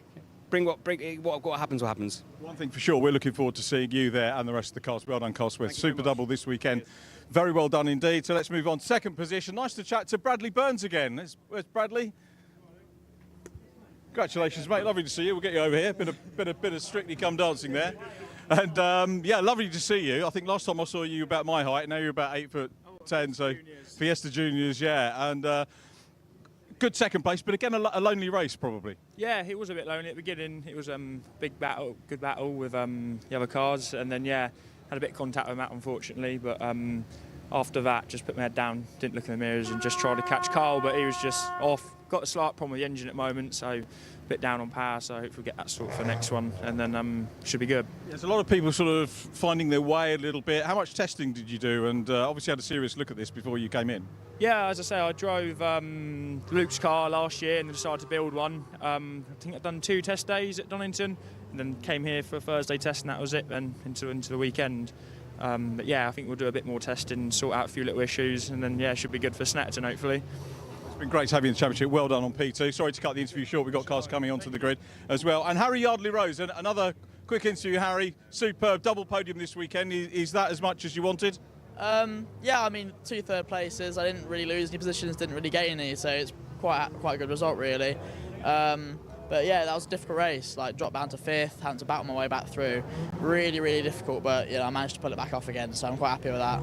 That's great to see, and a nice bit of battling. And Snetterton next up, so hopefully we'll see you on the podium there. Yeah, hopefully. Snetterton's quite one of my strong circuits, so I like the Snetterton quite a lot. So hopefully I'll be in the top 3 or maybe even higher than that. So yeah, hopefully it'll be a good weekend there. Congratulations on the double podium. Lovely to see you. We'll see you next time out. Harry Yardley-Rose. I think we've got time to chat to our Masters winner, Sean Smith, if he's here. There he is, having a chat. Sean, we'll get you over here. Well done. We've got the celebratory. What's the celebratory drink that we've got there? Is that energy drink, is it? Energy One, Ruby's new sponsor. Right. So, and I just promoting it for her. Yeah. So, yeah. Both podium interviews so far, you've been talking about Ruby. Let's talk about you. You were closer to the outright podium that time as well. Yeah, we got a good start as well. Obviously after the incident, got a good start and the car felt really good. Matt Rowe's done a few changes last night on the car, but we're still learning every time, and it's learning front wheel drive. I've never driven it. Only ever driven rear wheel drive, so it's learning. I've never done a standing start either, because Legend's a rolling start. So I've never done a start, never driven front wheel drive. So we're learning as we're going, but we're obviously moving forward. Still got a bit of a gap to these boys though with the Area Motorsport. They're very quick, so it's gonna more testing I think now, more fitness. Love to see you all closer together at the next round. Brilliant stuff. Well done, Sean. Double podium, and we'll catch up with you next time. Lovely, thank you. Sean Smith, Masters winner there, and our top 3. Brilliant to see them. Brilliant also to see the Vinyl Detail 150s on track. It's the Vinyl Countdown with Andy McEwen.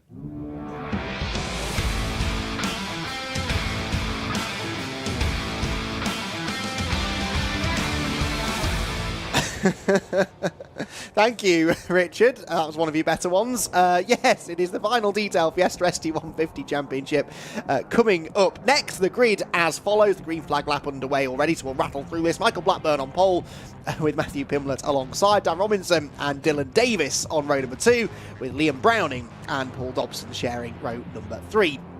Row 4 then for Chris Grimes and Dan Wyke, although it seems now Dan Wyke is there ahead of Max Buxton. Then it will be Stephanie Saw and Adam Vickers, with Alec Townley and Jade Goodwin completing the top 12. Anthony Sullivan and Matthew Morton are next, ahead of Neil Marsh and Paul Dobson, with then Graham Malem and Ron Lufstad at the 9th row. Row 10 for Mark Blunt and Tudor Stefan Nichita, with Alex Sprange and Sam Watkins at the back of the grid. So the ST150s coming towards the conclusion of their green flag lap. This is sort of the baby brother, if you like, of the ST240s that we had earlier on out on track. These are the Mark 6 Fiestas, Fiesta STs, less powerful. 150 brake horsepower for the Mark 6 cars, but nice that there is still a home for the Mark 6s, and clearly an appetite for them. 22 of them on the grid this weekend, and it's a good sort of stepping stone on that tin top racing ladder if you want to go the Blue Oval route. Then you could even go out of Fiesta Juniors into this championship if you wanted to, although many of the youngsters tend to make the leap straight up into the ST240s these days. But the ST150s, which were sort of born out of the old XR Challenge, are now very much an established championship. And again, they tend to run alongside the ST240s, which this year are full season support series for TCR UK. So we'll see a lot of the ST150s as the year goes on. So Michael Blackburn and Matt Pimblett on the front row together. Then the green flag's been waved at the back of the grid, and the red light goes out now, and away we go. Very aggressive start there from, I think that was Dylan Davis from the outside of row number 2, diving down to the inside line, but I think that's really going to work for him. He's going to, well, it was going to work, but then he seemed to miss a gear, and that stacks everybody up, and I thought for a moment we were going to have a repeat of the incident from the TTs earlier on, but they all gathered it together, luckily, and we get out of Paddock Hill Bend unscathed. Blackburn leads the way then, Pimblett is in second. It's side by side still for third position, and I think that is now Dylan Davis trying to go around the outside, but that's not quite going to pay off, so drops back in line behind Dan Robinson. So grid order at the front. Beg your pardon, sorry, that's Chris Grimes actually up into fourth position. So maybe it was Grimes that I saw making that really good start. Along the Cooper Straight they go then towards Surtees, and cleanly does it through the opening sequence of corners. Towards the braking zone at Clearways they go. And well out wide goes, who's that, 91, that's Liam Browning, who's moved up from the City Car Cup into the ST150s. That's an interesting step from the very low-powered front-wheel drive machines in the City Car Cup into the slightly more powerful hot hatches. But Browning making a bit of a mistake there at Clearways, loses a position by the time he gets to Paddock Hill Bend. Dan Wyke now moves up behind him to try and challenge, but Michael Blackburn leads by nearly a second at the end of lap 1. From Pimblett second, Robinson third, Grimes fourth, and Liam Browning in fifth position. Up the inside goes Stephanie Saw to gain a position there at the expense of Max Buxton. That was for eighth position. Wyke taking some very aggressive lines. He's carrying the vinyl detail sponsorship, championship sponsors of the ST150s, as you might have gathered from Richard's introduction. And the championship, as I said, continuing to grow nicely. Nice to have their continued sponsorship as well for the 2024 season. Out of the last corner they go then towards the timing line. Michael Blackburn was 9/10 of a second up on Matt Pimblett. I'd say that's come down slightly. Yeah, 6.5 tenths now then between the top two. Blackburn leading still. Blackburn with the pink background to his number denotes that he is one of the Masters drivers. This has become a common class now to be found across pretty much all of the BRSCC championships, a Masters championship for drivers over the age of 45. But as we've seen on several occasions already today, that doesn't mean that they're the slow drivers. Often it just means that with experience comes extra pace, and we're definitely seeing that from Michael Blackburn, who had a lot of success back in the XR Challenge days. And in the ST150s, he was one of the few XR Challenge drivers actually who were really able to get to grips with the ST150s quite quickly. A lot of the XR drivers didn't really like the ST150s because they're very, very stiff, whereas an XR2 in particular, was always very softly sprung and quite spongy, and you could sort of roll it through the corners. These you've got to drive completely differently. Even though it is the sort of next generation of Fiesta, they drive completely differently, and so lots of those XR Challenge drivers just could not figure it out and have now gone on to do other things instead. But it has brought with it a new generation of Fiesta driver, and the ST150 Championship continuing to go strong. New fastest lap for Blackburn then, just to illustrate my point that he's definitely got to grips with the newer shaped Fiesta. A 58.78, the new fastest lap, as around the outside attempts to go down Wyke, and ahead of them, I thought I spotted this is Chris Grimes versus Dylan Davis for fourth position. So Dylan Davis looking to try and find a way through, gets the switchback coming out of Graham Hill, then gets squeezed over onto the grass though. Oh, that was close. He's still coming, he's not backing down, and does now get the place going into Surtees. But that was a very robust defence from Chris Grimes, who did not want to let him through too easily. The cars hop and skip their way through Clearways corner. There is Liam Browning, so still ahead of Dan Wyke, but now with Stephanie Saw on their tail. So Stephanie having a good run here, 8th position at the moment, and looking to try and gain some more ground. Across the line they all go then. And interesting to see whether or not Grimes can get away now. Sorry, Davis can get away now from Grimes, I should say, having made that position at the end of the previous lap. Through Druid's corner they go. Anyone going to duck out of line and make a challenge? Dan Wyke tries it. Oh, so close, but I think he is pushing Browning round Druid's there, but not overly aggressive, just sort of tapping a bit of Morse code onto the back of the 91 car, letting him know he's there. Does the same again at Graham Hill Bend, but Browning is driving a brilliant defensive line here. He's defending on the way into the corner. That slows him down on the exit and could lead to a switchback move, but he parks it on the apex, waits until he feels that bump in the rear of his car, and that tells him that Wyke's momentum has been stalled out, but not into clearways. It's not. He launches up the inside. That was a lovely move from Wyke, and it elbows the Liam Browning car out wide and opens the door for Stephanie Saw to come through as well. So this could be 2 places lost for Liam Browning. He's on the outside line into Paddock Hill Bend. That's not often a good place to be. And actually, Stephanie Saw is ahead by 35 thousandths of a second at the line anyway. She's got the inside line into Paddock Hill Bend and does go through. New fastest lap, by the way, set by Sam Watkins, all the way down in 13th position. So Sam Watkins catching this group. And is that smoke from Dan Wyke's car? I think it might have been. Browning gets a headbutt from his teammate, Stephanie Saw. Yes, it was smoke from Dan Wyke's car. He's off the road at Druids. So there was something going on with the right front corner of that car. And another one is off now as well. That's Goodwin. Is the fluid coming out of Dan Wyke's machine, I wonder then? Because Goodwin did not seem to have any control of the number 42 car there. The next few cars are getting through Druids okay. Could be unrelated then, but there was suddenly a bit of smoke out of the front of Dan Wyke's machine. Off he went at low speed, and then behind him at slightly higher speed went Jade Goodwin. So Jade Goodwin into the gravel, and because she's in the gravel, there is going to be a safety car. So the safety car back out again, and Jade Goodwin, unfortunately, beached in the gravel trap a long way off the road as well, so that's going to take quite a bit of effort from the marshals to get her back underway.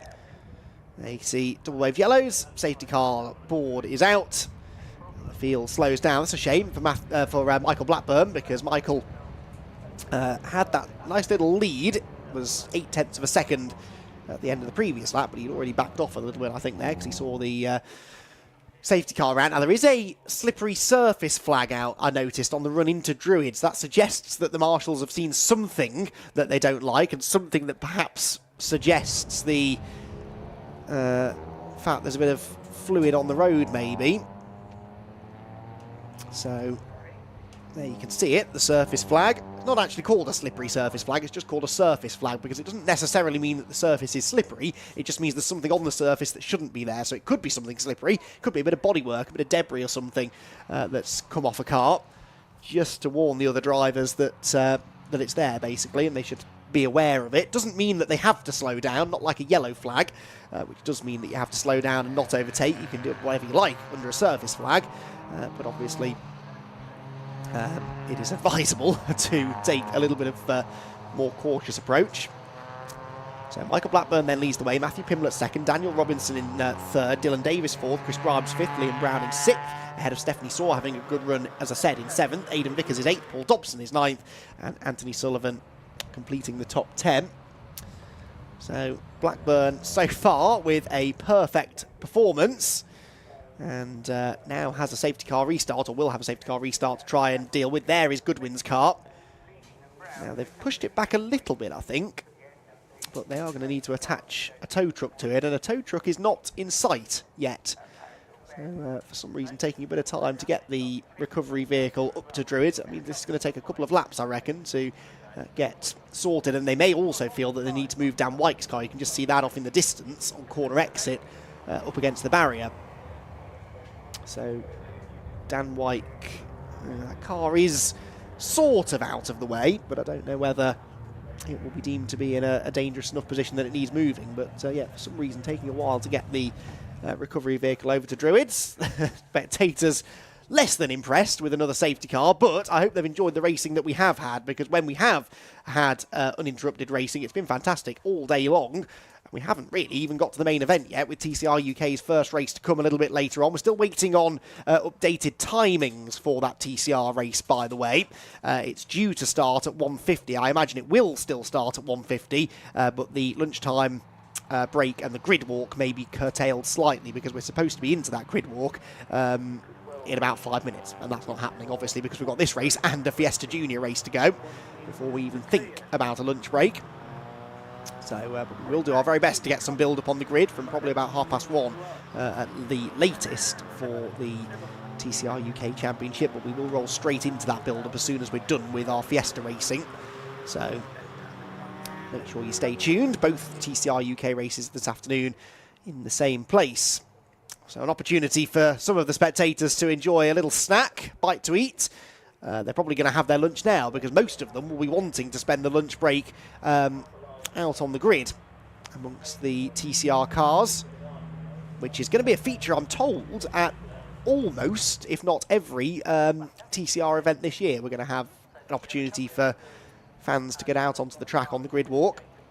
So that's a fantastic addition, something that not many other championships out there will let you do, really. You don't have to purchase a VIP pass, you don't have to be a hospitality member, you don't even have to pay a penny. You just have to turn up in the right place in the paddock, and you will be let out onto the grid to mingle with the stars of the show in TCR UK. Chat to the drivers, get some pictures with the cars. Fantastic initiative for 2024. We've done it in the past, but to do it for every round, hopefully this year, is going to be mega. Right then, whilst I've been wittering on about TCR, the Fiestas that were in places they shouldn't be have been recovered. Now, interestingly, they've got Goodwin's car out of the way. She's driving it down the grass. That is Dan Wyke's car, which I thought had pulled over with a mechanical issue, but it's been towed off the grass, where I don't really think it was stuck. I think the engine had just stopped. And is now being driven back to the pit lane under its own steam. It will take the back entrance into the pit lane, which it has done now, so it's off the track. I can't see out of the window any fluid coming out of that car, which presumably they would have assessed first before letting it back out on the track. You would hope they would have done anyway. So the track should be clear. There is Goodwin's car out of the way. So both cars are now out of the way. The recovery vehicles are off track as well. We should go racing again at the end of this lap, and it will be Michael Blackburn leading the field to the restart with probably 2.5 minutes to go. So we're not going to have a lot of racing left, not a lot of defending really for Michael Blackburn to have to do. So see whether or not Matthew Pimlett's got an answer for the race-long race leader, whether or not they're going to be able to find a way past him. Daniel Robinson, of course, in third position, also benefiting from this because he's caught back up to the leaders. So lights out on the safety car then, it accelerates away. And Michael Blackburn trying to go with it, actually. I think he's seen an opportunity here. Rather than bunching everybody back together like you normally would on a safety car restart, he's just gone. And as long as he doesn't catch the safety car, which I don't think he will, he has nailed this. This is a perfect restart. Look at that, he's timed it to perfection. He's not allowed to pass the safety car before it gets into the pit lane. That was perfect. What a brilliant restart that was from Michael Blackburn. And it might be because Matthew Pimlett's got a problem. Pimlett's in the pit lane from second place, and that has ruined any chance that the rest of them had of going after Blackburn, because Blackburn crosses the line 4 seconds nearly ahead of the rest of the pack. So it's now Robinson second, Dylan Davis third, and Chris Grimes in fourth position. But that was a brilliant restart from Blackburn. He did go early, but I think that was just compounded by the fact that Pimlett was going slowly and had to head for the pit lane. So the race gets back underway without him. Bit of side-by-side action there further back in the top 10, but the race leader is already at Graham Hill Bend. And checking out from this battle that's going on behind, Liam Browning there, Chris Grimes there, having a little look up the inside of Dylan Davis and almost scared Dylan off the track there. Dylan well beyond track limits as they came off Graham Hill Bend. But he kept his foot in it, didn't really lose too much momentum. Was a place changing hands further back. I think that was Aidan Vickers maybe losing a spot to Paul Dobson. Double check that at the end of the lap. The leaders though come out through Clearways and Clark Curve to start what will be the penultimate lap of the race. Another driver worth keeping an eye on, I think, here is Sam Watkins. Sam Watkins is 11th at the moment. Remember, he had set the fastest lap of the race, but Dan Robinson has just stolen that from him actually. And that lap was a full 9/10 quicker than the race leader. So it's a good job Blackburn had such a good restart. The inside there does go Sam Watkins, and we picked him up at just the right time. And that was Sam Watkins getting past Anthony Sullivan for 8th position. So Watkins, the red car with the white bumper, is looking pretty rapid now on this restarted race. There goes Alec Townley in the Rapid Fit Ford-inspired livery. Brilliantly turned out car that one is, the number 4 Fiesta. The rest of the pack heading towards Surtees, about to start the final lap. There are the two teammates coming through. These have been tied together all race, haven't they? Liam Browning just ahead of Stephanie Saw, who is really starting to ask some questions of the 5th place man. Looks to try and get a good run out of clearways and Clark Curve to Stephanie, but there's just nowhere to go. Everywhere she goes, she's got a face full of Liam Browning, who is defending well. He'll be used to that, again, from his City Car Cup days, where the racing was often absolutely bumper to bumper. Double-waved yellows there across the line. What's that all about? Someone off at Paddock Hill Bend? Don't see anyone off at Paddock Hill Bend, but there were double-waved yellows across the timing line there. There's a car, I believe, pulled off on the inside of the pit straight that I hadn't spotted, so that's why the yellow flags were out. Who is that car then, I wonder? Oh yes, just on pit exit, and helpfully can't see the number. There we go. It's that is Aidan Vickers, isn't it? Who I'd spotted slowing a lap ago, and unfortunately was slowing to a stop as he went towards turn number 1, so that won't require a stoppage. We're on the final lap anyway now. Michael Blackburn looked like he was going to have a pretty difficult time of this, but that spectacularly good restart means he's been able to coast it home. It might have been different if Robinson had been able to go with him, though, because Robinson has been closing in, but he's going to ultimately run out of time. The checkered flag waves, and it waves for Michael Blackburn. Second goes to Dan Robinson, and Dylan Davis, who in fairness was going with him there, finishes in 3rd. The rest of them cycle through as well. Blackburn, the Masters class winner as well in that race. Which was a bit of a race of attrition, wasn't it, in the end? But certainly still provided plenty of entertainment. And the ST150s, who had a race yesterday, I think I'm right in saying, have another race later on this afternoon. Yes, they do, just before the second TCR race this afternoon. Michael Blackburn will be aiming for a hat-trick. Pretty perfect way to start the season, that would be. Didn't take the fastest lap in that race. I think it's worth pointing out, though, that Michael did back off after he built that big lead. His last few laps were about a second off the pace. I don't think that's because he had a problem. If he did, I'm sure he'll mention it to Richard John Neal in a minute or two, but I think he was just sort of stroking it home, knowing he had a big lead over Robinson, but Robinson at the flag was only 1.4 seconds back, having started 3 seconds behind. So, provisional result then for the final details. Fiesta ST150 Challenges, second round of the season. Michael Blackburn the winner, with Dan Robinson in second, Dylan Davis third, Chris Grimes fourth, and Liam Browning came home fifth, ahead of Stephanie Saw, Paul Dobson, Sam Watkins, Anthony Sullivan, and Alec Townley in 10th. Mark Blunt was 11th, ahead of Matthew Morton, Tudor Nachita, and Alex Sprange in 14th position. A guest driver, so doesn't score points. Graham Malem does, though. He was 15th, ahead of Neil Marsh and Ron Lufstad. Aidan Vickers unfortunately retired off-road in the latter stages. Matt Pimblett retired to the pit lane on the restart. Dan Wyke and Jade Goodwin brought about a safety car after they both went off in seemingly unrelated incidents at Druids, whilst Max Buxton was an early retiree to the pit lane as well. So, ST150 action concludes for now, but they will, as I said, have that race to come a little bit later on in the day. And we'll wait to see whether Michael Blackburn's going to be able to make that a hat-trick of victories, or will Dan Robinson or Dylan Davis be able to give him a bit more of a fight. So, one more race to go before lunch. That will be the second round of the championship, or second race of the weekend, I should say, for the BRSCC Fiesta Juniors. So the juniors are out next for their first racing action on the Sunday here of this TCR UK event at Brands Hatch. And then we'll be into the build-up for race number 2 of TCR UK. And that, remember, is the reversed grid race. So that arguably the one really worth tuning in for. If race 1 was as exciting as it was yesterday, then race 2 should be even more so. We'll be down on the grid in half an hour or so with the pre-race build-up for that one. So just waiting for word that Richard John Neal is ready with some drivers, and we'll then be able to get all of the thoughts from our podium finishers. Michael Blackburn, in particular, will be happy with another win. And I really can't wait to get his thoughts on that safety car restart, whether that was just him timing it to perfection or whether there was perhaps a little bit of an issue. Well, there obviously was some sort of issue developing for Matthew Pimblett, but whether that was the reason for the big gap that Blackburn pulled, I'm not really sure. Beautiful day it's turning into. The sun just starting to break through the clouds now, definitely getting warmer here, and a big crowd on hand. That Paddock Hill Bend Grandstand, every time I see it, it gets fuller and fuller, and I'm sure after lunch it will be even busier in there. There is the Aidan Vickers car being towed back. Not sure what the issue was there. That car just seemed to lose all power coming out of the final corner and pulled over onto the grass on driver's right at pit exit. Well, that car is recovered. Before we get the Fiesta Juniors out on track, let's head down once more to Richard John Neal. Make mine a double. Michael Blackburn can't drink and drive on the way home, but a double win. Super way to start the weekend and indeed the season. Absolutely. Yeah, I didn't expect this weekend. There's a good level of competition. So I expected my work cut out, and I expected this weekend being about collecting points. But 2 wins, yeah, it's brought a smile to my face. Wasn't too. They did manage to get restarted. I wonder whether they were going to put the checker out, but you had a little bit of finality to the race anyway. Yeah, you could see how quickly the marshals have cleared it up.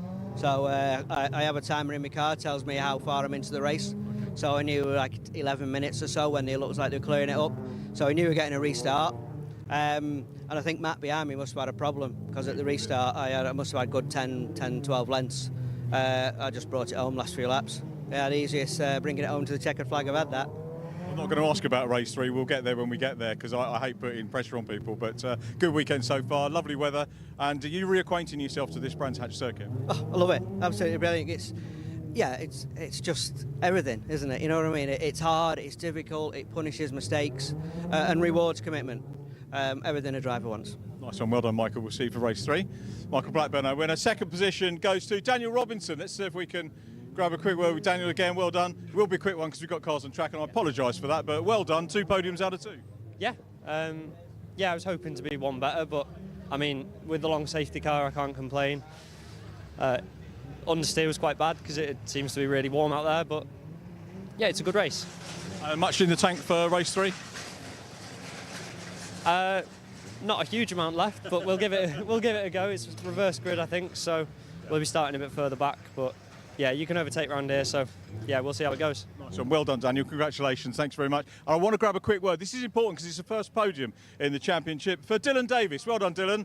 Many congratulations. I think only your second meeting you did a guest run at Silverstone last year, if I remember correctly. Yeah. I've just been doing karting since I was about 8 years old, and then this is my second time in the car, so it's pretty good to come third. And obviously you're making the choice to come into the 150s. Good championship for a karter to move into? Yeah, I mean, the car handles really well, and the tyres aren't the grippiest, but it's a good way of learning how to drive cars quick, so it's nice to drive. Well, congratulations on the first podium. Hopefully we'll get longer chats in the future. I know this is going to be the first of many. Congratulations. We'll see you later. Dylan Davis, remember the name. First time podium in the championship. The cars are already getting ready for their green flag laps. So it's going to have to be a quick grid for the Fiesta Juniors. Over to you once again, Andy. Thank you.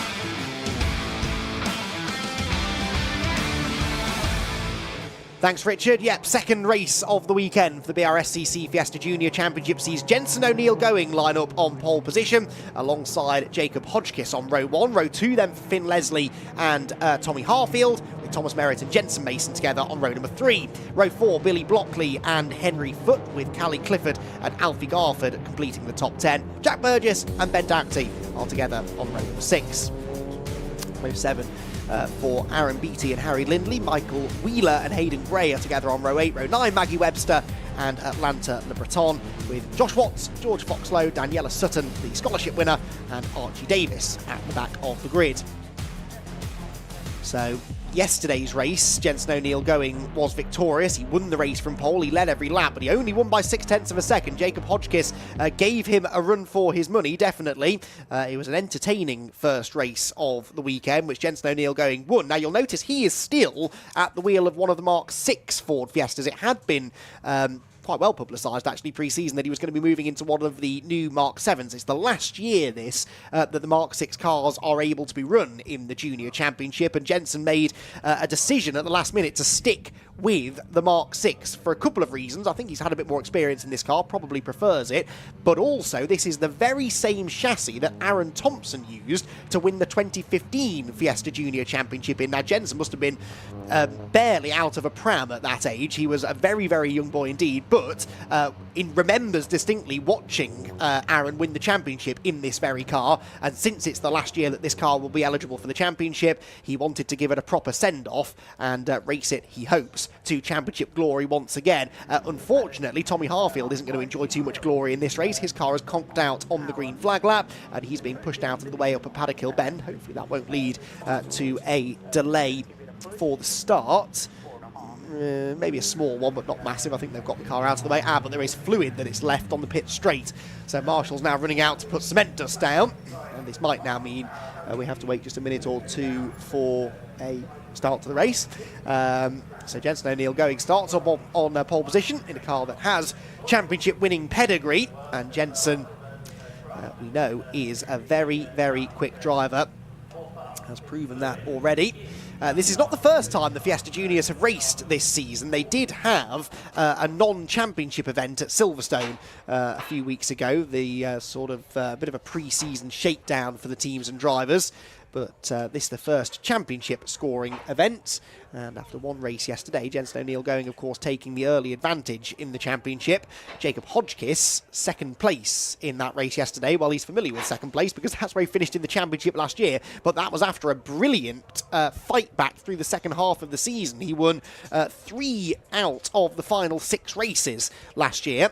And including the 2 final ones here at Brands Hatch, with fastest lap as well. He scored maximum points here at Brands Hatch last season, but not able to do that this time around. A strong second place is not a bad start to his weekend, but yeah, he will now be desperate to try and beat Jensen O'Neill going if he can. So there you can see the line of fluid that's been left by the car on the beginning of the green flag lap of Tommy Harfield, and that's going to require a lot of cement dust. And because this now is turning into a significant delay in the restart of the race, I would imagine we'll probably end up with another green flag lap as well. You don't really want to set this lot loose on cold tyres into Paddock Hill Bend, which was the scene of drama at the beginning of one of the races at the back end of the year in 2023, but did produce a very dramatic and exciting championship deciding event. So, long line of cement dust now, and that's right on the racing line as well, going into paddock. There is Jensen O'Neill going, son of Jamie going, the man behind the Jam Sport camp, and Jamie really, really wants to try and have a good season in 2024. For his team, for his son, it would be a very special moment if they could win the championship in one of these Mark 6 Fiestas. Jensen so far showing that he's got the ability to do just that. So marshals back at work. They've had a busy time, those particular marshals, haven't they? The marshals posted at Paddock Hill Bend. You must know as a marshal, if you find out that's your post at the start of a day, that you're not going to have much time to sit back and relax and enjoy the racing. There's always going to be something for you to deal with at paddock. It's a very tricky section of circuit. We've seen drama at the start of races, but throughout races up there, it's the best place to try and launch an overtake, but it's a difficult place to make an overtake. It can very easily end up going wrong. That's without something slippery on the racing service to contend with. Doors open on a few of the cars there. Drivers, of course, will have been sat in these cars for a little while now, because before we ever see them on track, they are in the assembly area, normally before the preceding race has actually begun. So they sit there for at least 20 minutes or so. And if that race is delayed for whatever reason, then they're in there for even longer. Some of them like to get out, but others prefer to just stay in the car and stay in the zone, so to speak. And means they just sit there sort of slowly baking in the cars, in their fireproof overalls, in their helmets, and then to have to come and sit out on the grid for all this time with the heart rate pounding is not ideal for them either, is it really? But the start delayed board has been shown, so the drivers all know now that they will get another green flag lap. And unfortunately, we'll just have to wait it out, but I think the marshals should be nearly getting there now. It's not a hugely long line of fluid that's been left there. Hoping this won't take too much longer. So there you can see Jacob Hodgkiss, front row of the grid as well. We will not have Tommy Harfield now then on row number 2. Thomas Merritt and Jensen Mason behind might try and take advantage of that little bit of clear track. Yesterday's race ended a little bit prematurely after an incident up at Druids for Josh Watson, George Foxlow. But before that, only Daniela Sutton had retired from the race. Archie Davis retired on the first lap, so was basically a non-starter. But Jensen O'Neill Going managed to deal with all of the pressure that he was under race long, really, from Jacob Hodgkiss, and came home a winner. Jacob, of course, will argue that had he had the remaining 2 or 3 laps to try and find a way by, he might have had a chance of doing so, but I think Jensen will tell us that he had it all under control. Nothing really seems to faze Jensen O'Neill Going, does it? I mean, he'd had a few things thrown at him over the last 8 months or so that would faze most people of his age. His very first start in the championship did not go according to plan at Donington Park, with a pretty horrendous accident down the Craner curves. He got out of the car and was immediately wanting to know if they had a spare car for him to jump into for the rest of the weekend. Just desperate to go racing. That's all that family knows, really. And Jensen very much taking after his father, Jamie, who himself was a successful Fiesta racer for a number of years, amongst other things. And he has passed a lot of that education on to his son. I know Jamie's done a lot of track days and driver coaching with Jensen as well. So, we are almost there, I think, now. Marshals appear to be heading back to their posts. Another green flag lap will take place. And then we will have a race restart. Over how long, I don't know. At the moment, it's still saying... Well, I suppose the race hasn't technically started yet, so they can't very well shorten it, can they? So 15 minutes, the duration, we hope. And that will give us enough time for... Oh, sorry, as I say that, the time gets shortened to 10 minutes. So 10 minutes, the new race distance. So, as we have to, because, I mean, we are now running quite a long way behind. I know I said earlier on we've got time to play with in the schedule, but we are now something like 20-odd minutes behind time. So, we have to, unfortunately, rattle through things. And the juniors will... They only get 2 races, I think I'm right in saying. No, absolutely not. They have another race at the end of the day as well, so they will... It's their own time they're wasting, as my teacher used to say to me. It's them that will perhaps have to have their race shortened at the end of the day. Not that this was particularly anyone's fault, this was just a mechanical failure, but it has led to a shortened race and a delayed start. But we're not that far away now. The green flag has waved. Cars making their way around the track, led by Jensen O'Neill Going, yesterday's race winner. Jacob Hodgkiss will have a plan, I'm sure, of what he wants to do here at the start.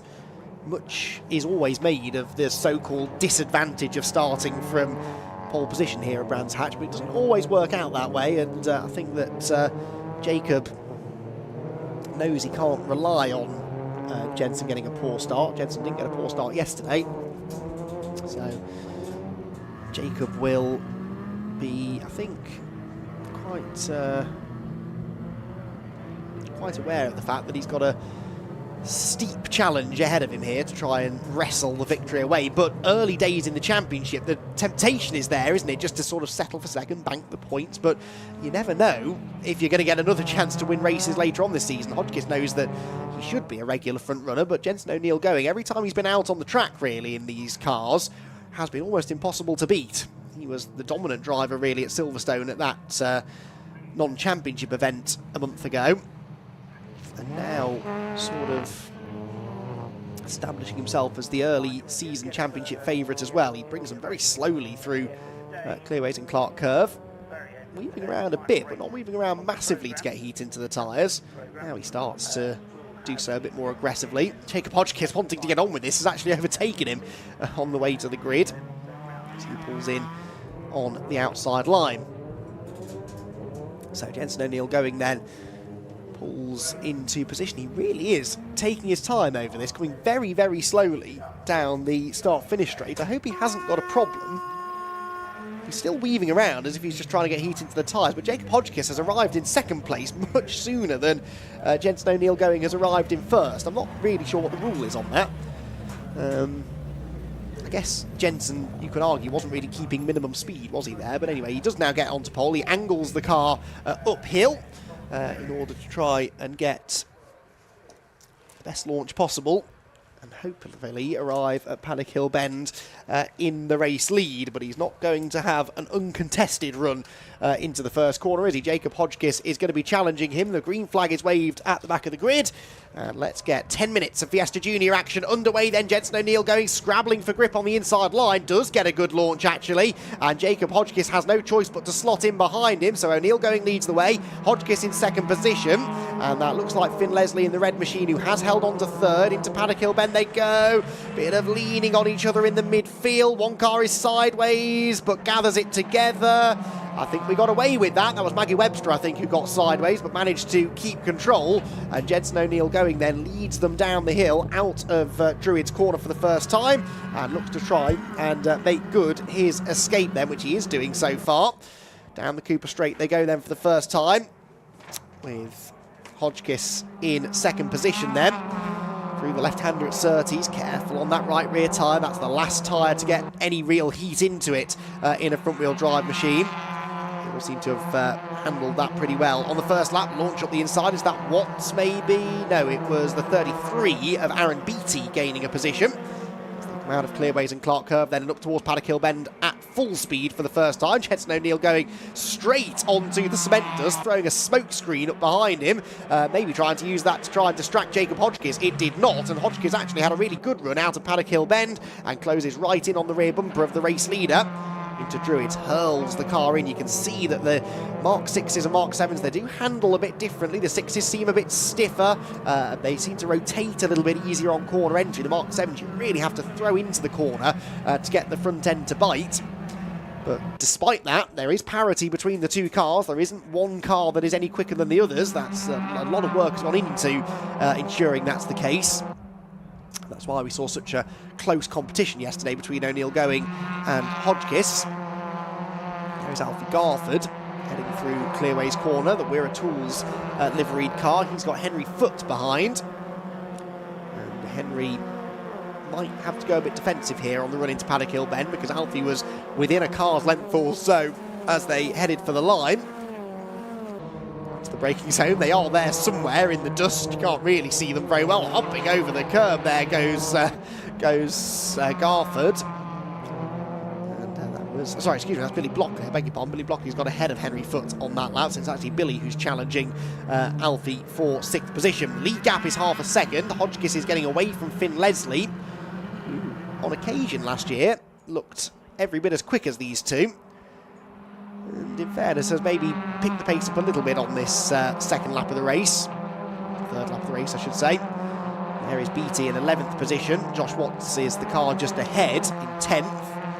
Behind is Ben Doty, who is trying to find a way back through and goes up the inside line. Lovely move into Clearways. That was textbook there from Benjamin. Slips through then into 11th position. And, Ben Doughty is running one of the Mark 7s. There is a rookie class as well, which runs across both the Mark 6s and Mark 7s.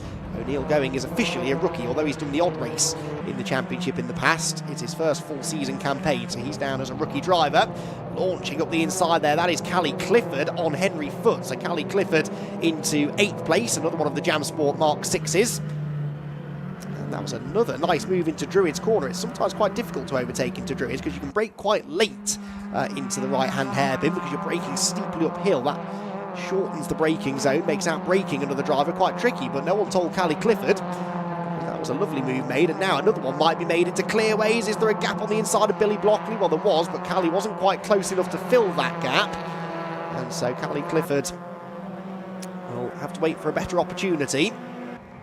Across the line they go. O'Neill going is getting away, and actually, yeah, Finn Leslie must have been listening to me because he's actually harassing Jacob Hodgkiss now, much more than Jacob is troubling the race leader. Hodgkiss a bit wide out of Paddock Hill Bend. Is there a move made into Druid's corner? Leslie thought about it, then had to jink back to the outside line.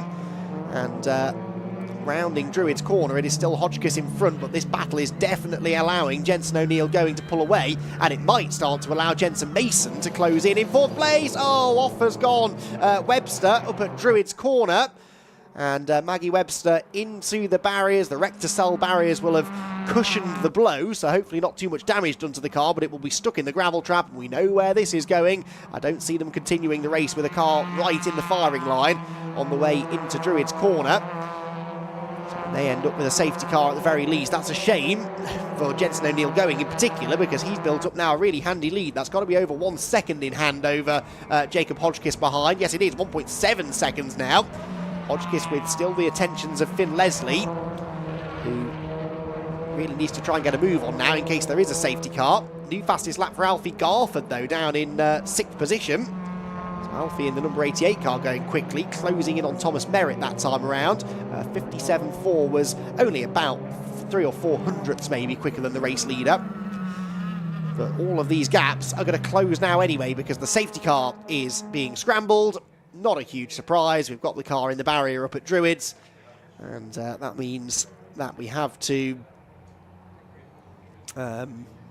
neutralise the race whilst the marshals go out and deal with that. Now, we saw in one of the races earlier on, I think it might have been the TTs, was it, where they realised late in the race that a safety car was going to be needed, and so they decided to just shorten the race. Now, I don't think they'll do that just yet, because we'll want to reach 75% race distance first to ensure that full championship points can be given, but it may be that once we get to that point, they then decide that there isn't really much point in trundling around behind the safety car if there isn't realistically a chance that we're going to get racing again. That being said, though, it hasn't been taking very long to get cars out of this gravel trap. You can see the recovery vehicles already in position, ready to pull Maggie's car out of the way. So hopefully we'll get that dealt with pretty swiftly, and we'll have a race restart with a couple of laps still to go. Jacob Hodgkiss getting closer now to Jenson O'Neill going than he's been at any point in this race, actually. Almost pushing Jenson through Paddock Hill Bend. So safety car out. Maggie Webster's car is about to be removed from the barrier. We'll see now if there is any damage to the left front corner, but I don't think there will be. The Recticel barriers really do work magic to cushion the impact. I mean, look, the car, apart from the fact it's very dusty, really doesn't seem to have any damage at all. Looks as though she's locked up going into the corner. She may have been sort of edged out onto the grass coming in. It looks like there are tyre marks on the grass coming up the hill. Whether she went there on her own or with some assistance, I'm not sure. But of course, once you get out onto the grass, ABS or no ABS, you're going to lock up and you're going to go straight on, and there really isn't very much runoff area up at Druids. So unfortunately destined for the barriers, but no damage done. There is a puncture on the right front corner, that's well spotted, and a broken wheel. Now that, and actually that looks like the wing mirror is hanging loose, so I reckon she's had contact on the right front corner going in, and that's sort of pinged her across onto the grass and off into the barriers, so maybe didn't get there quite by herself. She's got 2 minutes to go. A safety car lap is about 1.5 minutes. So we might get one lap. We might get one lap of racing if they get that car out of the way in a hurry, but it's still stationary at the moment up at the top of the hill. Because having pulled it out of the gravel, they've now realised it's got that broken wheel, and it's going to take a bit longer to get out of the way, I think.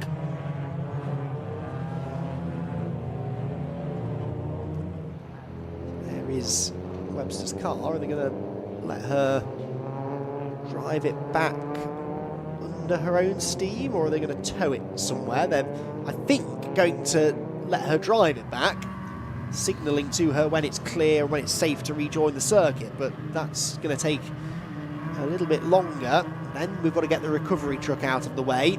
We are not going to restart this time, are we? And that leaves us with not enough time to complete another lap behind the safety car. But sadly, I don't think we're going to see a checkered flag this time, even though that would save us all a bit of time. I think we're going to have another lap behind the safety car, and then it will finish behind the safety car, I suspect. You can see the lights now on the BMW. It goes past pit entry. O'Neill going was dropping back there just in case, I think, but he really is leading them around at a very slow pace. He's not been in a hurry, has he, Jenson, until the green flag waves. As soon as we're racing, he's very, very quick, but anytime we're not, he is pretty slow. And yeah, well, the sensible thing has been done. The checkered flag is thrown, and Jenson O'Neill going is our race winner for a second time. Jacob Hodgkiss second, and Finn Leslie third. All down as different classes on the timing tower. Classes in inverted commas, though, because they all actually compete for the same championship, but there is a rookie championship, which Jenson O'Neill going claims another victory in. And there is a rookie championship within the Mark 6s and the Mark 7s. So Finn Leslie is the first rookie home in the Mark 7s. But as I said, they all ultimately compete for the same championship. So Jensen O'Neill going will be your points leader going into the third race a bit later on, which hopefully will be a little bit more of a contest. Because that was unfortunately a race that was shortened because of the Tommy Harfield car leaking fluid on the track on the green flag lap, and then shortened again at the end because of the safety car period, a bit like yesterday's race. But generally speaking, big improvements in driving standards this year, definitely, which is exactly what we wanted to see. Still got the big grids, and we will hopefully have some really good racing in that third race to come later on. So Jensen O'Neill going the winner then provisionally, with Jacob Hodgkiss second and Finn Leslie third. Jensen Mason comes home in fourth place ahead of Thomas Merritt. Then it was Alfie Garford, Callie Clifford, Billy Blockley, Henry Foot and Josh Watts completing the top 10. Ben Doughty and Jack Burgess were next ahead of Aaron Beattie and Archie Davis. Then in 15th position, we have, there we go, Hayden Gray, ahead of Harry Lindley and George Foxlow, Michael Wheeler and Atlanta Le Breton, and Maggie Webster, the only non-finisher, ending up in the gravel trap up at Druids Corner. That brought about the safety car, and unfortunately, a premature end to the race. So, one more race, like I said, for the Fiesta Juniors to come a little bit later on. In a moment, we will hear from our top 3 drivers in Fiesta Juniors, but after that, we'll be heading down onto the grid, where hopefully we'll be joined by plenty of the fans who have turned out here at Brands Hatch to enjoy our TCR UK grid walk. We have had an amended timetable through, just to let you know about that before we throw down to Richard. The amended timetable had a delayed start to the TCR race, so we're going to push everything back a little bit. Tell you what, we'll give you more information on that in a moment or two. For now, though, let's head down to hear from Richard John Neal then with our podium finishers for that second race of the season in the Fiesta Juniors.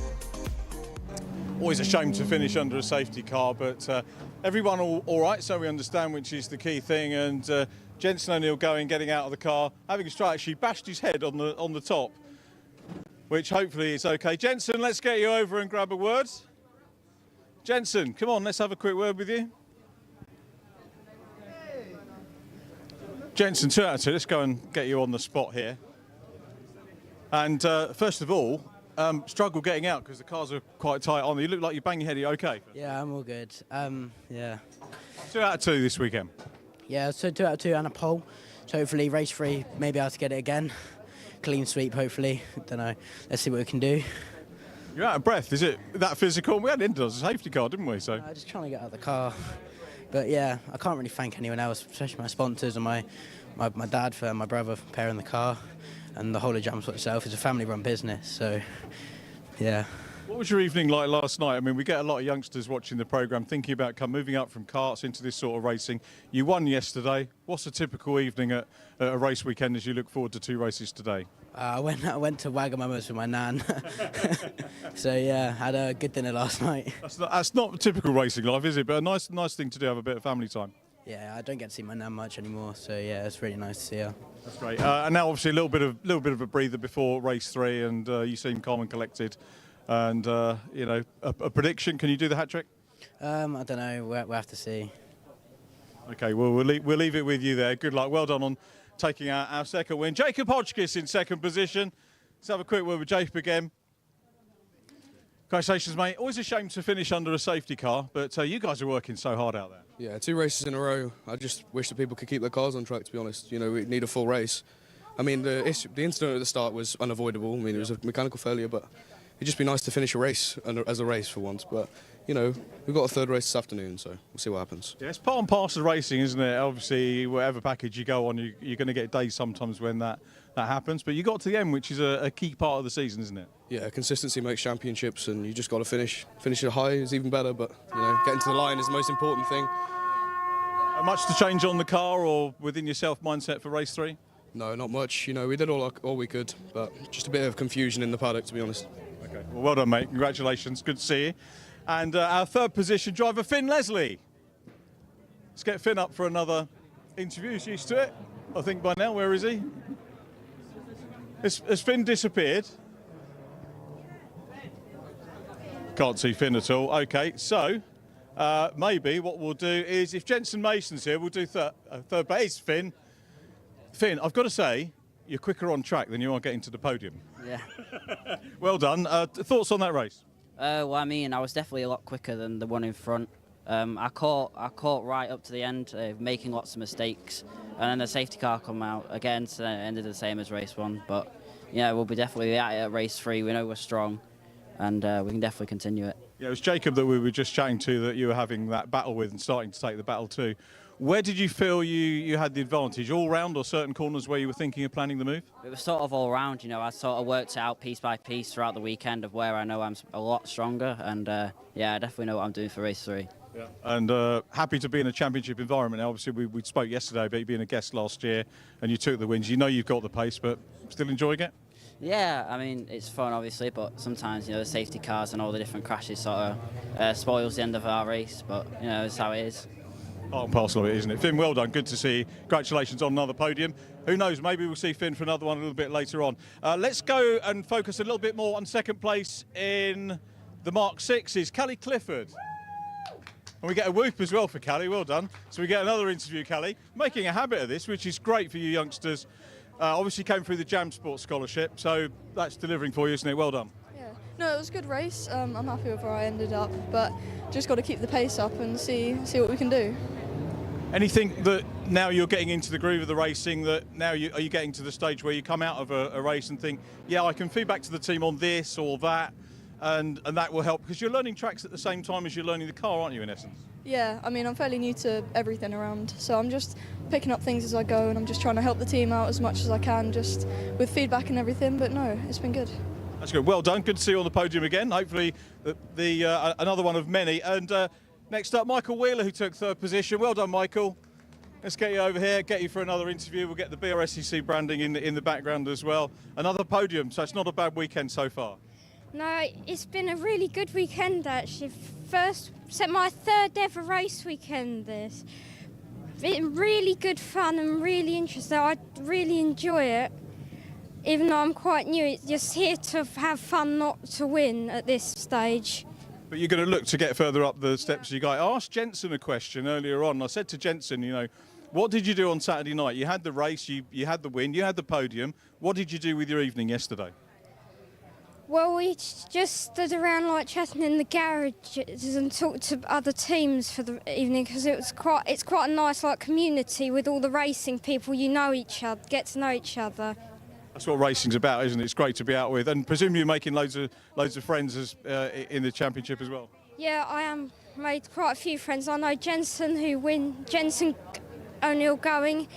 I've spoken to him. I've spoken to Jensen Mason. I've spoken to quite a lot of other people. That's good. I'm glad you enjoyed it, Michael. Great to see you on the podium again, and we'll see you hopefully for race 3. You never know. Good luck, Michael Wheeler there. If we've got time, very quickly. We'll have a word with Jensen Mason. Is Jensen here? Jensen?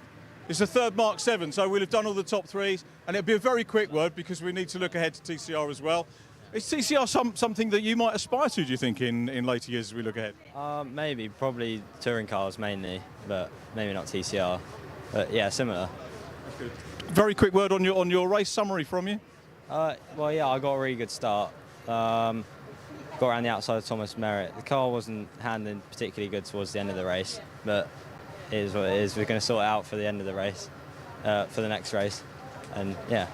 Hopefully see you on another podium then. Well done, Jensen. Thank you very much indeed. Good to see Jensen Mason completing our podium drivers here. We're going to take a very quick ad break, and then we'll be back with a look forward to, get excited about the TCR second race of the weekend.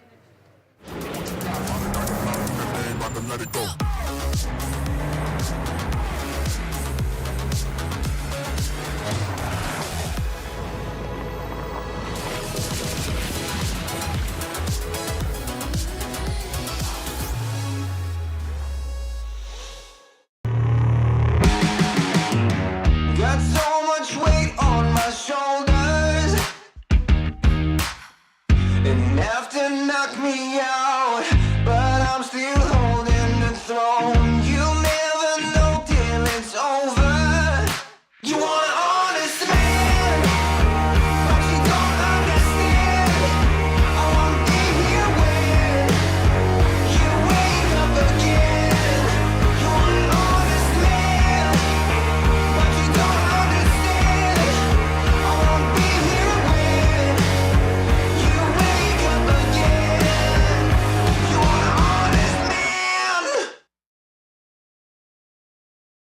Is your business ready to switch over to cloud telephony before the BT analogue switch off?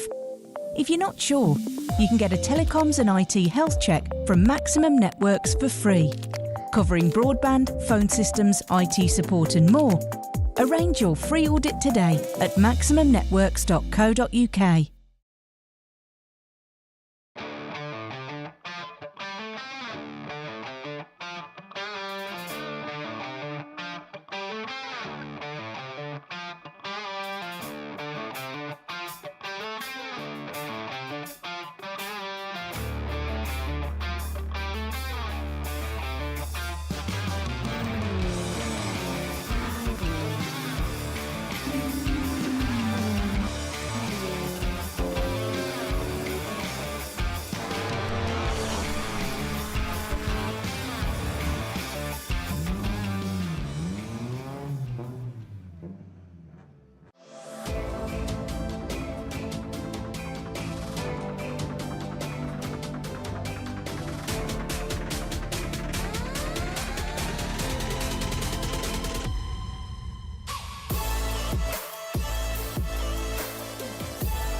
He's all the way around the outside.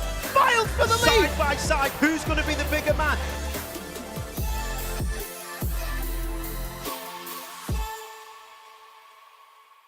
We are Big Motoring World, one of the largest car supermarkets in the UK. We have over 5,000 cars in stock. We are big on choice. We are big on value. We are big on quality. We are big on service. We are big on trust. All of our cars come with a 200-point mechanical inspection. We know what is important to our customers, and we have built the business around this because we are big on what matters to you.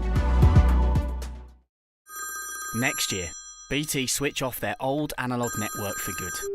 Make sure your business is ready to switch over to cloud telephony.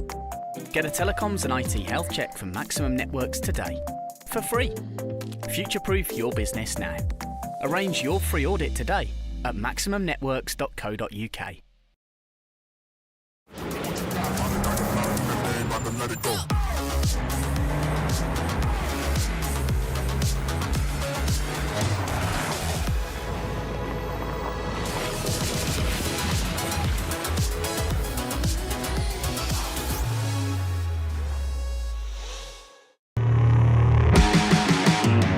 Got so much weight on my shoulders, enough to knock me out, but I'm still holding the throne. You never know till it's over. You want an honest man, but you don't understand. I won't be here when you wake up again. You want an honest man, but you don't understand. I won't be here when you wake up again. You want an honest man.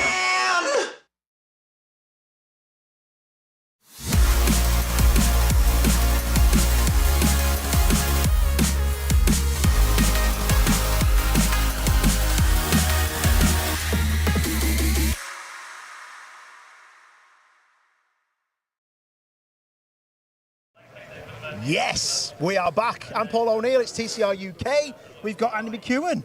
We've got Jack Oliphant. First of all, Jack, how are you? You're newbie to our series. It's been brilliant, though. It's been a baptism of fire. Yesterday was fantastic. Today, I mean, look at the atmosphere. You can see it behind us, to be honest. It's building. TCR is going to be absolutely epic. Yeah, definitely. Brands Hatch Indy circuit. It's quite warm. It's not as hot as it was yesterday, Andy, but wow, so many people. Laura, our camera person, can you actually have a look at what's going on behind us? We've got so many people, a free public grid walk.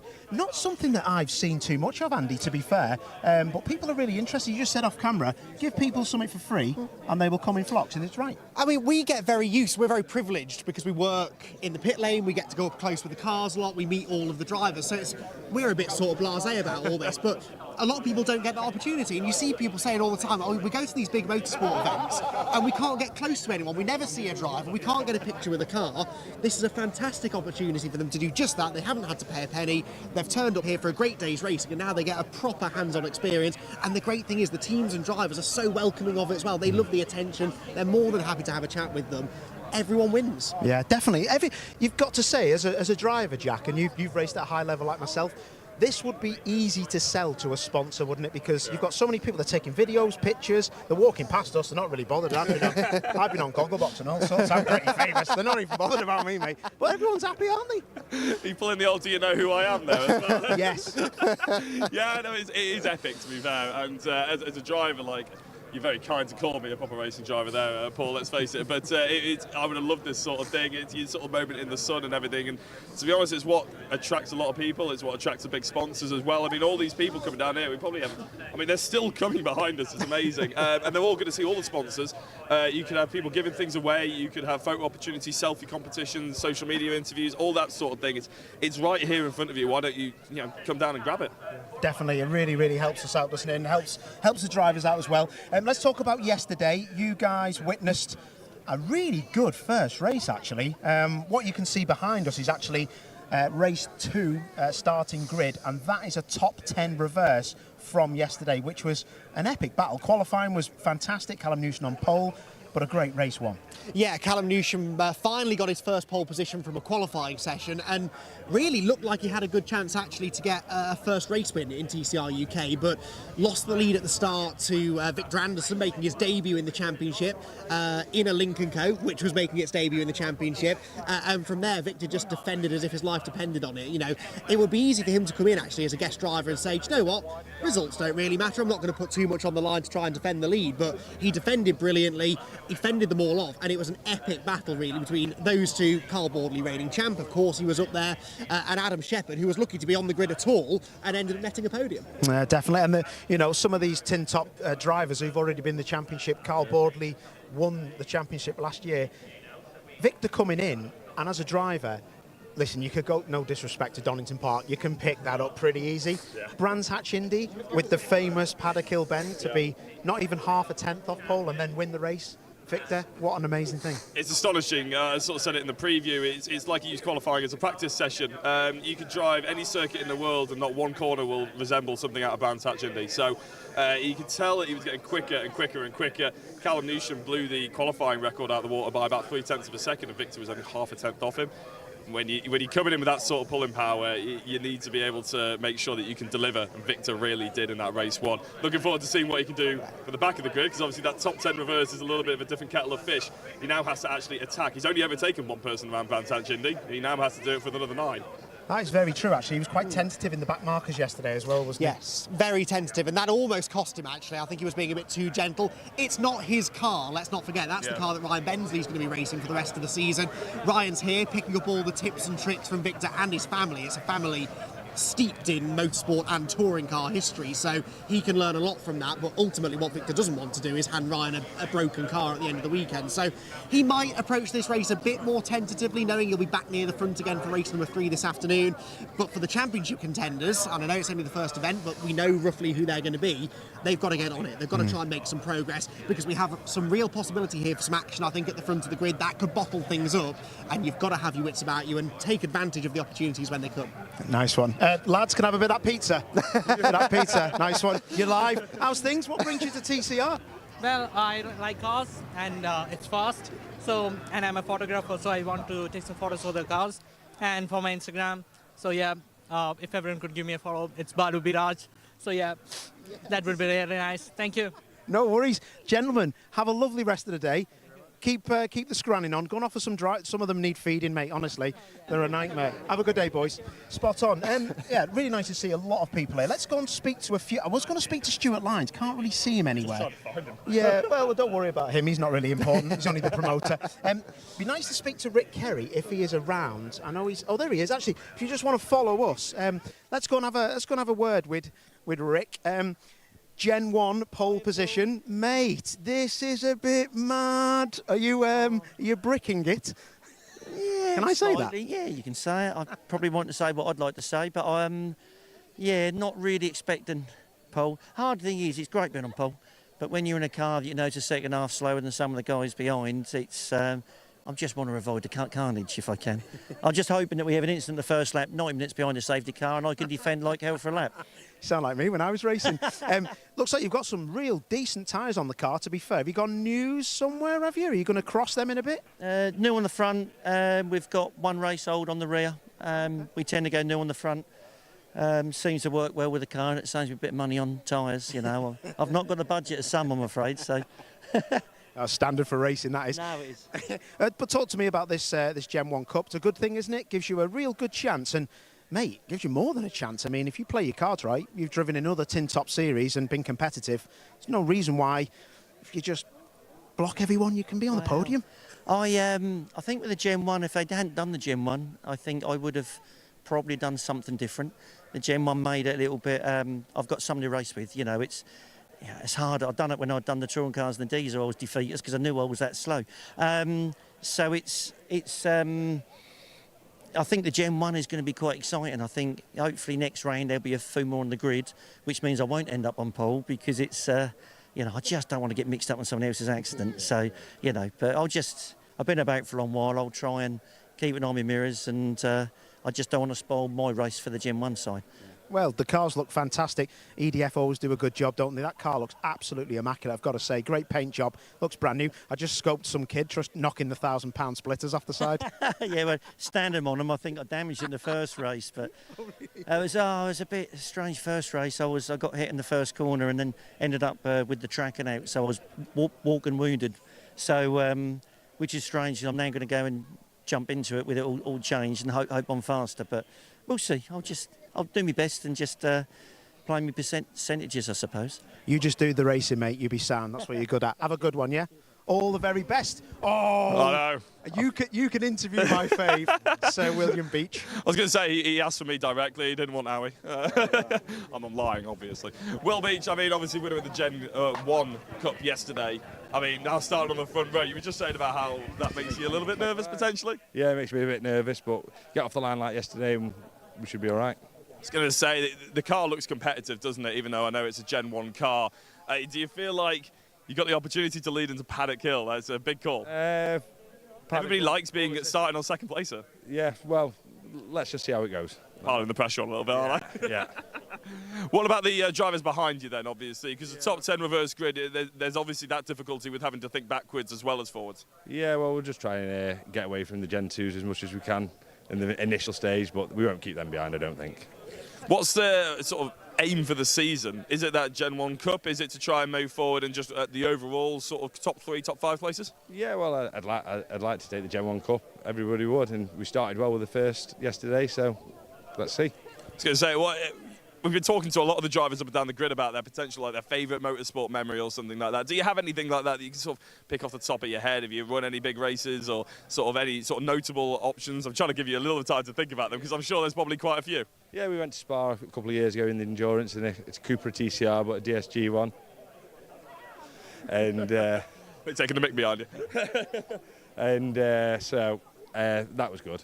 Yeah, I can imagine. That's awesome. Well, good luck for the race, Will. And, well, I could just say I was going to shake your hand and wave away, but thank you. I was going to pass over to Paul O'Neill, but he's having his Gogglebox moment, and he's taking pictures with the fans as well. No, I know them people. Have a good one, Will. Fair play, mate. All the best. Yeah, no, I know them people. Just like, right, I've just given them a few quid and we've got Move on, stroke the ego a little bit.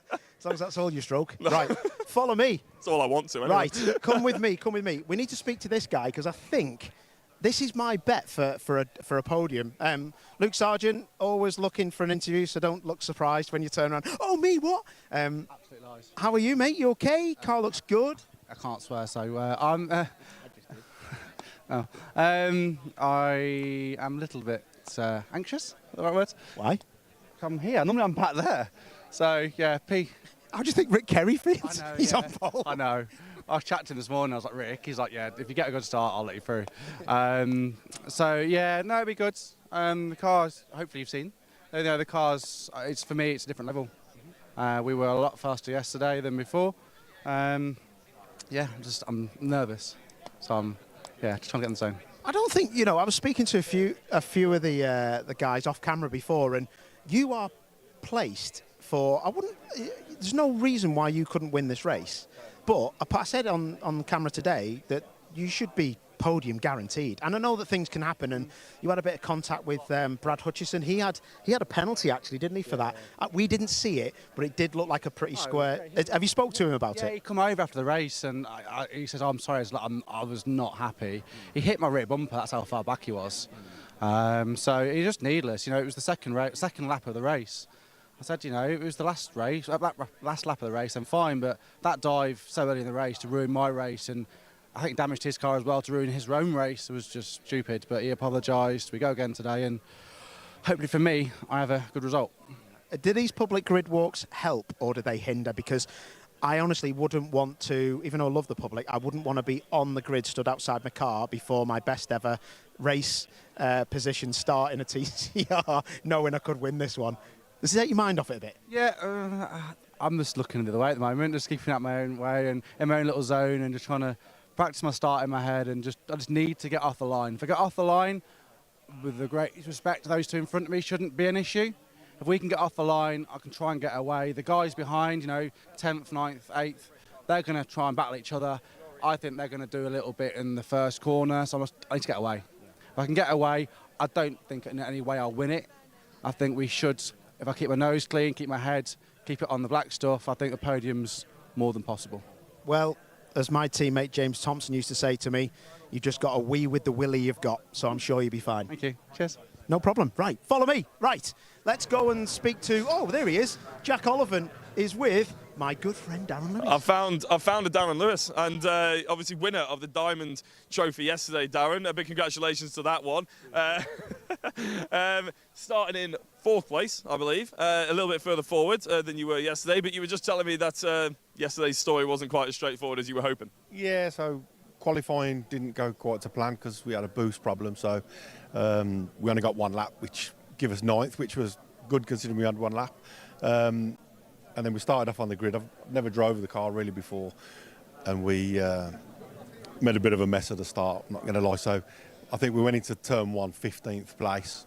But it's heartbreaking, isn't it, around here as well? Yeah, it was hard work, I'm not going to lie. But we got back to 7th, so I was chuffed with that. I just hope that we can get a better start today. We haven't really had any practice starts or anything, so it's all new to me, and launch control and all sorts of stuff. So I don't know what I'm going to do yet. I'm just going to wing it.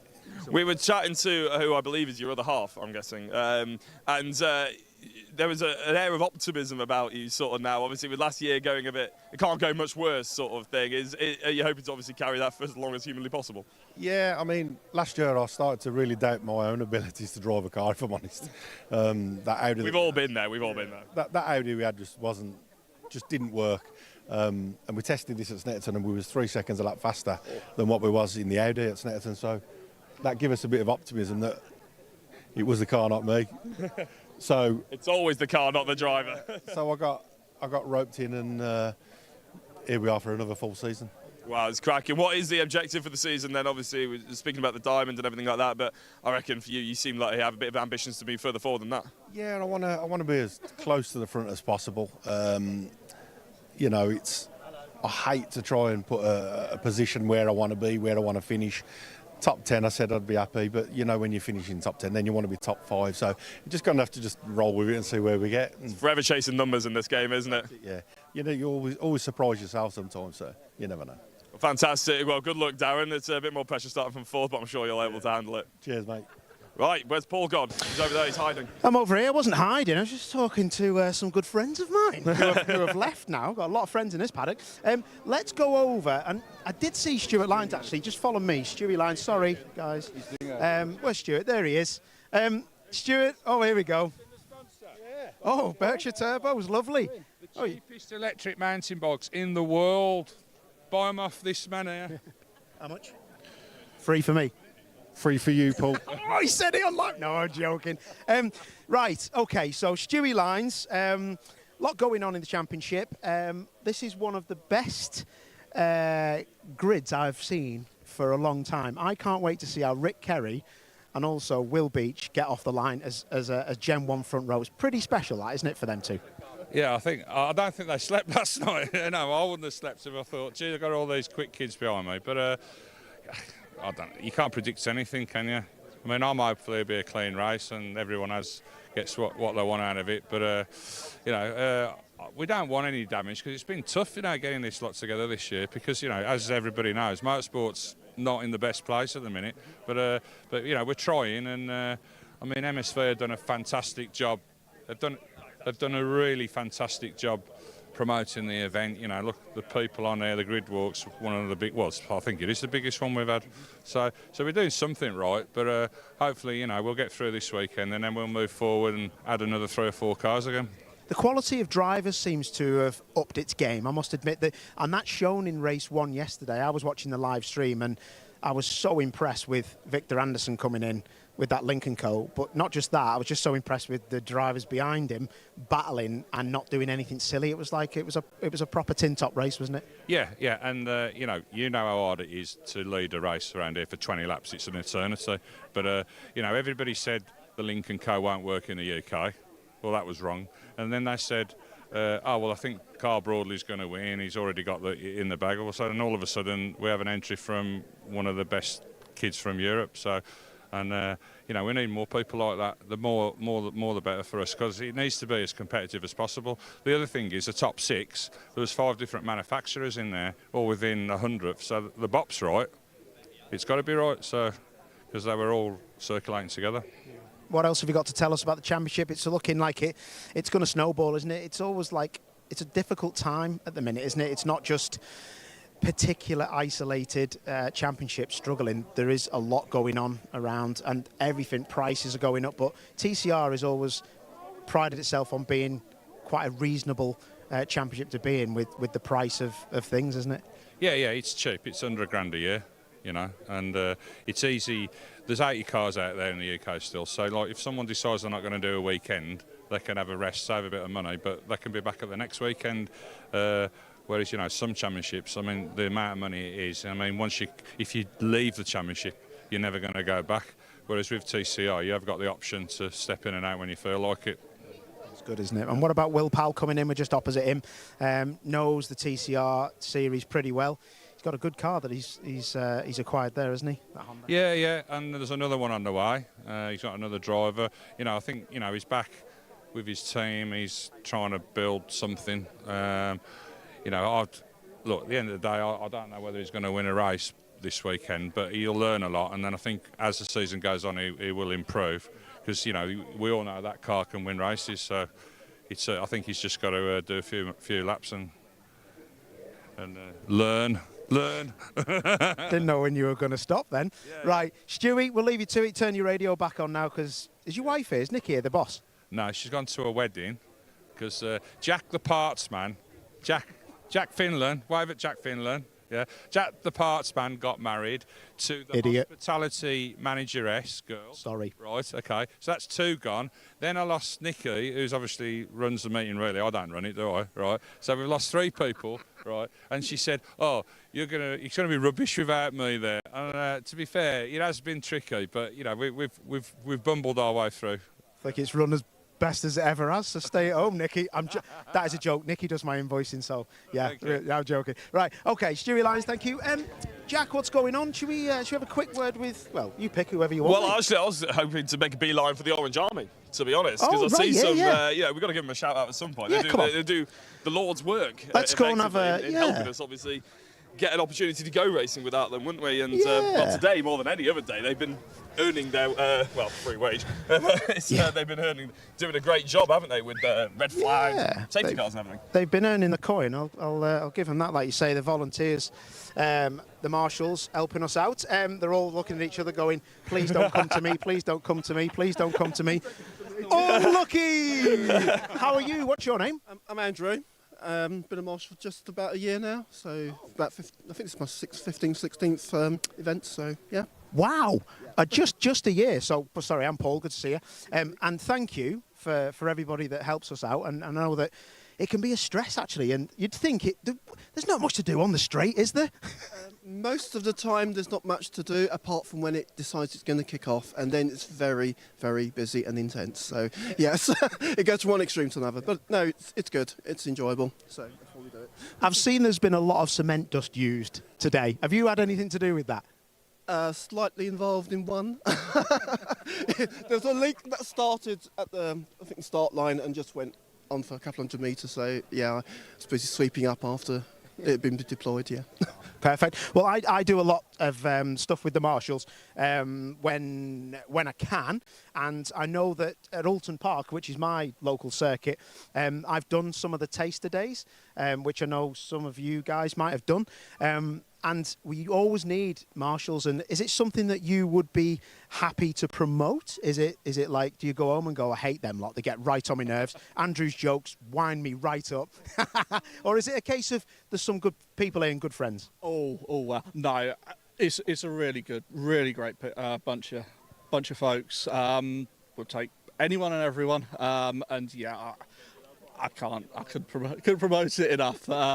It's a great way to see the racing. You get a lot closer to it than you would in the public, and actually also you don't have to pay for it either, so it's even better. Jonathan, but no, I'm joking. Obviously, you don't have to pay, but you don't get paid, do you? Volunteers? It's all voluntary, and yeah, we very happily, very freely give our time to watch some decent racing. And I see you've got your BMMC snood on there, which is very nice. I know Nadine and a few of the people there. So they're good people, aren't they? The whole the Marshals Club's great. Yeah, no, it's a really great community. Everyone is really friendly. Everyone kind of pitches in. There's no such thing as a stupid question. So if anyone needs kind of help or anything kind of on track, off track, there's a really good community outside of the racetrack as well. So we'll take it around the country. Some take it around the world as well. But there's always that community to come back to, which is really, really good. Perfect. That is lovely to hear. And it's great to see you on. Thank you. And please keep up the good work, because as we always say, without yous, we're not going anywhere. Take it easy, guys. I've lined up a race winner, Oh, Victor yeah. Anderson. Let's go speak to him, yeah. Of course, I mean, we've chatted to him quite a lot over interviews over the course of the weekend so far, and I know he's about to get in the car, but yeah, you want to chat to a race winner, and obviously his maiden race win yesterday, Victor. I know you're about to get ready, and sorry, a couple of minutes if that's all right of your time. We've had a chat a couple of times already, but a maiden win yesterday for yourself in touring cars, that must feel pretty special. Does it add to the pressure tonight, though? I would say the opposite. I mean, it's already been a success weekend. I mean, what we do today is a bonus, but of course we won't relax and be in the back of the field. We will do our best, of course, but no pressure. We've done a good season, a good race so far. We showed the Lincoln Co is quick, the team is quick, I am quick. So no, we can just go forward and have a fun day, I think. You are very quick. I don't think anybody's going to deny that, to be fair. What about the rest of the season for you personally? I know you're not going to feature in the TCR UK much, but what about you in Europe and Sweden? Yeah, correct. I'm doing the TCR Europe season full-time with this type of car, Lincoln Co. So yeah, we'll see. Maybe another round of UK, you never know. But the Europe season starts next week in Vallelunga. So that's next up. And yeah, now race 2 here. Great circuit. And finally, how did you actually get the opportunity to come here and race, obviously, in the UK? Who gave you the call? What was that connection? Yeah, it's of course me having raced the car before, knowing the car, and Pro Alloys Racing wanted to start their season good, and they trusted me, and so far it's been alright. So we try to do a good day today, and we'll see what the future brings. Well, as I said, it's already been a successful weekend, mate. Congratulations and good luck for the pre-race ritual. Right, everybody seems to be getting ready, Paul. Yeah, poor Victor there trying to get away, and you're firing 58 questions into him. While Victor's getting ready, Ryan Bensley can have a quick word. You're heavily involved in this project. Should have been you driving a Lincoln Co as well. Tell me what's going on. What are we going to see you, and why is Victor dressed like a marshal? That's his lovely orange ovals, isn't it? Great bunch of guys here with the, I'll call them the Super Swedes. They've come over to give us an insight on how to get a head around the car. I actually bought Victor's old car, so there's a bit of a link there. And Co. Lincoln Co, there you go. We've made that one, got that one out there. So I've got the other Lincoln Co car that was Victor's last year, raced in TCR Europe, and I'm hoping to be out at Snetterton. We want to get some testing done, and it's all about learning this weekend, and the guys have been great with me. They've been explaining everything, all the setup changes they've been making. Victor's a great peddler off the track as well in the garage with the data and his feedback. They've been absolutely brilliant. I can't fault them. Yeah, and tell me a little bit about the family connection as well. You've got Hans and Matthias, and they've done a lot of racing as well, and I'm sure you know quite a lot about the history of the family, the Anderson. Yeah, so I've learned all about the history of the Anderson family. You've got Hans, who's the grandfather. He raced since 1959. You then got Matthias, who's done like 20 years in Swedish touring cars, and obviously you got Victor, the grandson, who's now taken over and racing in TCR. So there's a lot of heritage there, and the guys are brilliant. I've been actually teaching about English cuisine, so I've brought my bit to the table. I was going to say I would hate to hear what you've been saying, and I don't want to know, but it would be good to see. It's great to have you here, Anderson family. We think you're fantastic. You are like our favourite people. We like Swedish people. They're very nice. I have a lot of Swedish friends. So, yeah, and sorry about Ryan. Yeah. But have a great race weekend and all the very best. Thanks, Ryan. Cheers, guys. Good people, Jack. Yeah, they're great to chat to, aren't they? So professional in front of the camera and everything like that. So, but I think it's about that time we probably have to hand over to Mr. McEwen once more. Hopefully he's had some lunch this time. Yeah, and hopefully if we are able to hand over to Andrew, I'm sure he is there. But yeah, we'll fire back over to you, Andy, and I'll catch you in the comms box in a minute. Got so much weight on my shoulders, enough to knock me out, but I'm still holding the throne. You never know till it's over. You want an honest man, but you don't understand. I won't be here when you wake up again. You want an honest man, but you don't understand. I won't be here when you wake up again. You want an honest man.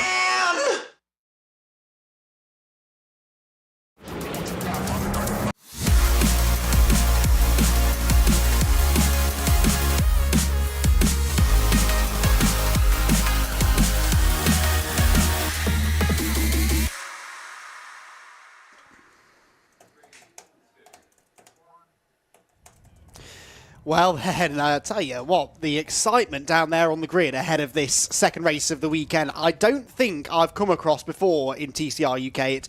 I've said this many a time before, it's been lovely to be on this journey with TCR UK, seeing the championship grow in status, but also in popularity. You know, I do remember the days when the British motorsport community sort of pointed and laughed at TCR UK, and now look at them, by their thousands they were descending upon the Brands Hatch grid there, to the point that we still haven't actually got them all off the racetrack yet up at Paddock Bend in order to get this race started. So great to see the popularity of the championship, and yeah, to be down there amongst it all was very, very special indeed.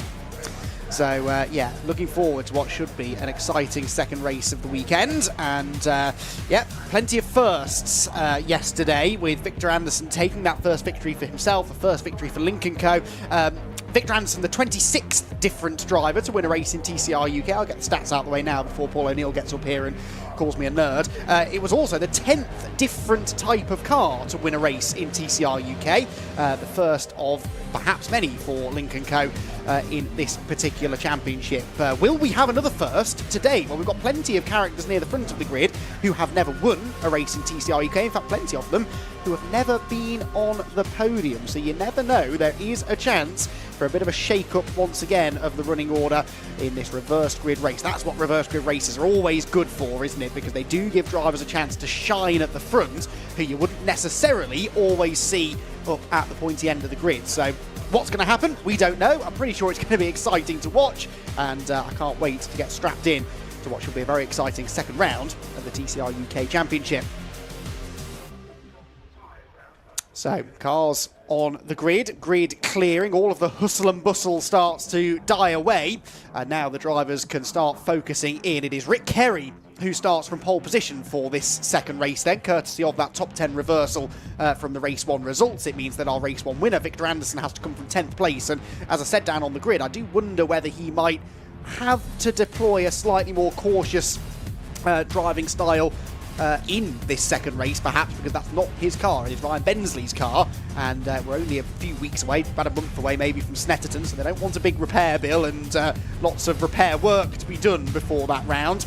and sure that won't be lost on Victor, but at the same time he's a young racing driver. He's just won his first ever touring car race. He's going to want to try and add to that tally if he can, and it's going to be interesting to see what sort of progress he can make from further back. As far as drivers nearer the front who you expect to challenge, well, you have to look really, I think, to maybe the third row of the grid. Will Powell still definitely struggling to learn the setup on that Honda and learn exactly what makes it tick, but he'll be starting 5th. Remember, he was a podium finisher here at Brands Hatch way back in the first ever season of the championship in 2018 in a reversed grid race. So Will Powell, you know, could be a threat for a podium, and he's got alongside him Joe Marshall-Burks, who had a bit of an under-the-radar run, actually, in race 1 yesterday. Not a lot really happened to him. He couldn't quite keep up with the leading group, but equally, you know, if he's ahead of them, he will defend as if his life depends on it. So, yeah, he'll be an interesting one to watch, but of course we then have to look at rows 4 and 5 to find our top 4 finishers from yesterday. They were the 4 who sort of scampered away at the front of the field and really were the pace setters, and you'd expect them to have good pace again now in this second race. For those who are fighting for a championship, they've got to try and stay out of trouble, got to try and make sure they bag some points. There is a third race to come, remember, later on today, so any damage done will impact perhaps your preparation time for that third and final race of the weekend, so that will be in the back of the drivers' minds as well. It's also a shorter race, this one, than we're used to seeing in the past. If you didn't tune in yesterday, why not? You missed a brilliant race, but what you also missed is the information that the race distances have been shortened this year from 25 to 20 minutes because we're giving them an extra race at every round. Triple headers will be the way to go for the whole season, with the exception of Alton Park, because that's still just a one-day event. So 3 races, 1 on the Saturday, 2 on the Sunday, and 20 minutes will be the race duration. So cars then making their way around to the grid. This is not the green flag lap, this is the tyre rotation lap, so they will head back around to the grid. They'll swap the front tyres to the back, they sometimes swap left to right as well, just to make sure that all 4 tyres are as evenly warmed up as they can be. Then there's a green flag lap, and then we will be away and racing for 20 minutes, and a very frantic 20 minutes it will be. That also actually changes the dynamic, I think, of these reverse grid races, because drivers have got 5 fewer minutes now to make that progress from the back of the field, and also the drivers at the front, if they can make a bit of a break earlier on, well, that's 5 fewer minutes that they might have to worry about being caught by the quick guys and then having to defend from them. I wonder whether we'll see maybe some of these drivers who in the past might have rolled over quite easily, thinking, well, actually, I've only got to stay here for another 10 minutes or so. I might as well defend and really try and get a good result out of this reverse grid race. It's going to be a fascinating one, this, as the grid makes its way around Clearways and Clark Curve and about to pull into position. So the cars then pull in line, and Rick Kerry, former British touring car racer, but really better known actually for his exploits in one-make BMW racing for a number of years, Rick, but making the switch to front-wheel drive in the Cupra last season within TCR UK. It is one of those Gen 1 Cupras that he pilots on the front row, and then we've got the same really Gen 1 Golf of William Beach alongside. Will Beach has impressed me actually so far this weekend, making his debut in the championship, and he was 9th in race 1, stayed out of trouble. He won the his class in the race yesterday. He's going to be gunning for more of the same again in race number 2. Here's the tyre rotation going on, so you can see what they're doing. They're taking the tyres and diagonally crossing them normally from corner to corner. Everyone given the same amount of time to do that, then they're released onto a green flag lap, and we are away and racing. Paul O'Neill has joined me in the commentary box. He's made the long and arduous trek upstairs, but worth the trip, I hope, Paul, because this is going to be, I've got a feeling this is going to be a good one. Yeah, me too. I've got a really good feeling for this one because we've got a Gen 1 front row, which is absolutely fantastic. And then we've got a tirade of battling better known drivers that will be up the front. Callum Newsham, well, we want to be coming from the not the back of the grid, but the middle of the pack.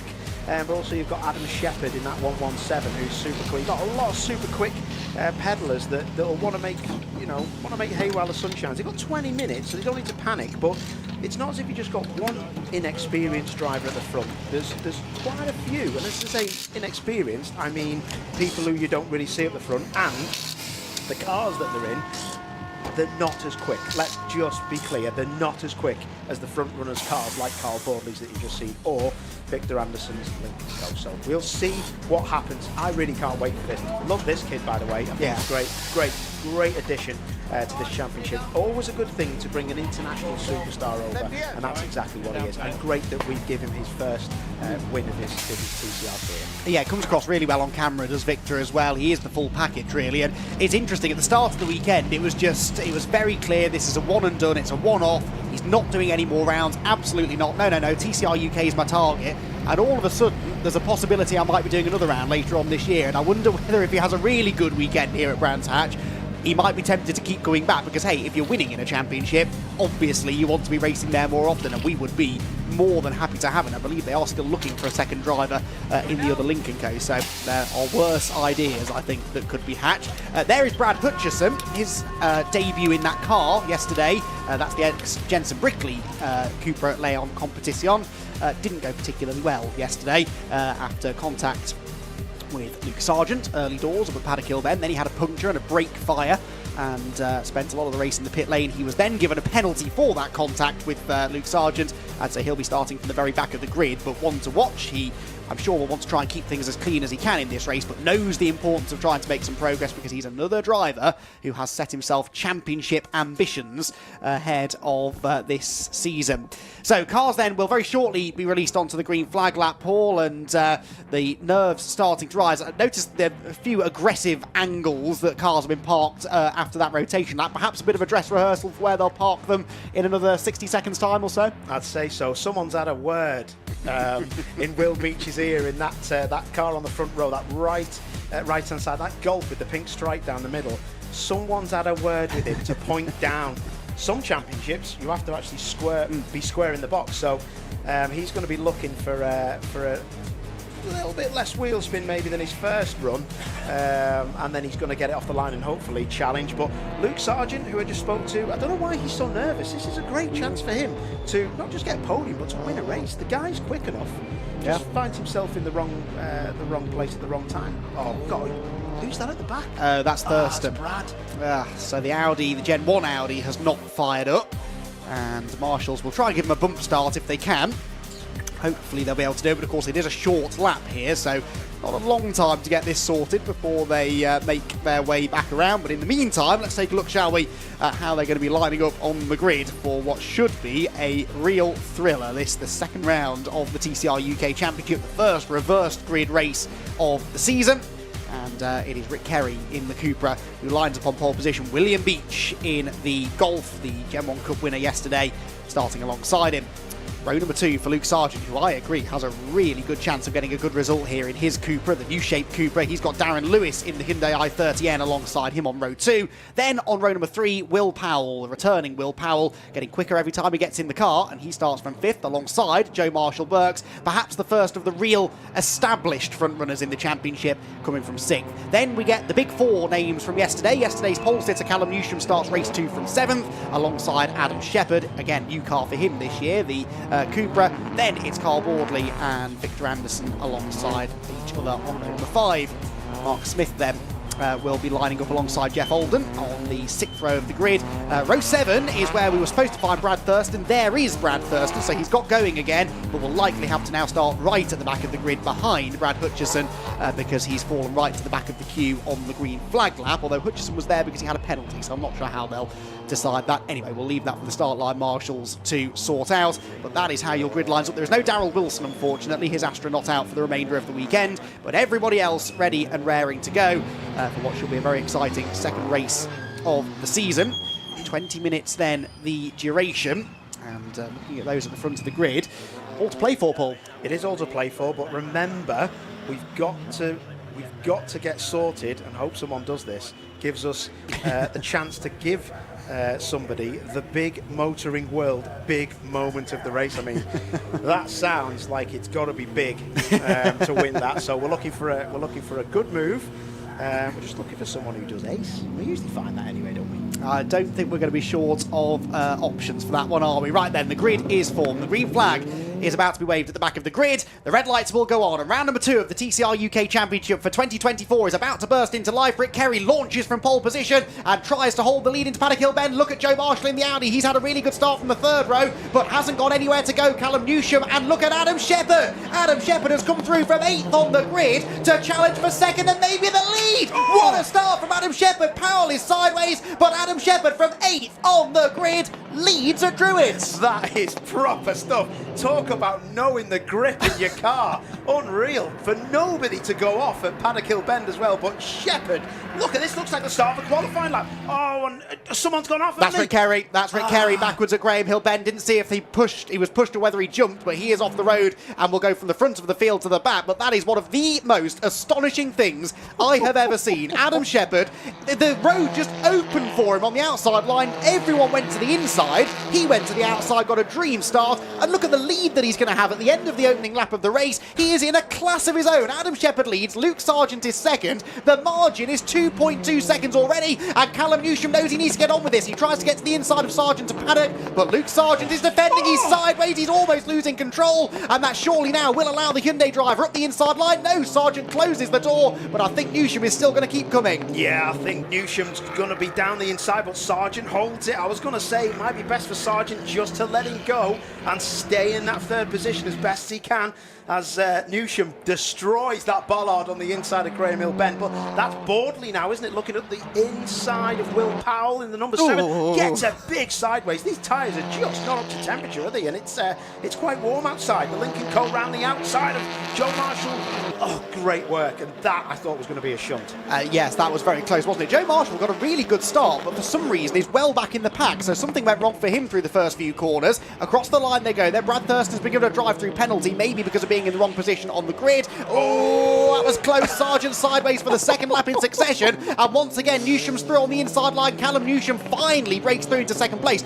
Any other race, Paul, would be saying, what an incredible job Callum Newsham's done to come from the 4th row of the grid to 2nd in 3 laps. But it's not a patch on what Adam Shepherd's achieved. I mean, that from Adam Shepherd was unbelievable. He crossed the line 3.4 seconds ahead of our 2nd placed at the time, Luke Sargent. That's going to be a lot more now, but a great start. I'm just glad that we haven't had a stoppage, because that was proper stuff. And that is going to be a bit of a push and a shove. No, Boardley doesn't shut the door, and Joe Marshall gets on with it. That Lincoln Co looks like it's ready to rock and roll and push up. Yeah, Victor Anderson up 3 places then, from 10th on the grid to 7th. Boardley's made similar progress just ahead of him in the top 5, and now goes for 4th place. Launches to the inside of Will Powell, who's very early on the brakes at Paddock Hill Bend. So early that Joe Marshall follows Boardley through, so 2 places lost. Look who else is joining in the fun now as well. Brad Hutchison in the Bondit Cupra is almost on the tail of this gaggle as well. So this has got all the makings of a terrific midfield tussle, but Boardley and Marshall going through the pack together. And actually, Joe looks a bit quicker than Carl right now. Yeah, he does, doesn't he? And look at this, he's looking down the inside, and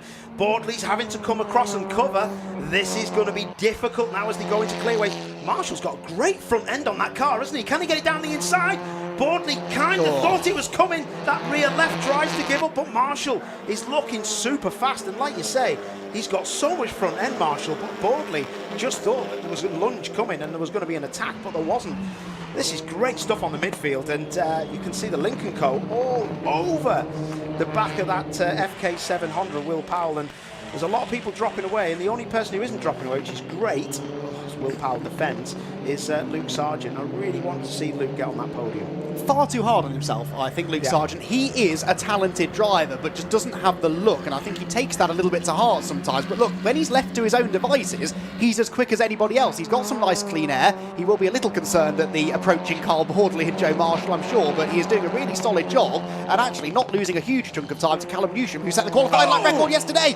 Victor Anderson not looking after the car particularly, barrels up the inside of Will Powell. Forget what I said on the grid about him taking it easy, no chance. No, do you know what? I was about to say that he will probably be a bit steady because he's won the race, so, you know, there's no need to bother about anything else, but fair play, his elbow's out, and he might think he'll get on the podium himself, but it's going to be a big ask, that is. But Joe Marshall down the inside of Boardley. This has been the biggest bat so far. He's going to have to be careful. Nearly turns himself around, and Boardley has got to say to Joe Marshall, you better thank me for that, mate, because anyone else would have kept their foot in. Fair play.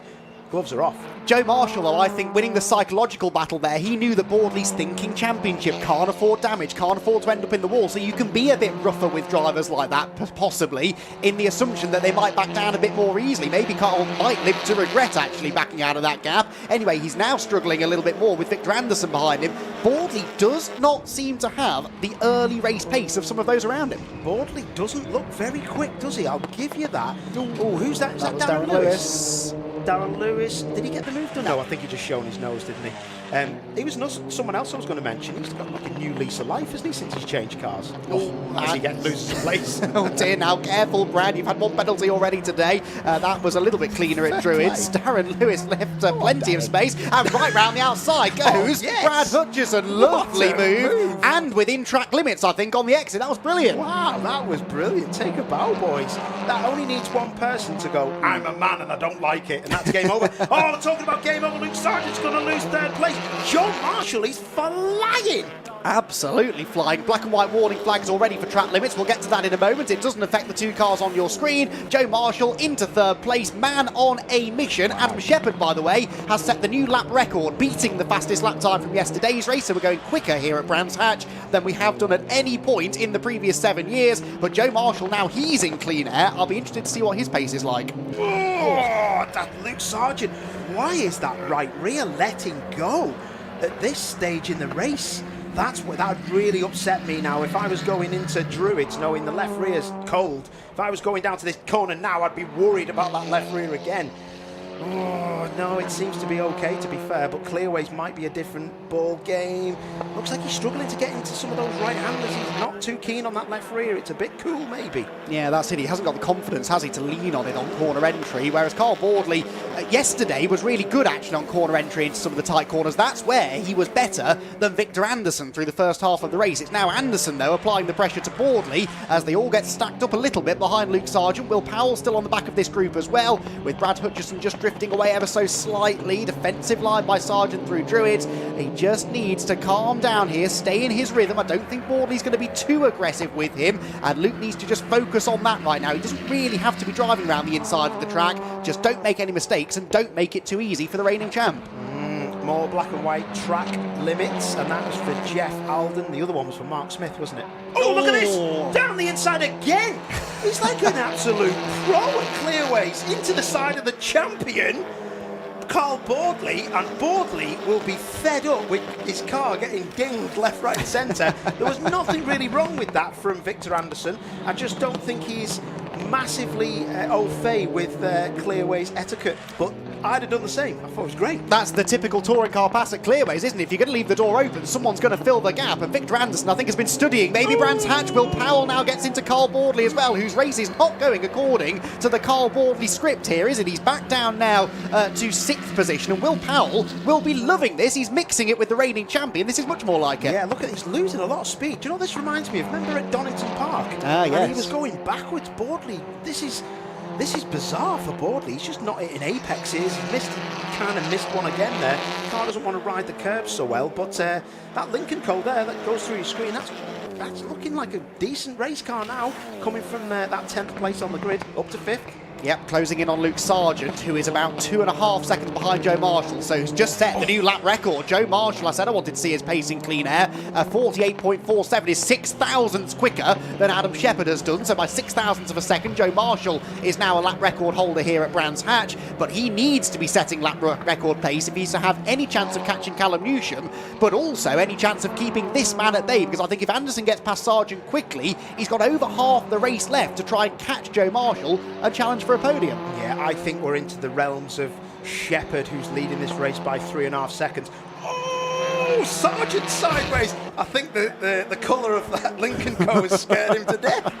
That was pretty leery. That left rear on Sargent's car is just not holding up. He's got to defend here because this is going to be late on the brakes. If he's not careful, he can't cover that off. But I think Victor knows that Paddock-Hill Bend passes have to be done really at Clearways. That was Hutchison in the background, meanwhile, up the inside of Will Powell, trying to claim 7th place at Druids, which I think he might do. How gentle will he be with Will on corner exit? reasonably left about a car's width, and that allows Will Powell to stick to the inside line. Meanwhile, for fourth position, Luke Sargent is out wide at Graham Hill Bend, and Victor Anderson is up the inside into Surtees. He will commit to the left-hander, and he will claim fourth position. It looked like he forced the defensive move out of Luke into Graham Hill Bend. That opened up the opportunity for a switchback, which he executed to perfection. Yeah, that was proper stuff. That very, very impressive. And look at this now, they're all bunching up, and Powell is going to have a look at Hutchison coming back at him. Darren Lewis is right in this. Good to see Darren having a right old go, but the defence now from Will Powell is going to really drag Darren Lewis into this, and I've got to say, Brad Hutchison will be devastated. This weekend's not really going to plan at the minute. Yeah, it's not, is he? He's got more damage on the left front corner now of the Cupra. A few teething problems maybe earlier on in the weekend, but he's certainly not been afraid about getting stuck into the battles, has he?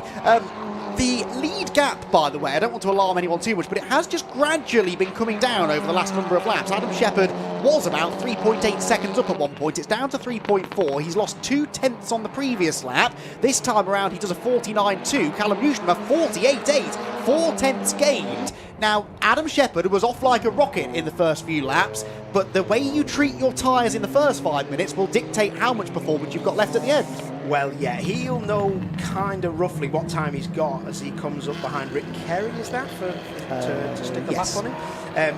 So, yeah, because he spun early on, didn't he? So, Adam Shepherd now has to clear this car very quickly, and any other cars. Oh, Baldley's now been given track limits. So, for me, Shepherd is managing this race perfectly.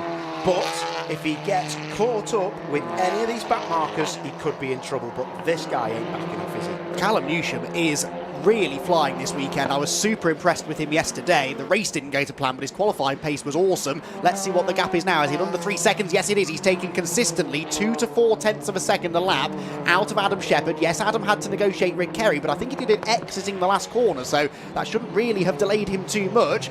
Flashing of the lights now for Callum Newsham, who, remember, has never won a race in TCR UK. He thought yesterday might have been his opportunity. That didn't work out, but if a second chance to grab one today comes along, Paul, he is not going to look away from it, is he? No, and I think you can tell by the body language of the car that he is flat out. This could, I tell you what, he is in prime position. The good thing for him is that these two cars in front of him, they're battling. That's not brilliant, but the other thing is that Shepherd's come past, so they will know that he'll be coming, and he should get past one at least. He's going to have to go. So Jeff gets out the way, does he? Oh, this ain't going to work. 3 into 1. Oh, well, Jeff's actually come out the throttle in the Astra. That's brilliant stuff. He's on the inside. He'll take a couple of tenths off him, but Shepherd knew he had to. That's close now, isn't it? It's closing. It came down by 6/10. Even with the traffic, it came down by 6/10 of a second. Adam then also had to go up the inside of a back marker into Paddock Hill Bend. Newsham's a bit wide of the apex there at Truett. Of course, the closer he gets to Shepherd, the more incentivised he becomes, the more he starts to think, actually, this really could be on. He's got 7 minutes left to do this. But as we always say, catching is one thing, passing another. Adam Shepherd ain't going to make it easy. He wants a win here at his home track. Newsham really wants to win his first ever race in the championship. If they do ever get together, Paul, this could be a really tasty battle. Yeah, I'd say so, definitely. Rick Kerry's having a right old go. Mark Smith, they're battling hard. Fair play to them, boys. That was very good to see how they got out the way. But they've now started to get Joe Marshall and a few of the others coming through. Marshall flashing those lights. But Callum Newsham, look at the body language of this car. I think this car will be working so much better over a race distance compared to Adam Shepherd. I thought Adam was managing this gap. I'm now starting to think he's took a lot out of them front tyres because the car is new to him. Well, that was exactly my point, yeah, and he didn't get a full day of testing on Friday like most of the others did. Newsham's been in this car for a year now. He knows how to set it up over a race distance, and okay, the races are 5 minutes shorter this year than they have been in the past, but if you punish those tyres too early, if your setup isn't right, then even over 20 minutes, tyre management can come into play. We've had a change further back, by the way. I think Baldley might have got past Luke Sargent. I think I just saw out of the window Sargent may have lost another place. He was getting a headbutt from Brad Hutchison as they went through Graham Hill Bend. Here they are, and yes, Hutchison's gone past him as well, with Darren Lewis trying to get to the inside too. So Baldley has gone, he's up into 5th position. Hutchison 6th from the back. Not a bad fight back. Yeah, not a bad fight back at all. And yeah, look at that, a bit of a flapping side arch on Hutchison's car. That shouldn't be too bad, but if it gets worse, they might stick a mechanical warning flag out for him where he'll have to come in the pits and rectify that problem. But at the minute, it doesn't seem to be flapping too much. Just see it there. So it's on his front left. Yeah, it's just a little leg out. Looks like me dancing. He's got a little leg out when he goes there. It is. You can see it flapping around there. So it's not going to cause him too much trouble, but Sargent's right at the back of him. Oh, big wobble there through Surtees, though. Hutchison's car is on the edge a little bit, isn't it? But yeah, Sargent, having been overtaken by Brad, is not letting him go without a fight. They round the right-hander at clearways. Darren Lewis very much a part of this scrap as well. And as they head towards the timing line, he might be within striking range, actually. Heading for Paddock Hill Bend. No, doesn't even think about going to the inside line. The positions stay as they were. Sargent is wide of the apex, though. Lewis will have a bit of a run now as they head up Hailwood Hill towards Druid. Sargent knows it, moves to the inside line and covers the position off pretty nicely. Whilst this is all going on, by the way, Paul, that lead gap has now sort of stabilised a little bit, but we have drama not affecting the leaders but affecting the reigning champion. Carl Bordley has been handed a 5-second penalty for exceeding track limits. He's not the only one, because Jeff Olden there trying to get out of the way of the lead lap cars has also been given a penalty, so that will drop Bordley down a few positions. Yeah, that is something that everybody gets if they've got a car that is just not working. You just try harder and harder, overheat the tyres. Oh, Bordley ain't going to be happy about that. But he wasn't in a winning position like he was in at Croft, where he got a penalty and it lost him the race win, I think. So, yeah, it's a bit of a shame. So that's two drivers, Bordley and Smith, like you say, with it's good to see they're actually sticking to track limits and they're being consistent. Yep, seems that way, doesn't it? And I haven't seen too many drivers really taking the mickey with it. They've all been generally trying to stay within track limits, I think. This is still a good battle going on. Mark Smith getting himself right in the middle of it there as Luke Sargent jinxed out of the way. They're all ahead of Will Powell now. I don't think that was the case the last time we checked in with this battle. So Will Powell's Honda also seems to be losing pace as the race goes on. And it means that Luke Sargent and Darren Lewis are now battling over 7th position. Into the right-hander at Clearways corner they head, and back across the line. The lead gap continuing to grow, by the way, so 2.8 seconds now between Shepherd and Newsham, 3 seconds Newsham to Marshall. That is actually the gap that's now starting to creep down. That was closer to 5 seconds at one point. Joe Marshall, having set that lap record earlier on, doing his best to try and chase down the second-place man, Callum Newsham, who himself now, Paul, is being warned about track limits. Yes, there's a lot of people, isn't there, just pushing on. This has been a fraught pace, to be fair. I think because the leader went flat out and just got it done early doors, everyone's been absolutely flat out trying to catch him. So there's a lot of people getting a bit of track limits warning for an understeering car where the fronts are just wearing out. But I've got to say, if we're going to speak about the big motoring world big moment, it's got to be Adam Shepherd, isn't it? Even if he doesn't win. Oh, Darren Lewis is now down the inside, is he, Luke Sargent? Even if he doesn't win, to go from 8th on the grid into the lead and pull that gap, it's got to be him from me. It has to be, absolutely. I had a feeling when it happened that we weren't going to top that. That was pretty incredible. It's not been a race short of drama or big moments, but yeah, they don't get much bigger than that. I don't think I've ever seen anyone do that before here at Brands Hatch. This battle still needs to be decided between Luke Sargent and Darren Lewis for 7th position. Paul's going to head down to the podium now to chat to our top 3, who seem pretty settled now. I mean, the gap between Newsham and Marshall is still creeping down by a couple of tenths a lap. It's still the best part of 3 seconds. Let's see, Newsham does a 49.1 and actually a slow lap for Marshall, 49.5, possibly in traffic, as car 77 Mark Smith is now given a 10-second penalty for exceeding track limits because he'd already been given a 5-second one, and now 10 seconds added to his race time. There is the man of the moment, though, Adam Shepherd. I mean, we talk about big moments. What a big moment that could be in the championship, because he managed to seal a really solid 3rd place yesterday when, like I said, at one point it looked like he wouldn't be on the grid at all. And now here he is today, just absolutely on top form. It's his home racetrack. It's a place that does hold a special place in his heart, but he's never won here before. Neither of his 2 prior victories in TCR UK have come from Brands Hatch. I think I said yesterday one was at Donington Park and one was at Silverstone, I seem to recall. So, sorry, both at Donington, actually, both on the national circuit at Donington Park, Adam Shepherd's victories. One in 2022, one in 2023, and that is the last I'm going to say about a potential 3rd victory heading the way of Adam Shepherd, but he is 3 seconds clear of Callum Newsham, and Callum Newsham has thrown everything at this. It's not been a bad drive for Newsham. Again, he really deserves a win. It's just Adam Shepherd has outperformed him, quite simply. He turns his way Newsham through Surtees' corner. He's seen off the challenge from Marshall. I think Marshall's given up the fight there, really. Realised he wasn't going to catch the Hyundai driver, who has been pushing hard, but now being given that track limits warning. Will have to be a little bit careful. Jeff Holden's been given 10 seconds now as well onto his race time. But we start the final lap then here at Brands Hatch, and what has been a frenetic race could well end with a monumental victory for a man who at times this weekend looked down and out. Out of Druids he comes, takes a very tight line. Out of Druids, he somehow managed to dislodge the a bit of bodywork there on the left front corner, the left wing, flapping loose. I haven't seen him have contact with anybody, but it may have been a back marker, I suppose, as he was picking his way through.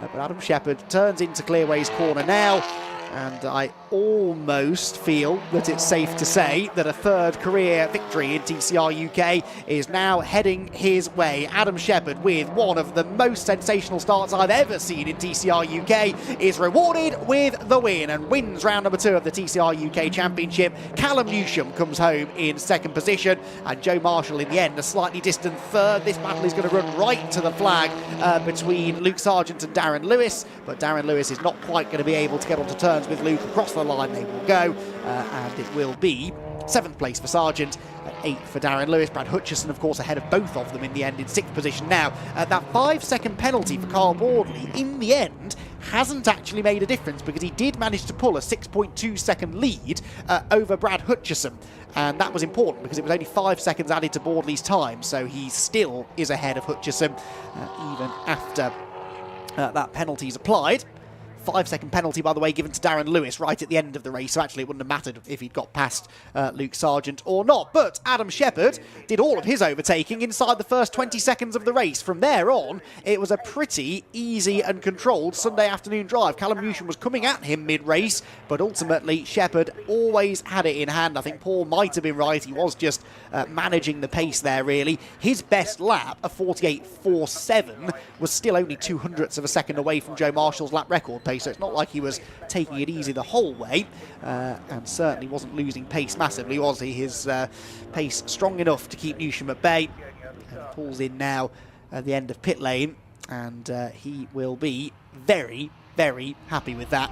His first win, of course, in a brand new car to the Cupra Competizione. It is Adam Shepherd victorious for the first time at Brands Hatch for him. Callum Newsham comes home in second place, still frustratingly close to that first victory. Joe Marshall back on the podium for the third time. Victor Anderson has to settle for fourth this time around. Carl Bordley comes home in fifth ahead of Brad Hutchison. Luke Sargent, Darren Lewis, Will Powell and Will Beach, with Rick Carey, Jeff Oldham, Mark Smith and Bradley Thurston behind, although Thurston, of course, was an early retirement.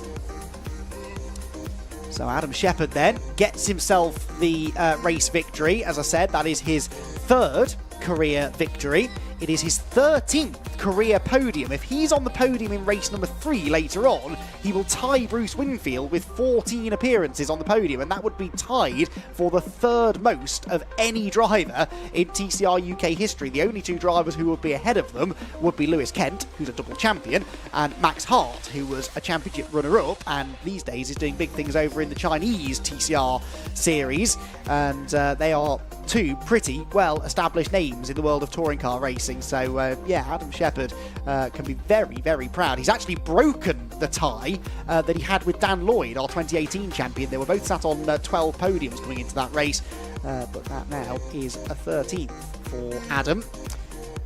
So he can be very, very proud of that. He's holding some very esteemed company, has never won the TCR UK Championship, but of course he's been in the mix both of the last 2 years, going to the final round of the championship. Right, let's head down to the pit lane then and hear from our winner with Paul O'Neill.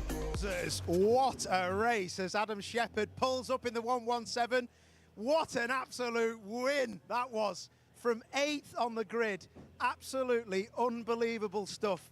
And that is why me and Andy McEwen said that is the big motoring world, big moment of the race. To come from 8th on the grid. Come and follow me, Captain. Sorry, you're getting your picture there, Andy. You know what? You go and get your picture, but quickly, and then we'll have a little chat as the other drivers come through. But great stuff. And Essex Motor Factors on the back of Adam Shepherd's overalls there. The family must be proud of that. You must be proud.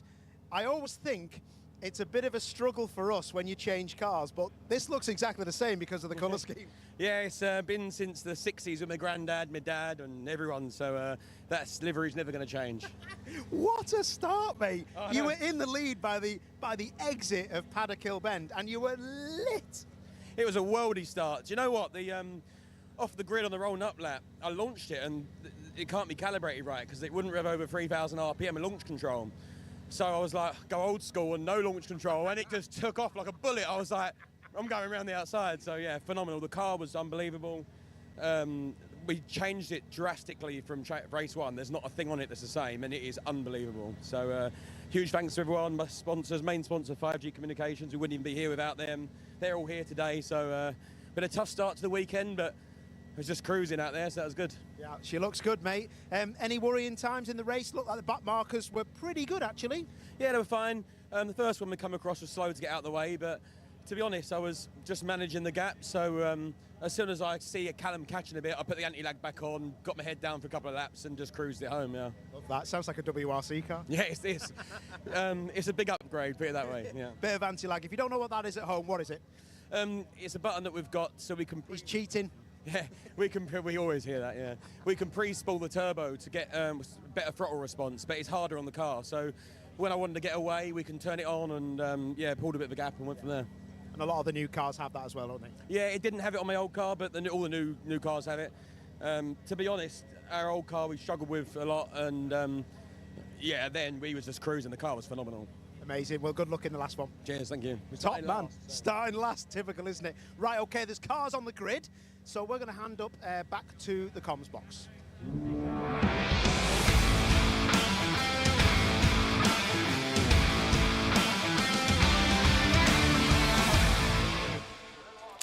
Thank you very much, Paul. Well, what a brilliant second race of the TCR UK Championship that was. Remember, their third race comes up a bit later on, and that is going to be getting underway with the start procedure at about 20 to 5, we hope. So be sure to tune in for that one. Right then, we move straight on in true BRSCC fashion onto our next race, and it is the third and final one of the weekend for the BRSCC AirTech Motorsport Fiesta ST240 Championship, and the grid, again, features a partial reverse. So it is, by the looks of it, a top 6 reverse. No, I'm not really sure. Anyway, James Pope's on pole, Morgan Kidd's alongside. I'm not actually entirely sure where they've got this grid from, but that's the way they're lining up. Then it will be Dan Lewis and Caitlin May, by the looks of it, on the next row of the grid, followed by Connor Blackburn. I'm really not sure how they found this grid, but anyway, it will then be Charlie Ellis ahead of Gary Miller, then Zach Lucas and Alistair Kellett. So they were the top 2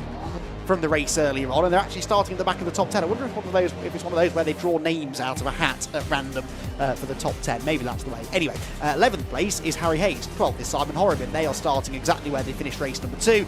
Then it will be Archie Johnson and John Cooper, who was in the barriers, remember, at Drewis early on in that race. Matt Chambers and Joseph Knight are next, with Luke Ward, who was the last of the finishers in race 2, coming from 17th. Then it's Harry Howarth, with hopefully Marco Ricci at the back of the grid.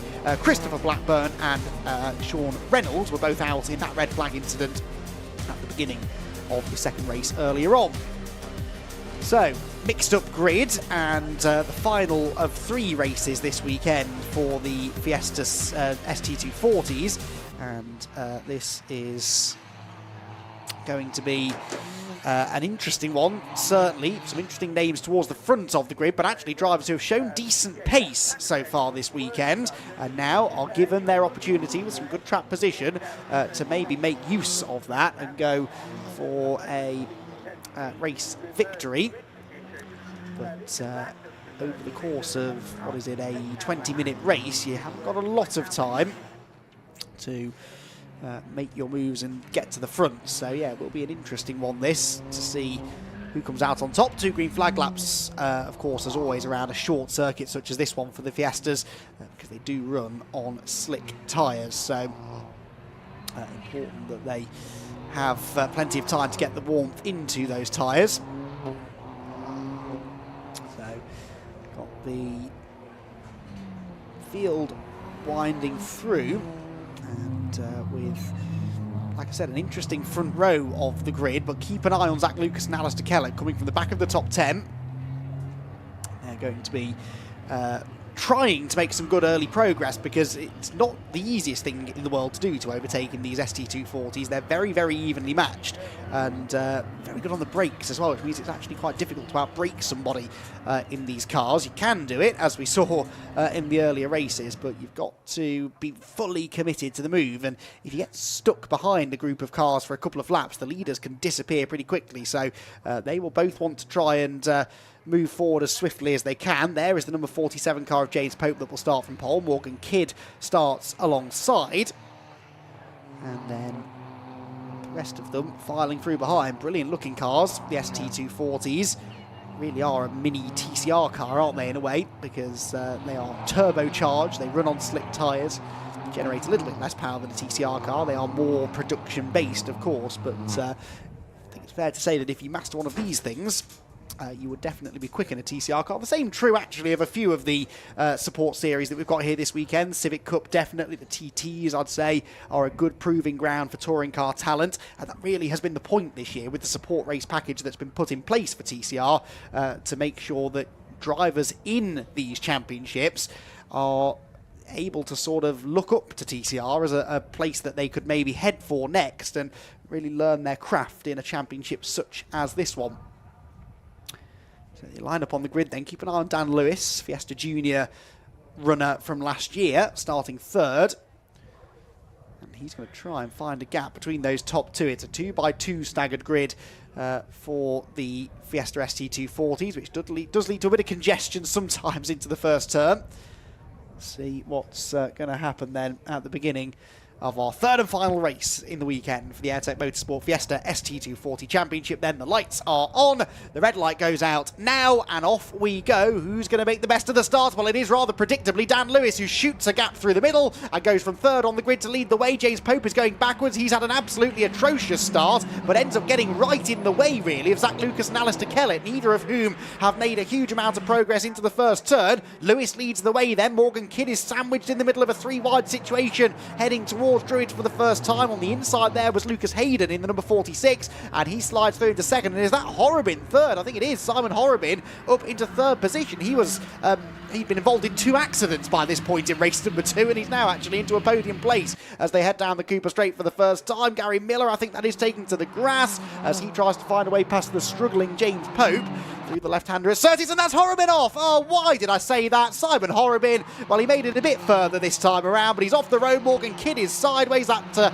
really held up Connor Blackburn, who ends up edged out wide, and it is all kicking off as they come towards the line at the end of lap number 1. Horrobin rejoins, having cut through the entirety of the second sector, right in front of another car. If that wasn't an unsafe rejoin, I don't know what is. Anyway, there goes Alistair Kellett up the inside of James Pope. Zach Lucas is still the next car behind him, so actually I say still, that means he's got ahead of Lucas, but perhaps not for much longer. Zach Lucas is back up the inside, heading for Druids Corner, and does now get ahead of Alistair Kellett. Remember, those have been the 2 race winners so far this weekend, with Lucas winning yesterday, Kellett winning this morning, and now Zach Lucas back in front once again. So, deep breath, everybody. That was only the first 2 laps of racing. We've got a 2.3 second lead, though, for Dan Lewis, who is trying to win on his debut in the championship, and that was a very ambitious move. Up the inside, around goes Morgan Kidd, and that was James Pope, who I think was sick of going backwards in this race, and in the end, in trying a move, it is Morgan Kidd who then ends up going backwards as a result of that aggressive move from James Pope. That may well be looked at after the race. There's a black and white warning flag for car 14. Can't think why. That's Simon Horrobin. He has rejoined the race, as we saw, but a long way down the order and has been officially warned now, I suspect, for that unsafe rejoin. But yeah, Dan Lewis trying to win in his debut weekend, having graduated from the Fiesta Junior Championship. Lucas Hayden is the man in second place, chasing him down. As there around the outside line looks Joseph Knight up at Druid, trying to get past Caitlin May, but also trying not to open the door for Gary Miller, who was on the podium earlier on today. In fact, I think he was on the podium in both races. Yes, he was. He's had 2 third-place finishes so far, but hasn't quite made the progress of his fellow podium finishers from those races, Alistair Kellett and Zach Lucas. The latter of those 2 on the tail of James Pope now. I actually thought James had fallen further down the order than that. He's still in 5th place, so he's not having a bad run, just not making many friends, although as I say that, he goes off the road. And for the second time, I put the curse on someone, and we're not even 3 minutes into the race. He's going to lose a handful of places now coming across the line. Zach Lucas goes through, Alistair Kellett goes through, but actually, because there was some shenanigans in the group behind them, he's only going to lose those 2 places. That was Gary Miller sailing through on the inside line. Joseph Knight was in there, and Archie Johnson in the car that's been patched up after race number 2 earlier on today. Harry Howarth there nips up the inside of Caitlin May at Druids. And they drop down the hill then. We've got the number 26 of Harry Hayes just behind them. Luke Waugh, who had a pit stop in the race earlier on today, is next in line. And nice to see Marco Ricci out there as well. Marco Ricci didn't start race 2. Did he do race 1? I've got a feeling he didn't. No, he was a non-starter in both races so far. So good to see they've got his car out this time around. Gary Miller then through Clearway's corner. Joseph Knight on his tail, looking to try and find a way through. The lead gap, by the way, keeps on growing. 2.8 seconds now. Dan Lewis back to Lucas Hayden, because Lewis has just set the fastest lap, 54.0, which was about 0.2 quicker than Lucas Hayden behind him. So Lucas Hayden struggling to keep up with the leader, but is he at least managing the gap back to Cooper? Yes, he is. He was about 0.2 quicker than John Cooper on that particular lap. There goes Howarth up the inside of Caitlin May. And that was not a change, actually. Caitlin has tried to get past Howarth for 11th place. But Howarth is not making it easy. He's driving around the inside of the track. The Jam Sport driver is really defending, making that the widest Fiesta ST in existence, but it might not work. Caitlin May has got the run, but only had the outside line into Surtees' corner and chose not to commit to the move. And again, Howarth defends the inside into Clearways. This sort of defensive driving can be effective for a short period of time, but you always feel that eventually you're going to crack under the pressure and you're going to make a little bit of a mistake. So I wonder whether that is what's going to happen for Howarth. That was Gary Miller launching up the inside of James Pope. That was for 7th position. Howarth still defending from Caitlin May, but I think off in the distance, Gary Miller did make that move stick. So fantastic move. One of the best moves of the day, actually, that. And Gary Miller moves up an extra position. Howarth snatching the brakes at Druids. That's actually quite difficult to do with the ABS that these cars run. But he really is using every trick in the book, and I think Caitlin May starting to get a bit frustrated, gives him a helping hand through Druids, then drifts wide herself over the edge of the curb, and Howarth is certainly not going to roll over and let Caitlin May through. You would think they were fighting for the lead here, wouldn't you? It's only for 11th place, but that doesn't really matter, does it? He's really getting the hurry up now from Caitlin May, who's pushing him through Clearway's corner. And as they head out through Clark Curve, he again just hugs that white line on the inside of the corner and will not allow Caitlin May to come through. It's only a matter of time, I think, before Caitlin really runs out of patience and just serves him into a corner. Already the rear bumper is starting to hang loose, and I suspect that's only going to get worse as the race goes on. Right then, back to the 5th placed battle between Zach Lucas and Alistair Kellett. They've done all of their battling so far this weekend for race victories, but that's the joy of a mixed up grid for race number 3. And they're both sort of working in tandem almost, about to catch Connor Blackburn for 4th position. Connor actually did finish 4th in the race earlier on today, having finished 7th in race number 1. So as they turn through Clearways, this group of cars just starting to get a bit bigger now, isn't it? Because Gary Miller, I'd say, is starting to catch them. There go John Cooper and Lucas Hayden. Now they're definitely getting closer together. John Cooper on the previous lap, 0.3 quicker than Lucas Hayden. I think that's been a trend over the last few laps. So 2nd to 3rd is now only just over a second. So you're not really going to know where to look in a minute, because there's going to be a battle for a podium place. This group is all getting closer together. You feel this is going to kick off at any moment. Gary Miller, though, I would say the quickest of all the cars in this group. He's closing in on Lucas and Kellett quicker than they're catching Blackburn. Out of Graham Hill Bend they go. Here comes a bit of a challenge. That's James Pope defending from Joseph Knight as they head for Surtees. Joseph Knight looks to the inside. Does he commit to the move? The car's wriggling around under braking, but James Pope late enough on the brakes that he gets into the apex first. But good to see Joseph Knight's car is repaired after its incident and damage that was sustained in race number 2. They all go then, and the lead gap 3.1 seconds now. That was despite a personal best lap for Lucas Hayden. He was actually slightly quicker than the race leader that time. Oh my word, Alistair Kellett. That was a very ambitious look up the inside of Zach Lucas. I think he wants to make the move on Zach before Zach has a go at Connor Blackburn, because there is the danger here, isn't there, that Lucas could get past Blackburn and Kellett might not be able to follow him by. So then with a car between them, Lucas might be able to pull away. And of course that's more likely to happen because Connor Blackburn is not a slow driver. He was 4th in the race earlier on today, so he's less likely to just open the door for both of them. So I think Kellett fully aware of that. He knows this could present an opportunity for him to make the move, and actually it's quite important that he tries to make the move before Zach Lucas has an opportunity to pull away. New fastest lap of the race, by the way, set by John Cooper now in 3rd position as he chases after Lucas Hayden. He's almost caught Lucas Hayden now, actually. Those two only about 4/10 apart at the line, as Henry Howarth continues to frustrate Caitlin May. 4th place battle comes through, and they've all gone past Connor Blackburn. So Connor Blackburn, just as we took our eyes off him, has lost 3 positions. So through have gone Lucas, Kellett and Gary Miller. In fact, Lucas and Kellett had got past him by the lines, and that must have all happened up at Clearways. Blackburn then relinquished the 6th position to Gary Miller as they went down the straight into Paddock Hill Bend. Leaders then are coming through to the completion of another lap. I wouldn't mind seeing that 2nd place battle, actually, because John Cooper is almost within striking range of Lucas Hayden now. The gap is only half a second between them as they go across the timing line that time. This group continues to entertain, but now that Lucas and Kellett have broken through to the front of that group, you'd imagine they're going to have pretty similar pace. This is the fight for second, though. The race car consultant's machine of Lucas Hayden is defending nicely that 2nd place at the moment, with Zach Lucas and Alistair Kellett continuing to do battle further back, but that is the fight for second. John Cooper has been the fastest man on track the last few laps in his pursuit of Lucas Hayden. We're only about halfway through the race as well, so you never know if he can get past Lucas. He might be able to use all of those years of Fiesta racing experience to chase down Daniel Lewis as well. There is Dan Lewis, not a big gap, 3 seconds that he enjoys over that pair. So there goes Lewis in the race lead. There, 2nd and 3rd, Hayden and Cooper, and then it's a big old gap back, isn't it, to Lucas and Kellett in the background. You could see them coming.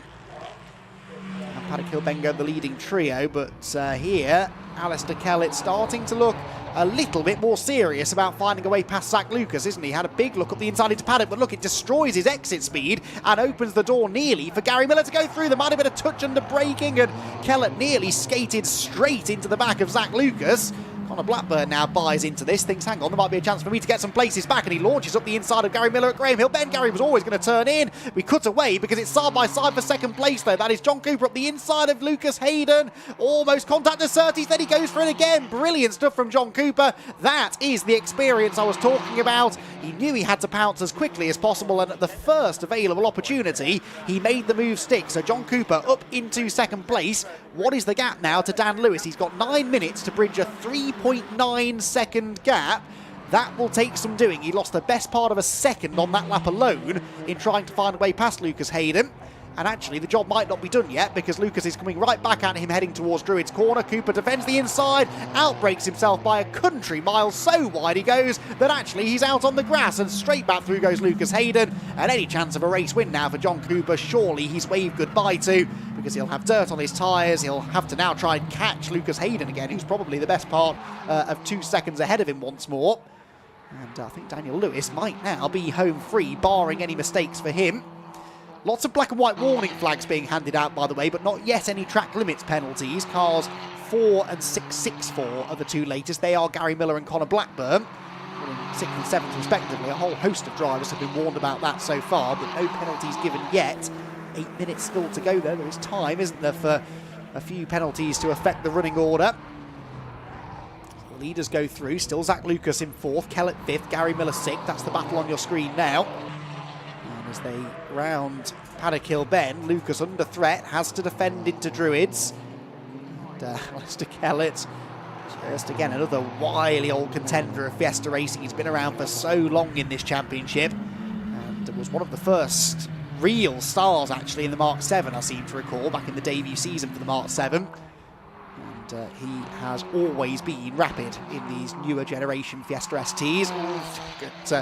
Lucas cocking the left rear wheel. But Alistair Kellett just hunting around to try and find any way through that he can. He's been trying all race long. It's not worked yet. It's not going to be made easy for him in the closing stages. We are about 2/3 of the way now through this third and final race of the weekend for the AirTech Motorsport Fiesta ST240 Championship.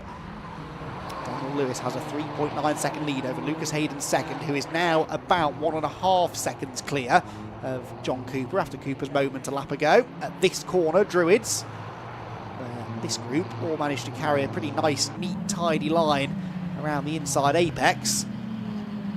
Behind them, incidentally, you've got Joseph Knight, now free of James Pope, chasing down Connor Blackburn. That gap is only about a second, almost exactly a second, actually. So they're the two blue cars coming towards us. And you've got James Pope and Archie Johnson behind them.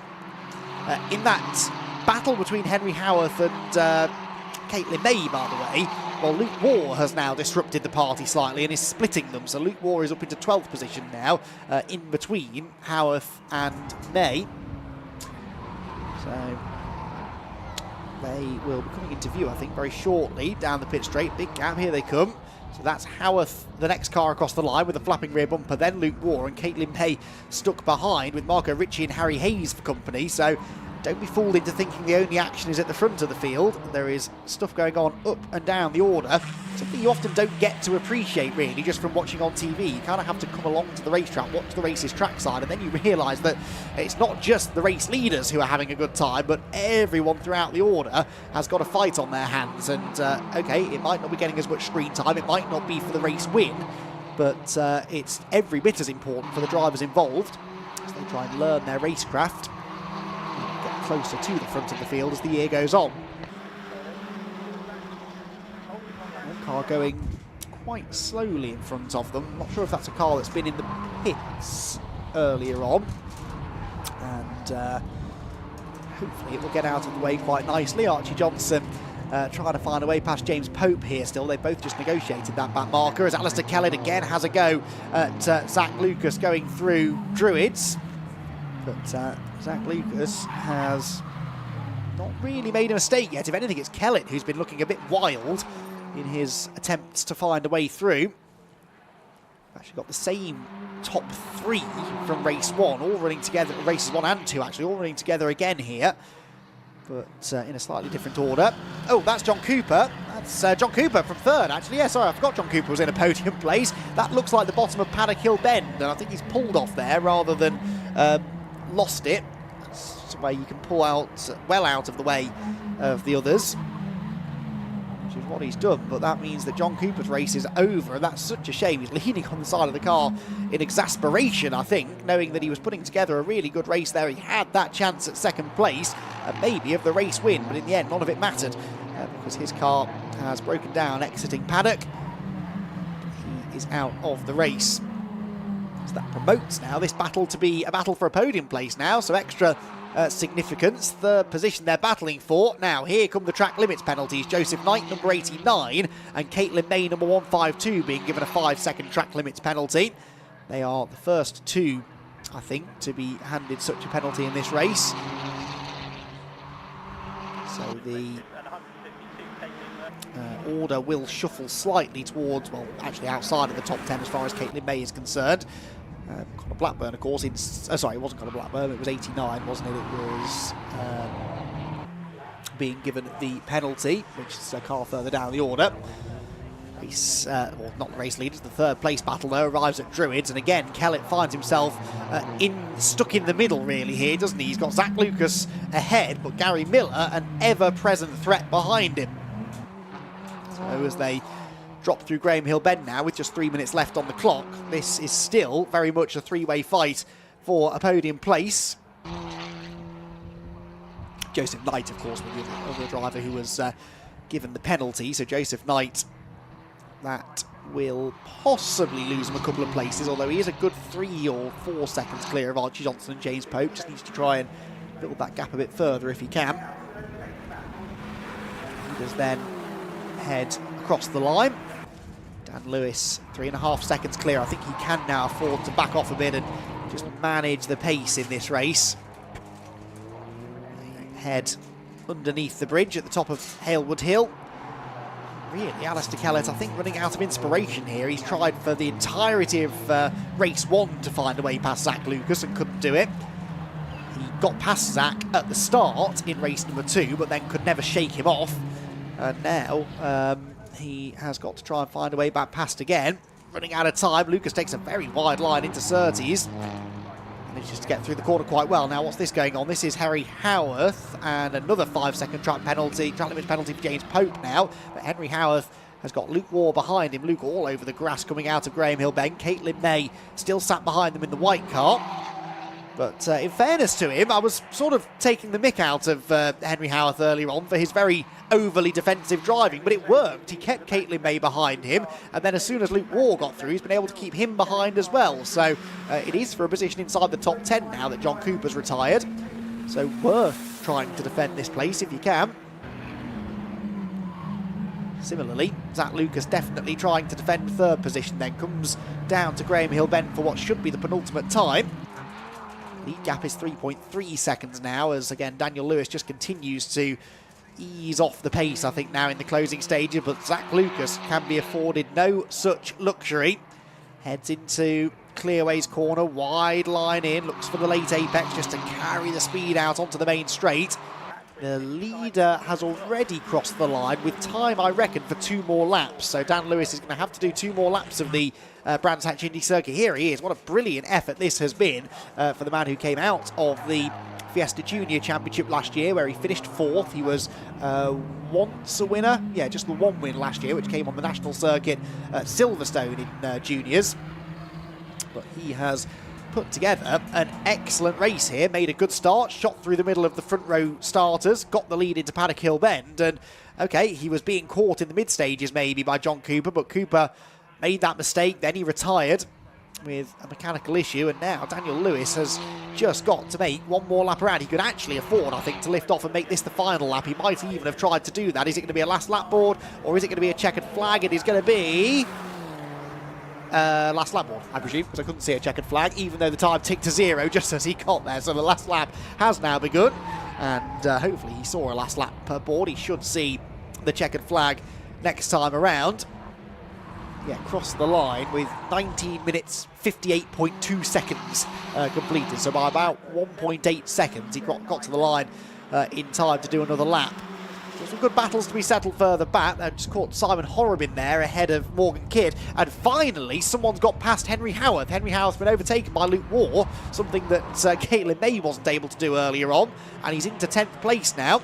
And also looked like a move behind, maybe involving Harry Hayes and Marco Ritchie. I think Marco Ritchie got past Harry Hayes there into paddock. But Daniel Lewis did all of his overtaking at the start. He went from 3rd on the grid to lead into Paddock Hill Bend. And he is going to claim a first ever victory in the Airtech Motorsport Fiesta ST240 Championship here at Brands Hatch by 3.3 seconds in the end over Lucas Hayden, who is another driver, of course, to come out of the Fiesta Junior Championship, where he was 8th last year and actually finished his season off with one of his best results, a 2nd place finish here at Brands Hatch. Caitlin May again tried to find a way past Henry Howarth, but I just don't think she's going to be able to do it. This is all over 10th position, remember, with Luke Waugh claiming that 10th position just ahead. Howarth 11th, and it will be 12th position. No, it won't be 12th position for Caitlin May, because she's been given a 5-second track limits penalty. Morgan Kidd just manages to fend off Charlie Ellis there. That was over 16th place. And that was a good little run to the line. And then the 1 car a lap down was the number 69 Matt Chambers. But Daniel Lewis, what can we say about this young man? He is going to be a title contender this year, I think, isn't he? Yes, he benefited from the reversed grid, but he showed good speed in the earlier race today too.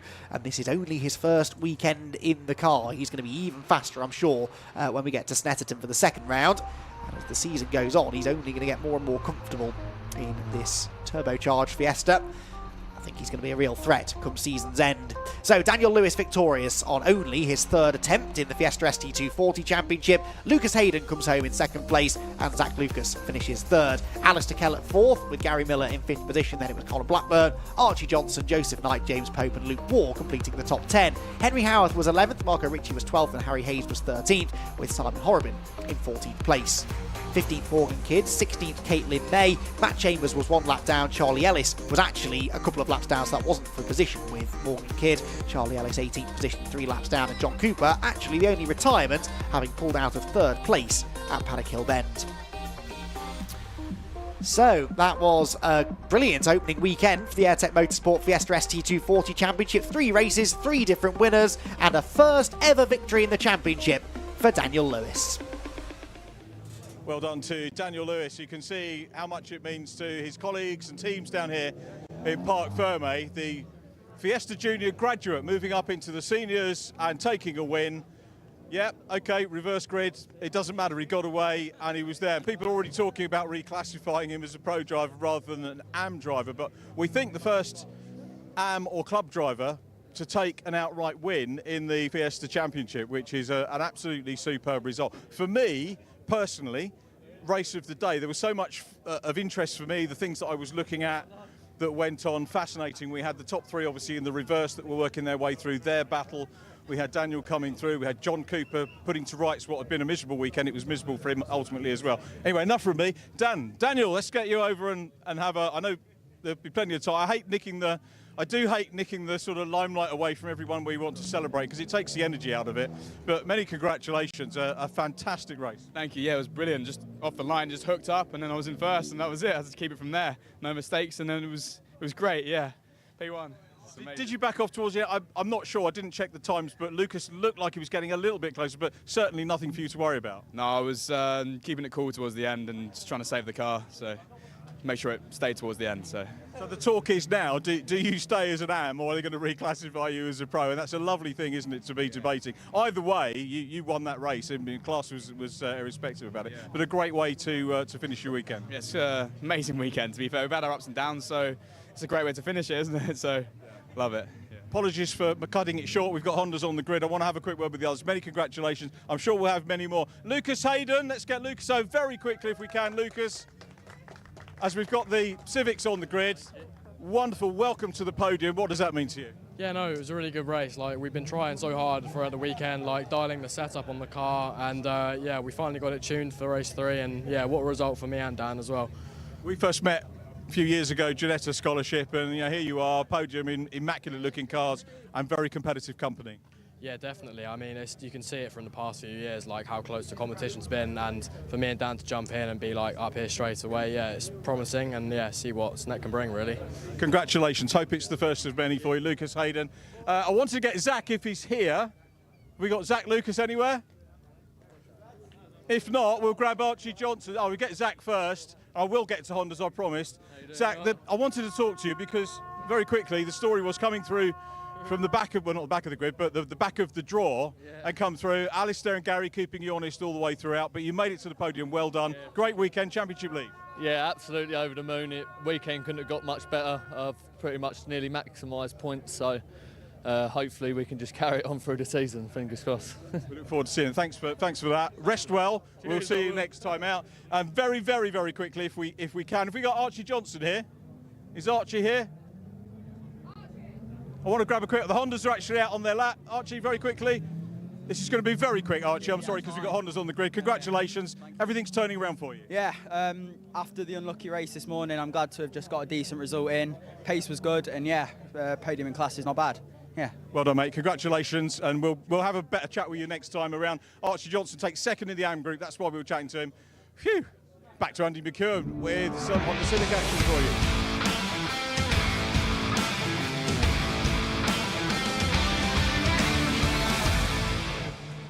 Thanks, Richard. Sterling work as always down in the pit lane. And yeah, he's right. We're moving on now already to our third race of the weekend in the Milltech Sport Civic Cup. Cars already on their green flag lap, so let's rattle through the grid, which is based upon the second fastest lap times from qualifying yesterday, and sees the reigning champion and race 1 winner Max Edmondson back on pole, alongside series rookie Spencer Stevenson. Josh Files and Lewis Kent share row number 2 with Liam McGill and Will Redford on row number 3. Row 4, Harvey Caton and Alistair Camp, with Owen Hillman and Sam Kirkpatrick on the 5th row. Row 6 then is where you find Dave Marshall, and he will share that 6th row with Sam Kirkpatrick. Then it's Alex Kite next in line with Josh Bromley alongside him. Corley Austin will start 15th alongside Jordan Brennan. Then it's Charlotte Birch and Harry England on row number 9. Row 10 for Jamie Petters. He charged through the field nicely after an engine change before race number 2. He has got Mark Hughes alongside. He was the Goodyear Diamond Award winner in race 1. Then it's Trevor McConnell and William Butt with Aidan Hassan and Simon Welch towards the back. Wesley Swain should be starting 25th, but there will be a few cars, I suspect, missing after what was a fairly bruising second race earlier on that saw a red flag. A few cars, unfortunately, picking up some damage. And we have lost a couple of them, maybe from the Pro Alloys racing camp, because I think they were really the worst affected by that race earlier on. So Andy McEwen in the comms box. Paul O'Neill joins me once again. And Paul, you weren't here to witness the Max Edmondson masterclass yesterday, but what do you think the chances are we'll see another one? Yeah, well, I did actually watch it on the live stream, which was nice. What do I think is going to happen? I think what's going to happen is it's going to happen again, because he was super quick in that second race as well. But I've got to say, I've been very impressed with that P2 kid there, Spencer. He has been fantastic. So let's see how he gets on. But I think Files will not be happy that he's having to battle so hard. So this will be cool. He's got his headlights on. That means he wants to go forward. Absolutely. He knows the start could be his best chance to try and do it. And the start is now. The lights are out. Away they go. And Stevenson's made a really good start. He is going toe-to-toe with Max Edmondson into Paddock Hill Bend, actually gets his nose ahead and tries to commit round the outside line. Did that work? No, but Edmondson is sideways. Stevenson tries to get to the inside line, and he does. Spencer Stevenson, almost on the grass, has got the inside line at Druids, and he knows he's got to make the most of this opportunity. He bullies Edmondson out wide, and Spencer Stevenson, in only his 3rd ever race in the championship, leads them down the hill. Edmondson 2nd, File 3rd, Kent in 4th, but Max Edmondson will not be happy. A cold tyre slide has cost him the race lead. Yeah, they're all slowing up. This could cause carnage. And Max Edmondson give him a headbutt, didn't he? I reckon he could get real feisty here, because I don't think the way he's been treated was very nice. He is really... Oh, look at that. Files down the inside. He's gone real wide. This could be down to P3 now, and this is going to be carnage. Cuts back in. But look at the speed of that car in the draft now. Spencer cannot... If he comes out now to take the line, he's going to be down the inside. Here comes Edmondson, thinks about it, but Stevenson saw it coming. Jinked back to the inside to defend. If he can survive the first few laps, he might be all right, but now it's his time to get sideways. Dives back to the inside line, though. Got there quicker than Edmondson did a lap ago. And here comes Lewis Kent. Files goes to the outside. There's contact. Edmondson into the back of Stevenson. Forces his way through, but that looked a bit push to passy to me. It's not actually been a pass yet, because Stevenson's got the inside line down at Graham Hill Bend and will somehow retain the lead. Oh, he's pushed him sideways again. There's a lot of contact in this one, but it's all pretty fair at the minute, but they won't think it as drivers. There's all sorts going on. Is it going to happen here? Spencer seems to struggle with clearways. He's out the way, and the lead has changed. But Files is through as well. Files is now going to get in the draft. Oh, this is close. Has Edmondson got the job done? Yes, he has. Josh Files knows he needs to try and go with him. Josh Files, multiple TCR champion around the world, really finding Civic Cup is a challenging place to come and race, but he has made it into 2nd place. Edmondson sideways at Paddock. Files almost had an overlap. Lewis Kent joining in as well. This is breathless stuff. Lap number 3 begins, and Max Edmondson back to the front. Josh Files going with him in 2nd place. Can Lewis Kent now relieve Spencer Stevenson of 3rd? I suspect he will on the exit of Druids Corner. So from hero, not to 0, but back to 4th for Stevenson. But my word, that was exciting. Oh, that was very exciting. Edmondson was having none of that, was he? Literally, the speed. Spencer was so slow into Graham Hill Bend and then into clearways. It looked like he was too nervous to take any speed in there. But look at Lewis Kent. Great that he's been able to start so high up after that disastrous race 2. Yeah, absolutely, because he would have been at the back had this grid been based upon that race result, but that's not the case. There goes race 2 winner, Alistair Alistair Camp, 8th position, so doing better in this one than he did in race 1, where he was never better than 9th. And that race win, I'm sure they learnt some things in race 2 that they can apply to race 3. Lewis Kent there, peeking to the inside of Josh Files for 2nd place. Just a little look for the time being, not really committing to the move. Edmondson sets the fastest lap, but Paul, he's not getting away. No, he's not. He's quick in that final sector. That's Harvey Caton down the inside with a full-on braille pass if he gets that done.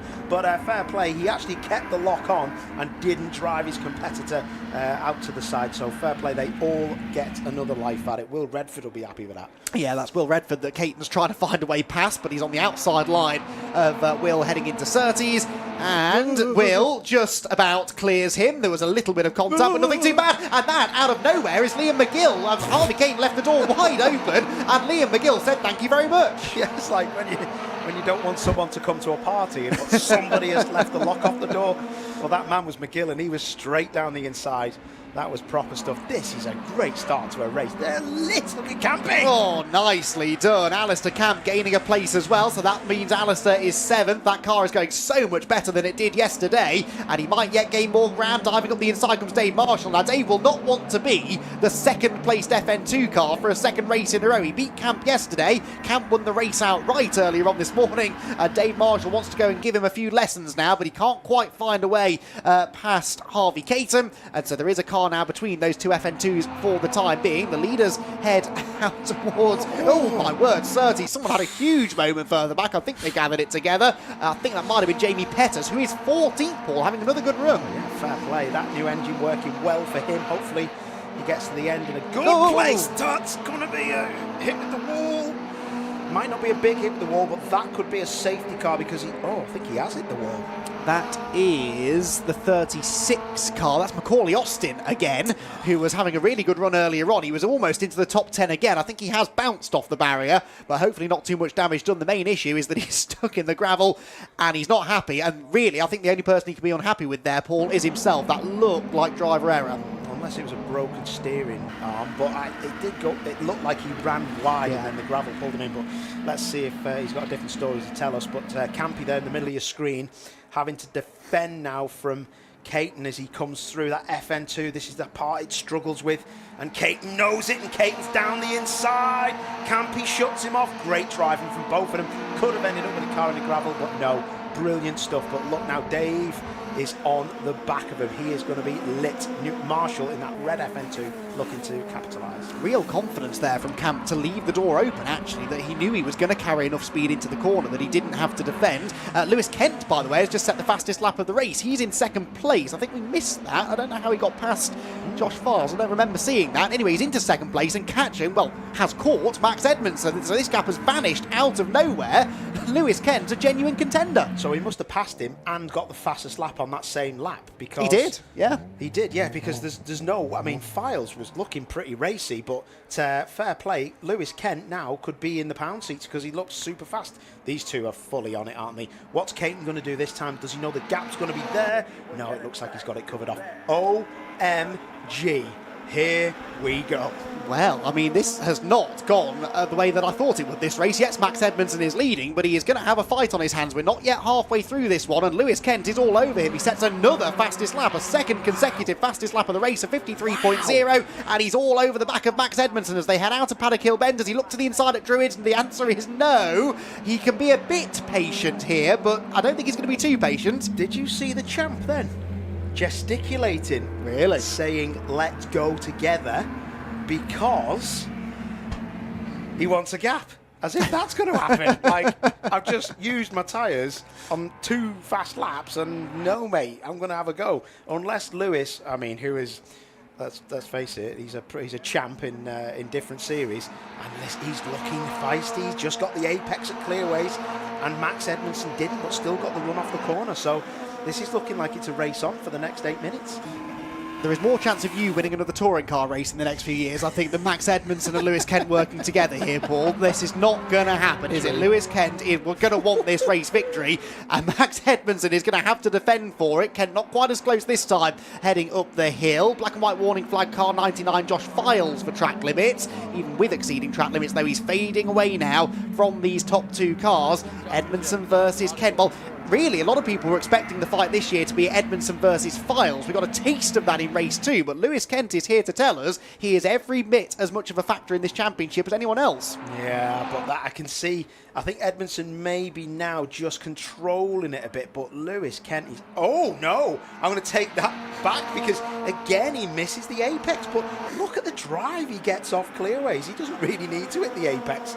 The thing just... But then, that is in the toe now. He is going to start having to defend. Maybe not this lap, but Lewis likes a bit of late braking. But look at that. He is definitely going to get nailed on the next lap if he's not careful. Taking loads of curb as well, Ken. Not bothered. Trying to get oversteering into the car. Off that turn, that corner. Is that going to work? Could be contact. Oh, he leaves the door open. Brilliant. He's going to have to push him on the grass to get past him. He doesn't. Brilliant, but this could now be a switchback. Don't forget, they are Area Motorsport teammates. Rob Baker will have drilled it into them. You can race, sure, but no contact. Don't take each other out. And I think that was very much on the mind of Lewis Kent there. It was an aggressive lunge, but to complete the pass, it would have required a bit of a hip and shoulder on the exit of the corner. He didn't want to do that yet. On the final lap, maybe the gloves will come off. Again, Edmondson wide at clearways. But, Paul, we saw this from Victor Anderson in yesterday's TCR race. You can miss the apex at clearways and open the steering up, get on the throttle earlier, and that gives you such a head of steam down the main straight. It does, but he's in the toe at the wrong place and he can't get the job done. He takes lots of curb, Lewis Kent, on the way into Paddock Hill Bend. You usually do that if you want some rotation before you turn into the corner. But I've got to say that if it stays like that and he keeps missing that apex, and he keeps pulling away, he's not going to have a chance. That is bizarre. Like, to see those cars missing apexes and people not being able to get a run is weird in my book. Yeah, no, I'm with you, but it seems to be working, doesn't it, for Max Edmondson for the time being. File still third, by the way. Stevenson fourth. Redford fifth and Liam McGill in sixth position. There's been no change behind, really. Still Camp, Caton, Marshall and Hillman completing the top 10 as the leading duo make their way through clearways. There is Harvey Caton, actually now ahead of Alistair Camp, just as I said that. So Caton's moved his way up into seventh position, found a way past Camp, something he wasn't able to do in this morning's second race of the weekend. Dave Marshall's car there, trailing side bodywork. You've got two of the Pro Alloys racing cars now part of this fight as well. That's Owen Hillman in 10th and 11th place Alex Kite, both of whom are after a good result after a disappointing weekend so far. Yeah, I thought it'd have been a bit higher up than that. It's weird not seeing Pro Alloys cars right up the front, isn't it? But their time will come, I'm sure. Yeah, absolutely. More cars being given black and white warning flags. Will Redford, ex-Pro Alloys racer, of course, now run by Ben Sharp Racing. He has just been warned about that. He sits in fifth position, a second behind Spencer Stevenson, as the sort of group at the back end of the top 10 here rattles down towards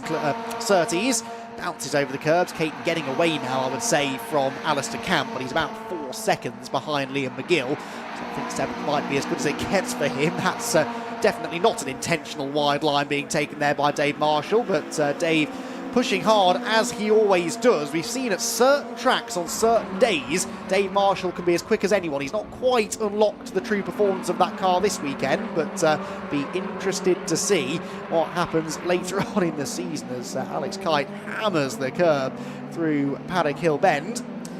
Tries to find a way past his teammate. It's one of the fascinating things about this championship, because there are teams that run so many different cars, often very competitively, such as Pro Alloys, such as Area Motorsport. You often get teammates battling for quite high-profile positions out there. That's exactly the scenario at the head of the field, where it is an Area Motorsport 1, 2, 3 at the moment, which we haven't had for quite some time in this championship, and they will definitely want to try and keep it that way until we get to the checkered flag. Very, very nice then. So yeah, it's heating up this, and only 3 minutes left. And that Lewis Kent, fastest lap as well. I've been well impressed with Lewis Kent. You know, I think to come over from a different series into this is it's not a backward step, so to speak, but they're on treaded tyres. They're not on slick tyres. Do you know what I mean? He's used to a lot of grip, and to back your driving style off is a difficult thing to do.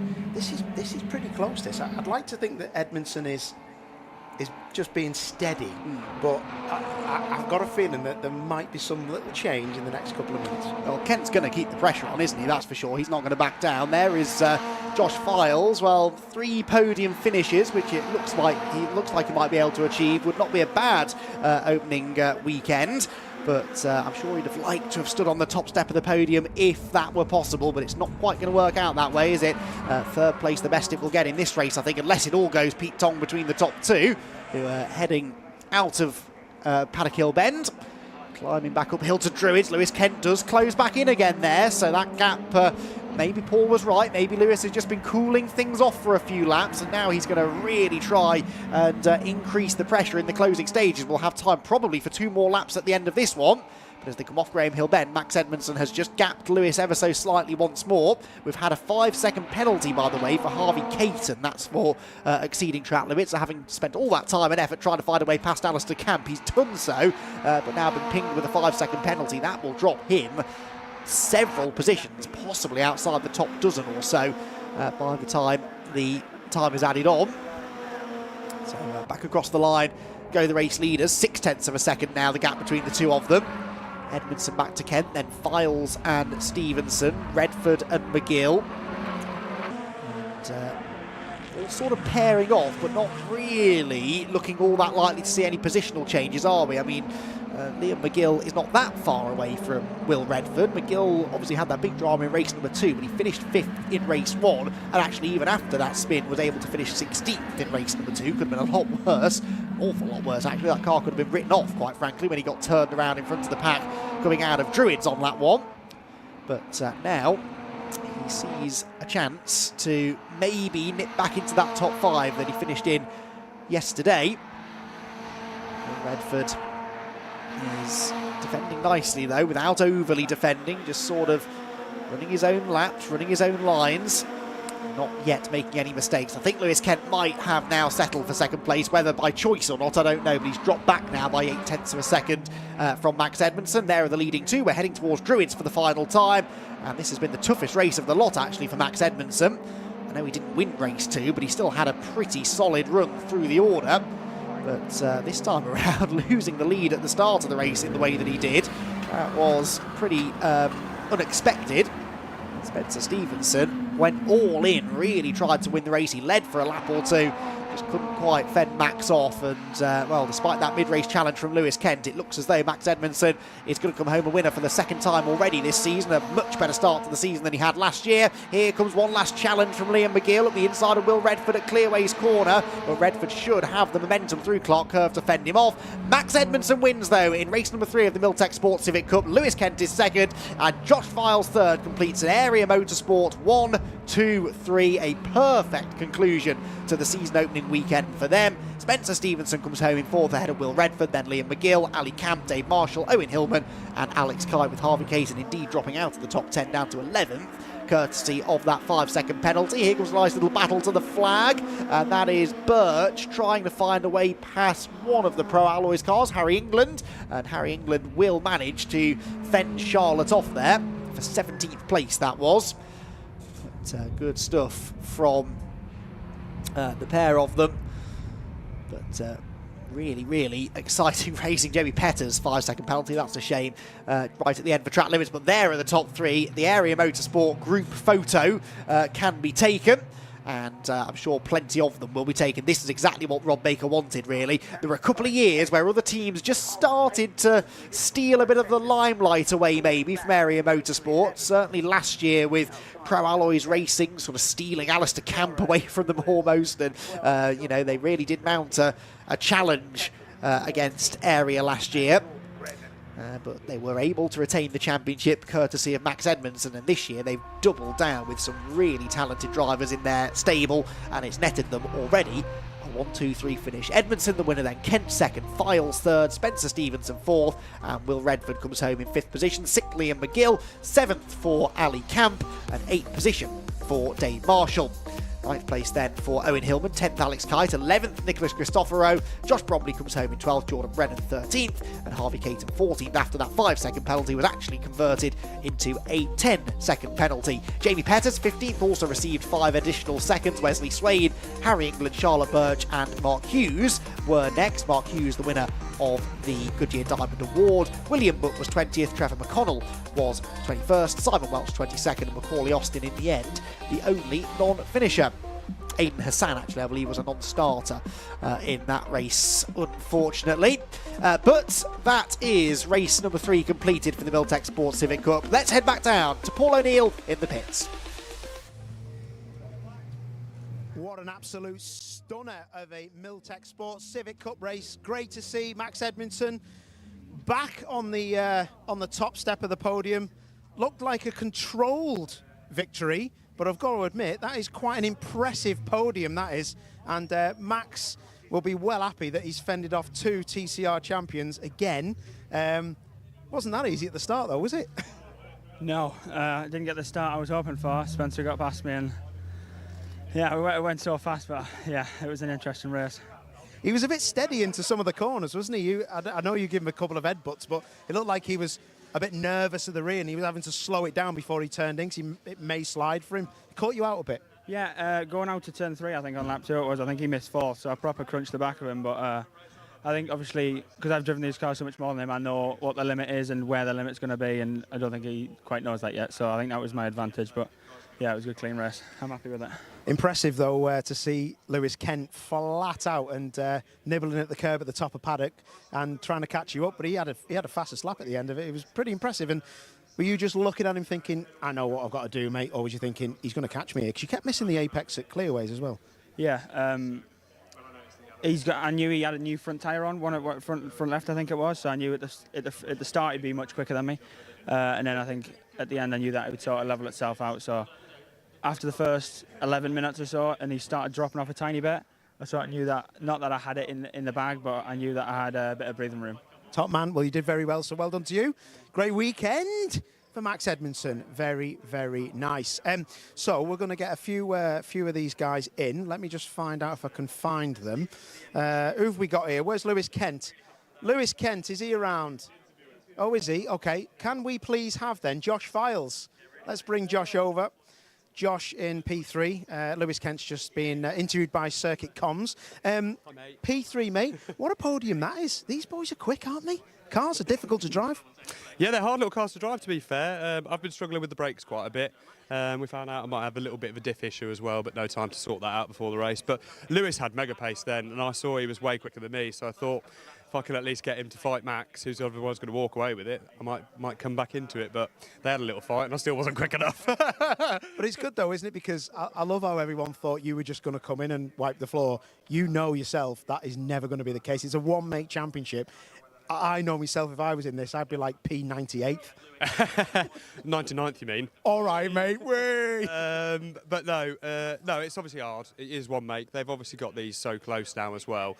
They're all almost identical. There's nothing in it. It reminds me back of the old Clio days when I was doing Clio Cup in the old Gen 3. So, no, they're wicked little cars, and it's going to be a close year. Yeah, well, let's see what happens, mate. Good luck, and we'll catch you later on. Well done.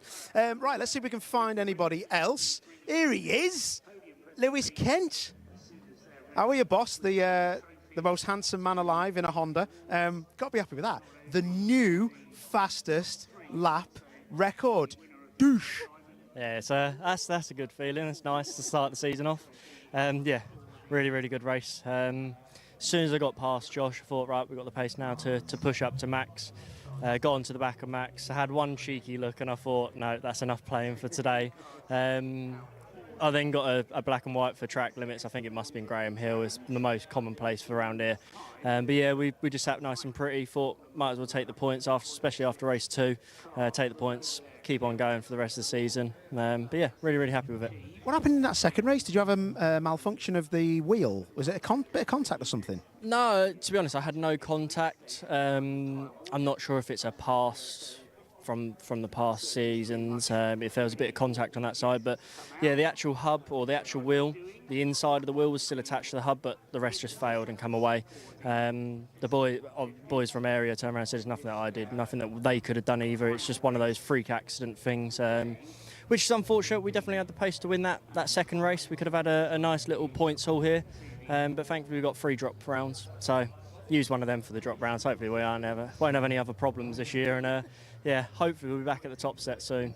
Top work. Well, it was great to watch, and I loved your line at Paddock Hill Bend, mate. That curb is reserved for front-wheel drive touring cars with slick tyres, but it was working. Do you know what? I had my little brother here yesterday. He turned around to me and go, "You do realise the curb at turn one's faster." So thank you very much, Bradley. That's helped me out a lot. I've definitely found about a tenth or two through turn one just through that curb. But yeah, it's all thanks to little Bradders at the end of the day. Top work. Well, listen, let you go, and well done, mate. Thank you. Top man, right. Okay, let's speak to, please, Spencer Stevenson. Spencer, can we grab you, fella? So Spencer winning the Paul Winfield Trophy again. Top man, good work, fella. Great stuff. You would have wanted to be on the podium properly, I'm sure of it, but good race anyway, wasn't it? Yeah, definitely. I just didn't have the legs, and when I was in the lead, I missed a gear going down the back straight, and then from there, I just dropped back a little bit, really. Just needed that little bit more. But yeah, I'm very happy with that, yeah. Yeah, I think you've spoken to Max already, but he said he thought you missed fourth gear, and you got a bit of a headbutt off him, and I was in comms going, oh, it's a bit aggressive, but it wasn't the case, was it? No, I've been struggling with it, crunching a little bit, and then it wouldn't go into fourth, so yeah, that's what that was. But yeah, no, good race. Top man, listen, I'll leave you to it with your little your bits of silverware, and then we're going to speak. Come on, Mark, come over. Let's quickly speak to Mark Hughes. Mark actually winning the Goodyear Diamond Trophy. Cars are all on the grid, mate. How was it for you? You love it, don't you, mate? Car was mega. This last race was mega. But the last few laps, I thought I've got a puncher. Turns out my back spoiler's come off. So there's no spoiler on the back of my car. And I actually thought that spoiler did nothing. But yeah, no, it was enjoyable race. Top man. Well, listen, I'm going to leave you to it because we're getting a bit of comms because these cars are going to the grid now. So well done, mate. Okay, thank you, bud. Back to you, boys.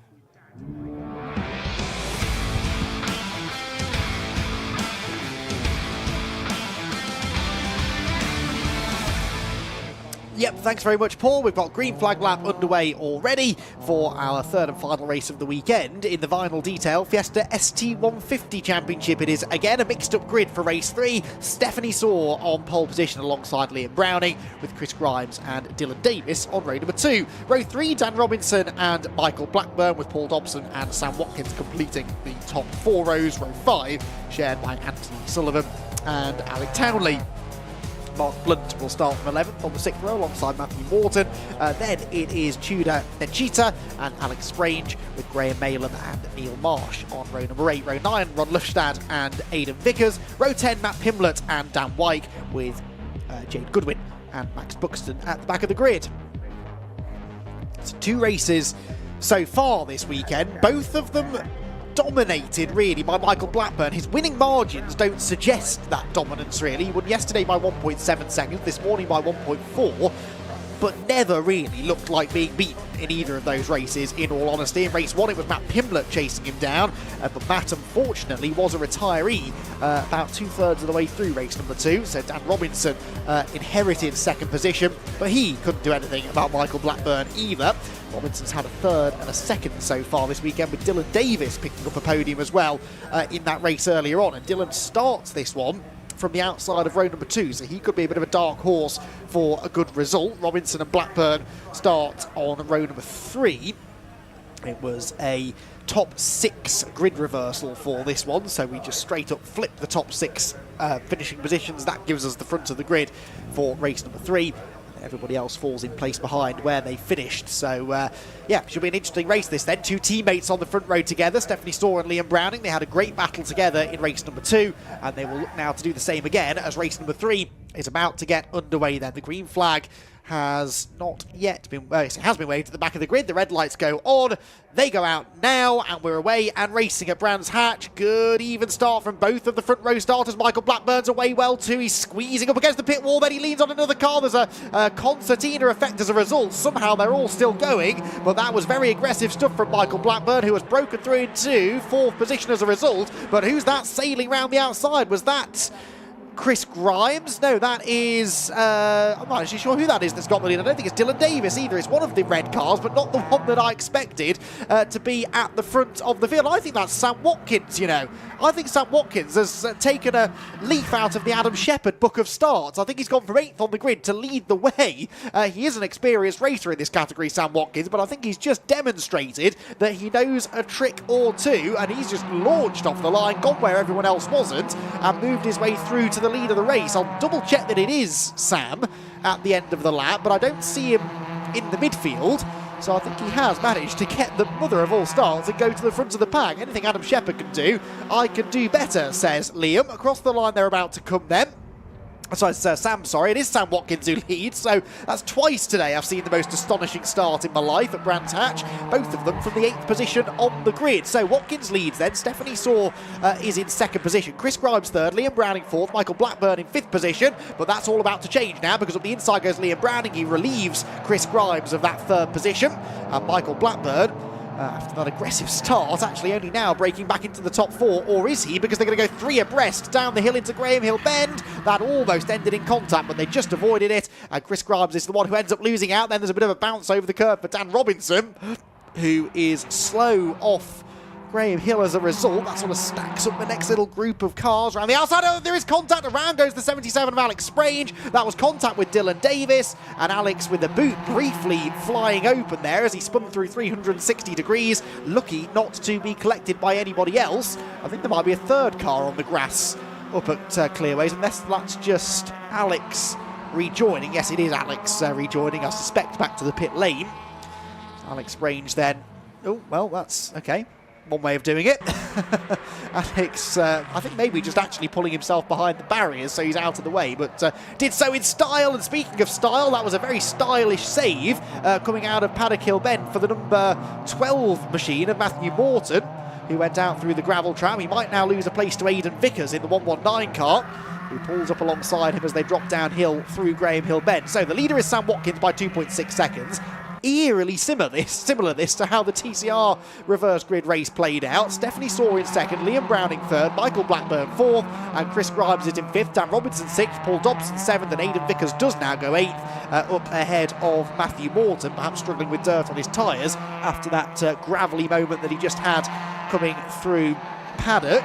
Way wide goes Matthew Pimblett. Now, Matthew Pimblett, remember, was on the podium in race 1. He was running 2nd in race 2 when he retired, and he is trying his best now to make progress through the field, but that progress will be stunted now by a safety car, presumably as, oh no, not as a result of the car at Clearways. That is Dylan Davis, isn't it, off at Paddock Hill Bend. So I hadn't spotted that we'd lost Dylan, but yes, Dylan Davis, number 21 car, is in the gravel at Paddock. How he got there, I don't know, but anyway, he's stuck, he's going nowhere, and that is going to be a bit of a very disappointing end to his weekend. And Sam Watkins, perhaps the most disappointed of them all, because that lovely 3 and a bit second lead actually that he'd built up will now evaporate, and he'll have to execute a good safety car restart to get himself a bit of a cushion once again. There is Alex Sprange's car, so the damage on the left rear corner sort of tells the story, doesn't it? That contact that he had at Surtees, which has put him off the track and into a spectacular spin and ultimately out of the race. So Sam Watkins leads them, 10.5 minutes still to go. Stephanie Saw is 2nd, Liam Browning is 3rd, Michael Blackburn 4th, and Chris Grimes in 5th position. Dan Robinson 6th, Paul Dobson 7th, Aidan Vickers, Matthew Morton and Anthony Sullivan completing the top 10. Where is Matt Pimblett? Matt Pimblett is 13th, so he had been making good progress. Actually didn't really need this safety car, to be honest, because everyone was right there in front of him anyway. It's not like he needed to catch anybody. He just already was on their tail and needed as many green flag laps of racing as he possibly could. But the green car that just went out of shot there, that's one of the cars to focus on, I think, on the restart, because Matthew Pimblett, we know he's going to be a championship contender this year, but just needed to try and make as many places up in this race as possible. The good news is it should be a fairly brief safety car interlude, because that car of Dylan Davis is out of the gravel trap already at Paddock. We will likely need one more lap behind the safety car, but only one more lap, and then we'll be good to go racing for the remaining, well, probably half of the race, really. We'll probably be about half race distance by the time the BMW safety car pulls back into the pit lane. So Sam Watkins then with a excellent start to the race. I'm do want Richard John Neal to check, if he can, at the end of the race, that it's not secretly Adam Shepherd who's snuck into that number 98 car, because that was eerily similar a start, except I wasn't paying attention to Sam Watkins in quite the same way that I had been to Shepherd earlier on. I didn't spot that it was Sam who'd come sailing around the outside of everybody, but 8th place is obviously the place you want to start on the grid. If you want to lead into Paddock Hill Bend, who'd have thought it? I know pole position is supposed to be a tricky place to start. And in fairness, Stephanie Saw didn't make a bad job of it, because she still held on to second. Any other time, that would have been the race lead, probably, but Sam Watkins had other ideas. Nice noise they make as they rev past the pits behind the safety car. Not a huge amount of weaving going on, is there, to try and heat up the tyres. It is still pretty warm out there, although temperature maybe just dipping a bit now as we move through the afternoon. It's nearly 4 o'clock at Brands Hatch. So just starting to get a little bit cooler, not cold, certainly not cold, and I think that's why there are still so many spectators sticking around through towards the end of the day. But yeah, that just definitely got a little bit chillier than it was earlier on. And that actually makes life a bit easier, really, for the drivers, not having to worry too much about tyre temperature, or tyre wear, more to the point. But actually, at the start of a race, rear tyre temperature can be a bit of an issue, especially in these very stiffly sprung, short wheelbase front-wheel drive cars. Sam Watkins, a bit of a master of these cars, clearly wasn't lacking in confidence on cold tyres at the start of the race, and now he's got to try and execute an equally impressive safety car restart. Does not do what Michael Blackburn did on the safety car restart in the race earlier on today. He's bunched everybody together, now steps on the loud pedal, and as they come out of Clark Curve, Sam Watkins, who did have a 3.5 second lead at one point, is now going to come across the timing line with just a 0.6 of a second cushion over Stephanie Storr in second, Liam Browning in third, Michael Blackburn in fourth, Chris Grimes in fifth, and the rest of them behind, sideways for Stephanie Saw, but she gathered it together nicely. And Stephanie, with some good car control, she has got stronger as the weekend has gone on, I think. Stephanie, in yesterday's race, was 10th, race number 2. She was 6th. That netted her the pole position for this race, but she's not gone backwards. She has stood her ground quite nicely. And in second position, Liam Browning not able to find a way past her just yet. These two had that brilliant scrap in the race earlier on today. And the ex-City Car Cup front runner is still not finding it easy to get the better of his teammate in this one. Through clearways they go. Got Michael Blackburn, the double race winner, behind. If he wants to try and get a third race victory, he's going to have to get a move on here, get past these two, and set off after Sam Watkins. But Sam is already scarpering off on the road, isn't he? 1.4 seconds now, the lead. Here maybe comes the move. Liam Browning up the inside of Stephanie Saw. Stephanie Saw leaves the door open, and I think that is going to be the change for second place. Liam Browning goes through, and Stephanie has to jink back onto the line to keep Michael Blackburn from getting through. Michael now tries the outside line, and as they round Druid's corner, he gets levered aside, and that opens the door maybe for Chris Grimes to take advantage. Chris, another driver we were expecting to be a title contender this year. He's had a bit of an under-the-radar weekend so far, I would say. 7th yesterday for Chris, 4th earlier on today. Sits in 5th again now, so he's been struggling to break into podium contention, but he knows there's half a chance in this race, and getting past Michael Blackburn would be a big step in the right direction. He takes a wide line into clearways. Looks now to try and get the better run through Clark Curve. Where did Blackburn go? Took a very wide line through Clark Curve. But that wide line means that you can open the steering lock, you can get on the power, there's less friction across the front axle, and so you can just carry a bit more speed out onto the next straight. There goes Matthew Pimblett, by the way. So, sorry, not Matthew Pimblett, sorry, a similarly liveried car. It's actually 84 Anthony Sullivan gaining a place. Pimblett is where?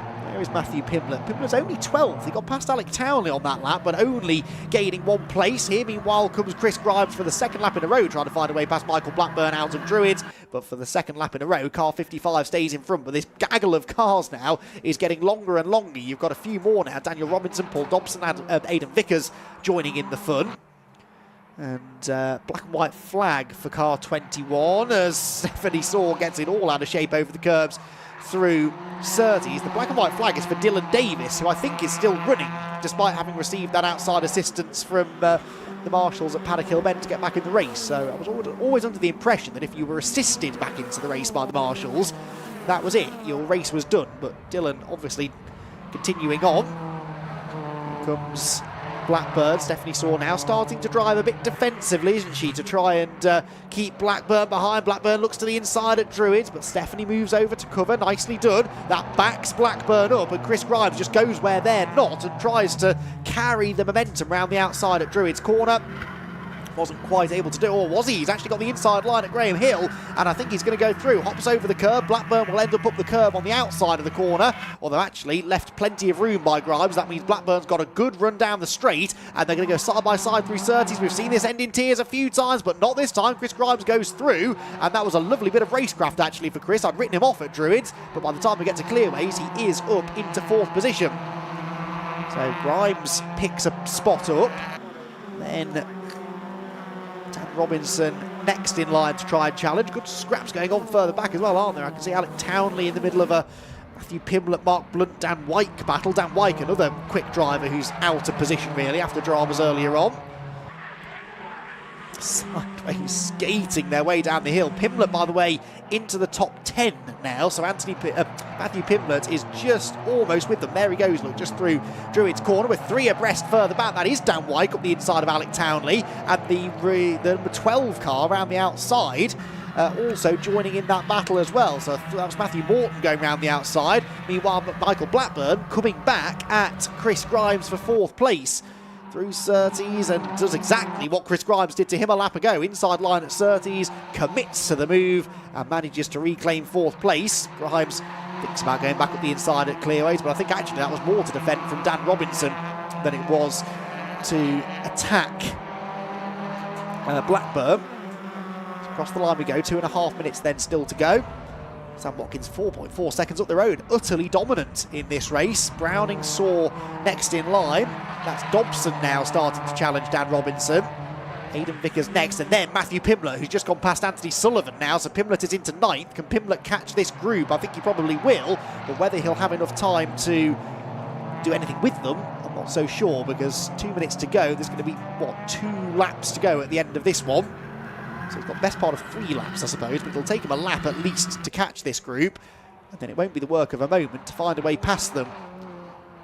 Along the Cooper Straight they go then. Here comes Pimblett towards us at the top of shot. Paul Dobson all over Daniel Robinson though for 6th.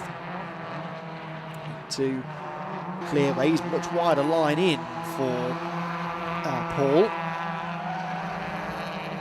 Paul Dobson just can't quite find a way through. Pimblett there in the background, still battling away actually, isn't he, with Mark Blunt, I think. Mark was trying to come back at him there out of Clearways, but not aim. In fact, sorry, I beg your pardon, that was actually Anthony Sullivan getting back ahead of Pimblett for 9th, so he wasn't letting him go, and he has found a way back through. So Pimblett back down to 10th place, perhaps not quite right with that car after its issues earlier on in the day.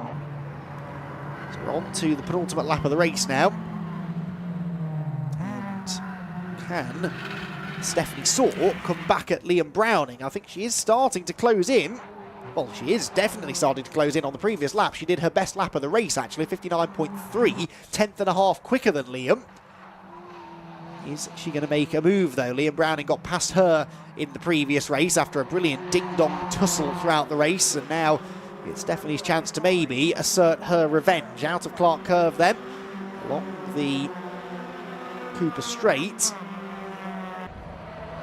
up towards Paddock Hill Bend they will go then, over the hump in the road. Look at Blackburn, the tail of his car stepping out, Dobson's as well. Again, these cars are always set up very stiff at the rear, which makes them sort of hop and skip around. If you throw the car into the corner in the right way, that can induce some quite useful oversteer. Front-wheel drive cars naturally have a tendency to understeer, so you try and do everything you can to overcome that.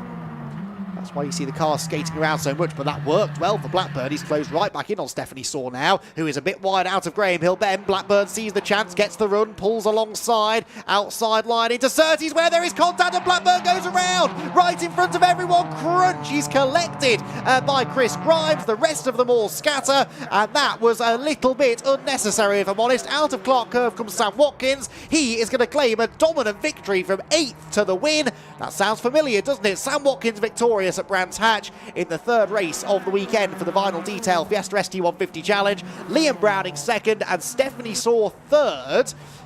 provisionally, I'm going to say. I would like to see that again before giving any judgment, but I do think it was a little bit unnecessary. They banged wing mirrors a couple of times down the Cooper Straight, and they just met in the middle going into Surtees, and in fairness, it was pretty fortunate that Michael Blackburn, A, wasn't involved in any more serious contact, and B, still managed to come home in 4th place. He didn't actually lose a position out of all of that.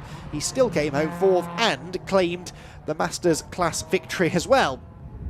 So, a dramatic conclusion to the race. Sam Watkins he missed all the fun, really, didn't he? He was miles out in front of everybody else after that lightning quick start. History repeating itself then pretty quickly, actually, here at Brands Hatch today.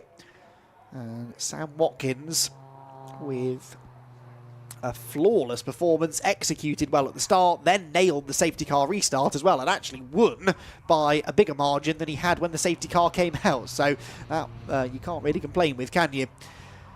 So Sam Watkins then gets the victory in race number 3 here at Brands Hatch for the final details Fiesta ST150 Challenge, and makes up a little bit for the disappointing start to the weekend he'd had, really, where he didn't score at all, I don't think, in yesterday's race, but I don't even think he got out there. Started from the back in race 2, finished 8th. That's where he started race 3, but it didn't stop him winning by 5.6 seconds in the end over Liam Browning 2nd, Stephanie Saw 3rd, and Michael Blackburn 4th, but they might have some words to be exchanged after their last lap clash. Paul Dobson was 5th ahead of Dan Robinson 6th, Chris Grimes, Aidan Vickers, Matthew Pimlett and Anthony Sullivan complete the top 10 ahead of Dan Wyke, Mark Blunt, Alec Townley and Matthew Morton.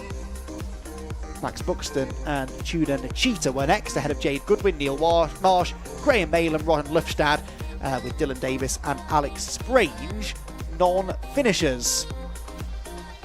So the drivers will head to the podium area where they'll be greeted by Richard John Neal, and I've got a few requests to make of Richard. I want to hear everything about Sam Watkins' start, and I wanted to double check that he's not been having some driver tuition from Adam Shepherd since the earlier TCR race, and also I can't wait to get Stephanie Saw's opinion on that last lap clash with Michael Blackburn. And if I know one thing about Richard John Neal, it's that he's not afraid to ask the difficult questions, so this should be a pretty interesting set of podium interviews as and when we get our top 3 drivers into position. But I think they're taking their time a little bit in getting to Richard. In fact, I think they've all gone into Parc Ferme, perhaps. I don't think any of them have arrived where they're supposed to be, so it might take a little bit of time to locate the drivers,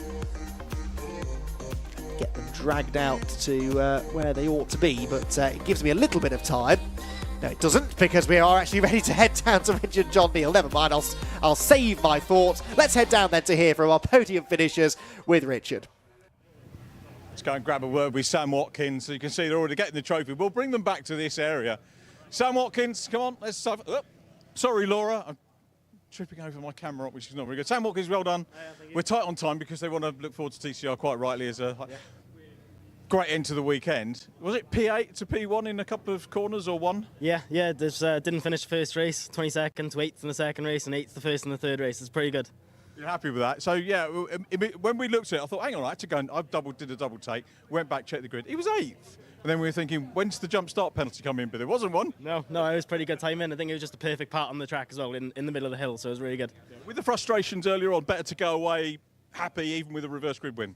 Yeah, really good. A good end to the weekend, that's what we got to remember. Yeah. And we'll see you at the other rounds? Yeah, hopefully. Fantastic. We'll be there. We're there for a lot of them. So, Sam, great to see you again. Many congratulations. Second position goes to Liam Browning. Oh, thank you very much indeed. Liam's just been... All these interviews you have to do now in the digital age. Well done, Liam. How about that? That was a good end to the weekend, wasn't it? We've been plugging away, and as soon as Steph pulled first and I pulled second, I thought, this is our time, isn't it, really? Make them as wide as possible. We did have a plan of working together, but my car's got a bit more grunt in a straight line than Steph's. Was she better on the corners then, because you didn't lose her?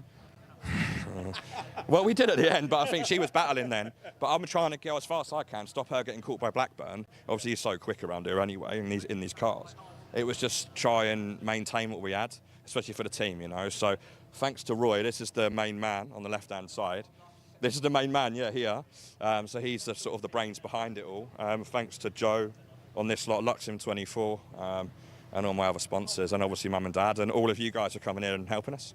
It's a pleasure. I'm sorry for being flippant, by the way. I'm only joking, you know that. You're good, I'm good. I'm Good slow, man. mate. I'll take it, thank you. Liam Browning there, good stuff. Liam, you might remember in City Car Cup as well, raced with the Student Challenger. Steph, come on, this is another great story. Podium, well done, handshake. You have to shake hands with me, that's the losers bit. Well done, tell us about your race.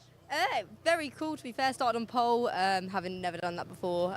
First weekend in front wheel drive as well on circuit, and basically, yeah, all new things happened. Didn't really get a great start, but then just battled my way through and like held position, defended as much as I could, and then yeah, came towards the last lap, nearly got overtook, then a slight bit of collision, which I think, in all fairness, I was on the inside, so it could go either way, but I'm happy that I came across the line third. So yeah, thank you to everyone as well for getting me out here on the grid after the engine swap on Thursday, and yeah, after blowing it up through testing. So no, really happy to be here. That's great, well done. I normally ask, about first time pole is nervous, but how was it in terms of being on a podium position when the safety car came out? Because it brought some of the fast drivers very, very much closer, and you guys fought them off. Yeah, no, it was quite daunting, obviously, all these men behind me. But yeah, just keep you cool, keep your head straight, look forwards rather than in your mirrors, and yeah, pulled a little bit of a gap, but then Liam obviously caught me, and then the pack followed. So yeah, tough few laps, but I enjoyed it. And give us a little one-liner to sell the Vinyl Detail 150 SC Championship. Go racing, like, it's fun. Nice one, Steph. Lovely to meet you. Congratulations on a fine podium. We'll see you on the podium again very, very, very soon. Steph Saw, lovely roundup to our Vinyl Detail 3 races. Let's think TCR now. TCR. Got so much weight on my shoulders, enough to knock me out, but I'm still holding the throne. You never know till it's over. You want an honest man, but you don't understand. I won't be here when you wake up again. You want an honest man, but you don't understand. I won't be here when you wake up again. You want an honest man.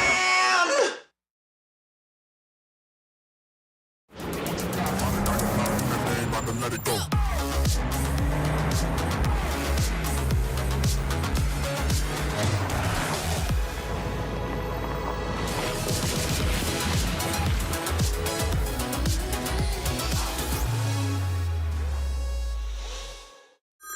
Next year, BT switch off their old analogue network for good. Make sure your business is ready to switch over to cloud telephony. Get a telecoms and IT health check from Maximum Networks today, for free.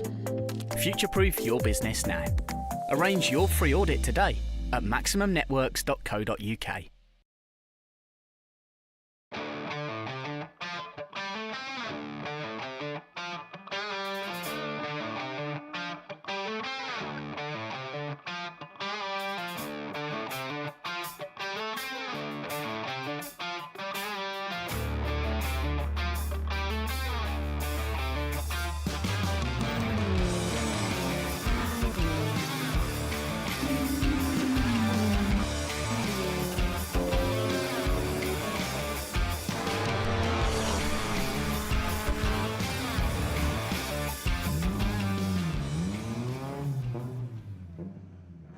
We are Big Motoring World, one of the largest car supermarkets in the UK.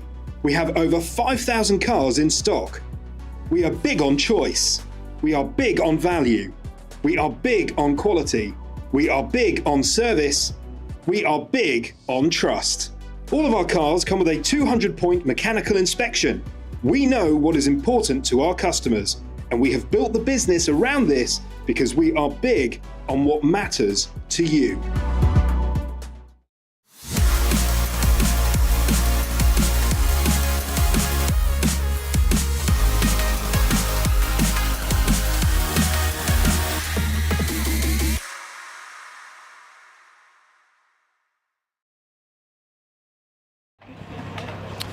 Welcome back to Brands Hatch, everybody, where it's almost time for TCR UK racing for the final time this weekend. Race number 3 is just a few minutes away. There is Brad Hutchison, who's still got a smile on his face, even after the trials and tribulations that he's been through so far this weekend. And we've got cars will be heading out onto the circuit in the next few moments for what should be a very, very good race. We've got the second fastest lap times from the qualifying session earlier on today that have set the grid for this one. So we're back to a very familiar look to what we had yesterday with Callum Newsham back on pole position. So his second career pole position now, coming just over 24 hours after his first. But yesterday's winner, Victor Anderson, alongside him, every chance that we could get another victory for the Lincoln Co driver, who has not been bashful about mixing it with some of the championship regulars so far this weekend. Carl Bordley and Joe Marshall-Burks will be together on row 2, with Hutchison and Sargent row 3. The big story really is that Adam Shepherd, the sensational race 2 winner, will have to start from 14th and last on the grid, because remember, he was penalised after qualifying yesterday for receiving outside assistance and then rejoining the session. So he actually starts further back on the grid now than he did for race number 2 earlier on, but he went from 8th to 1st at the start of race 2. There's no reason at all to suggest that he won't be a podium contender again in race number 3. Cars then released out onto the grid, where Paul O'Neill isn't, because he's up here in the commentary box with me, which I think is the best place to be, really, because a few scores to be settled after that second race earlier on. I think a few drivers are going to be in a feisty mood, knowing that this is the third and last race of the weekend. I thought you were on about scores to be settled, as in I was going to go and knock a few people out, but that's not the case. Oh, you never know. No, that's not the case. Yeah, this should be quite cool, this, mate. Looking forward to it. Last race of the day for TCR. Grid looking a bit more familiar. And have we got a Callum Newsham win in there? Because he deserves it. Yeah.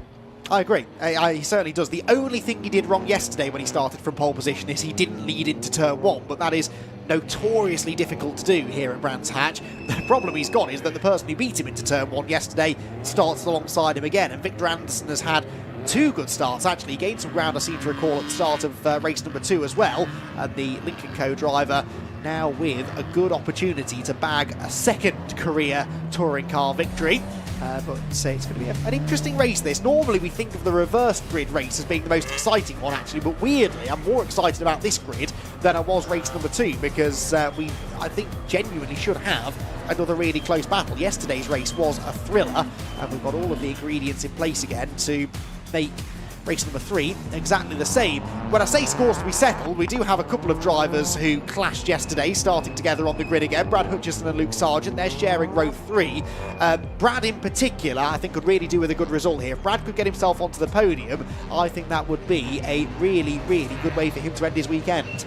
Yeah, I think he'll be looking to apply some of that knowledge that he's got now of the track and a little bit of setup here and there. So I'm quite looking forward to this. This will be an absolute corker. Cars then released from the pit lane, don't forget, not in grid order, so they are, if you're confused at home as to why they're not coming through. Don't blame the viewers at home. It was actually me that was confused, pointing at Joe Marshall going, why is that man at the back of the grid when we know he should be lining up in 5th place? So let's not blame the viewers at home, Andrew. Why don't you just go, Paul, don't be such a dumb person and think that Marshall should be further up. You skillfully made that my fault when I hadn't done anything wrong. Well done. That you took years of practice, that, Paul. Hey, listen, mate, I've driven in the top levels of British motorsport and got wins from crashing. Don't you underestimate me, sweetheart. Yes, no, Joe Marshall-Burks will pick up 4th on the grid ahead of what should be an interesting race for him, and he hopes a good result. Again, been a bit under the radar so far this weekend. There is Callum Newsham. That is one of the Hyundai engineers that they've got helping them actually this weekend. Fewer Hyundais on the grid this year, so actually some teams that didn't necessarily get this sort of support from Hyundai themselves in the past are now starting to benefit from that, which is nice to see, and I'm sure that has something to do with the fact that Callum Newsham has had this big upturn in pace this weekend. There is Ryan Bensley helping out. He'll be in that car in a month's time at Snetterton, and he'll be hoping that he'll be replicating the results that we've seen from Victor Anderson today. Carl Bordley, disappointing second race, bit of a disappointing weekend actually. I know he was second yesterday, but even after that race he wasn't particularly happy because the car took a bit of damage, and in race 2 just didn't seem to be in the races, did he? Yeah, it's a bit interesting. I haven't had a chance to speak to him, to be honest, so I don't know whether he had just a bizarre tyre combination on the car which didn't work for him, but we'll see what happens. This man, Marshall, he was so happy with his car after race 2. I really can see him really pushing on and making this a real good race. He was flying, wasn't he, actually? I kind of forgot that he did finish 3rd in that race, and he was chasing after Callum Newsham in the closing stages. So, yeah, don't write him off, that's for sure. There is Hutchison. Again, do with a good result, really, after the issues and incidents that he has had so far this weekend. Same goes for Luke Sargent. He starts 6th in the area motorsport Cupra. That takes a bit of getting used to. We've seen them running Hyundais over the last number of years, but the new shape Cupra, the Gen 2 Cupra, the car of choice for them at the moment. Will Powell, I think he's struggling a bit on long run pace, but we saw actually in the early stages of race number 2, he was right up there, wasn't he? Yeah, it's a good car, that, as well. It shouldn't be too much of a problem to get him up to speed.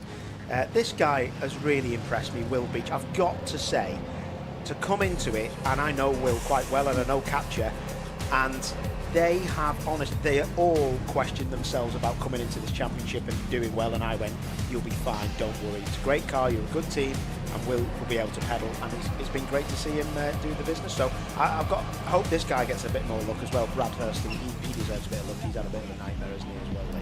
Yeah, I agree with that, actually. Remember, we saw him stalled on the line. He retired later on, actually, after only a lap in race number 2, so hopefully his race 3 lasts a bit longer. There's Rick Kerry, had his moment in the spotlight, starting from pole in race 2 before it all went wrong down at Graham Hill Bend. Mark Smith in one of the best-looking cars on the grid, actually, I think, that number 77 Cupra. But that man there at the back of the grid, Adam Shepherd, let's all have a camera trained on him, please, at the start of this race, because he might have just unlocked a secret new way of getting the car off the line. I think I caught the back half of what he was saying to you after race 2, but it was a different start procedure that he used that time, wasn't it, than anything he'd done in the past, and it really worked. Yeah, exactly. Yeah, these cars the Gen 2 cars are quite interesting because, I mean, he was in this Hyundai, wasn't he? So they're a little bit different on how you get them away. They're a bit more. They're just not as technical, and it's got anti-lag on this new car and all that kind of. You have so many buttons on these new cars. I've driven the Gen 2 Audi a lot that Joe Marshall's in, and honestly, mind-blowing. It's got a lot more electronics than I have had in any other car I've ever raced. You know, and that's an interesting thing to have when you're just driving a front-wheel drive tin top as they go on to the green flag lap. Yes, they do. Green flag lap underway. Callum Newsham leads them away as he aims for his first career victory in the TCR UK Championship. He's come close a couple of times. He's had podium finishes in his career, 3 to date, and he really, really wants to try and make his 4th appearance on the podium, his first one on the top step. He will start from pole position for the 2nd time this weekend, with yesterday's winner, Victor Anderson, in the Lincoln Co, starting alongside. Row number 2 then is the Carl Boardley machine, with Joe Marshall starting alongside on row number 2. Carl Boardley, reigning champion at the scene of his championship victory a few months ago. To try and get back on the podium again in race number 3. Then it's Brad Hutchison and Luke Sargent, the two who tangled yesterday, and Brad Hutchison desperately trying just to get a clean race under his belt here, really. Will Powell and Will Beach, the two Wills together on row number 4. Will Beach looking for another Gen 1 Cup victory. Brad Thurston starts from 9th. He'll be one of his rivals, definitely. So will Rick Kerry, who starts in 10th position. Then row number 6 is where you find Mark Smith and Jeff Oldham, the Cupra Gen 1 and the Opel Astra, sharing row number 6. Row 7 then for Darren Lewis and Adam Shepherd. And Adam Shepherd, well, he's going to make progress, Paul. We know that, don't we, Adam Shepherd?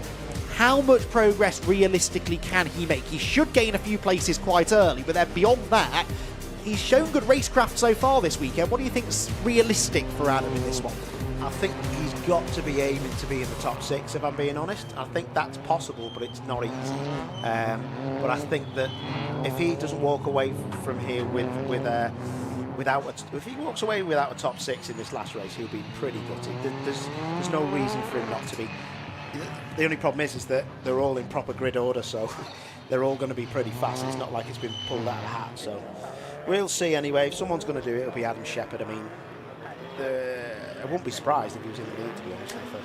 Well, he started, exactly. He started 8th yesterday. In fact, he started 8th in both races so far. He won one of them and he finished 3rd in the other. So, you know, okay, he's starting a bit further back in this one, 14th, but he will fancy his chances of getting into that sort of top 6, top 7 pretty quickly.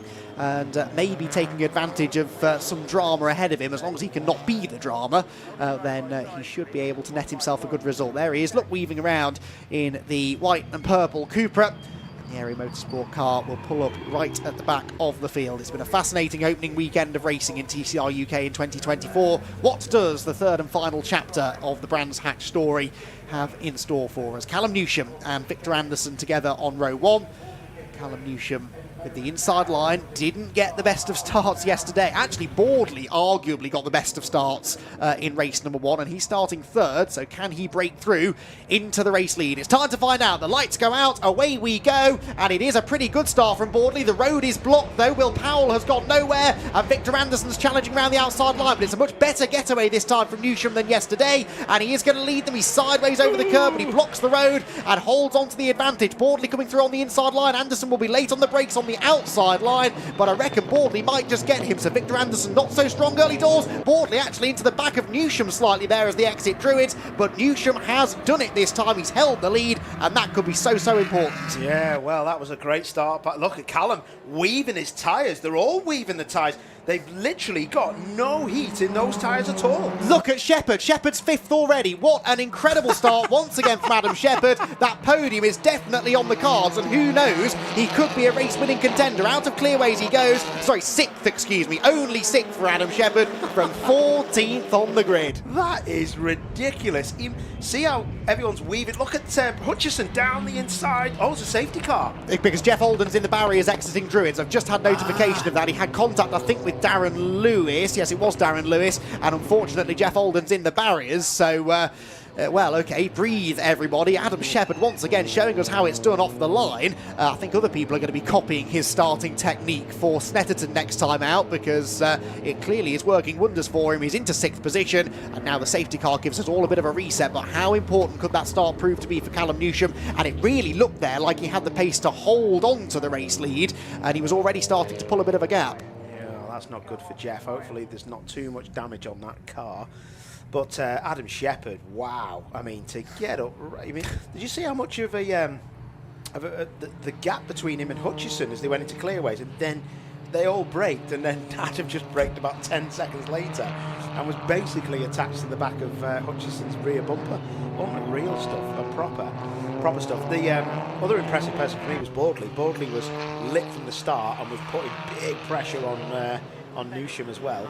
And Joe Marshall had really cold rear tyres. He went sideways into Druids. I don't know if the temperature's dropped a bit, but I've never seen them struggle that much before. Does seem a bit cooler, maybe, than earlier on this morning, but of course it's such a short lap. Yes, they give them the 2 laps, essentially. One the tyre rotation lap, the other is the green flag lap, but even when they do the tyre rotation, they then sit on the grid for a couple of minutes. They lose a bit of that temperature, and it is a short lap, so you're not going to generate a huge amount of tyre temp, and actually this safety car not really helping matters in that regard. There is Jeff Alden's Opel up against the barriers, and unfortunately Jeff is out of the race. Hopefully not too much damage done to the car. It was a tangle we're hearing with Darren Lewis. Darren appears to have survived that. He's still going in 11th position. Will Powell also got going eventually, having stalled initially on the grid. He's in 12th, so it's good to see that the Honda driver is back underway, but hopefully this won't take too long to move out of the way. We'll get the race started once more, and Adam Shepherd will look to try and make pretty short work of Brad Hutchison, but in a way, yes, okay, he's made all that progress at the start, that's very impressive, but he's now got to overtake probably the 5 toughest drivers on the grid to overtake, so it's not going to be easy to break into the podium. But you know what, if he can come away from this with 3 podium finishes, given where he started all of the races, I think he'd probably settle for that. Yeah, I think he'd be happy with that, but to be honest, top 6, that's pretty impressive to get where he is. If you look at the drivers in front of him, they have all been on the podium all 1 races. So, you know, the ones behind him, I can't really see anyone else. There might be 1 or 2 that may have, but yeah, I mean, the hard work is going to be in front of him, to be fair. But if anyone can get any higher up and get on the podium, it would be Adam. But it will be interesting to see what they do tyre. I mean, you can just tell how cold it is. They're really working them tyres hard. Will Beach there up in 7th place. That's pretty good effort. Will Powell dropped a hell of a lot. He's in 12th. Yes, stalled on the line, remember, didn't he? So he did. That was some of the yellows before. Yes, it was indeed. But yeah, he now gets a chance, I suppose, to catch back up to everybody. Will Beach, by the way, leading in the Gen 1 Cup, first and second in that class. So they are separated at the moment by Luke Sargent, who didn't get a very good start. He slipped down the order in the opening exchanges. Now, Jeff Holden's car is on the grass on the other side of the road, and I think this is going to take another lap probably to get cleared. So in the meantime, let's head down to that end of the pit lane and see if we can hear from Jack Oliphant what the team have got to say.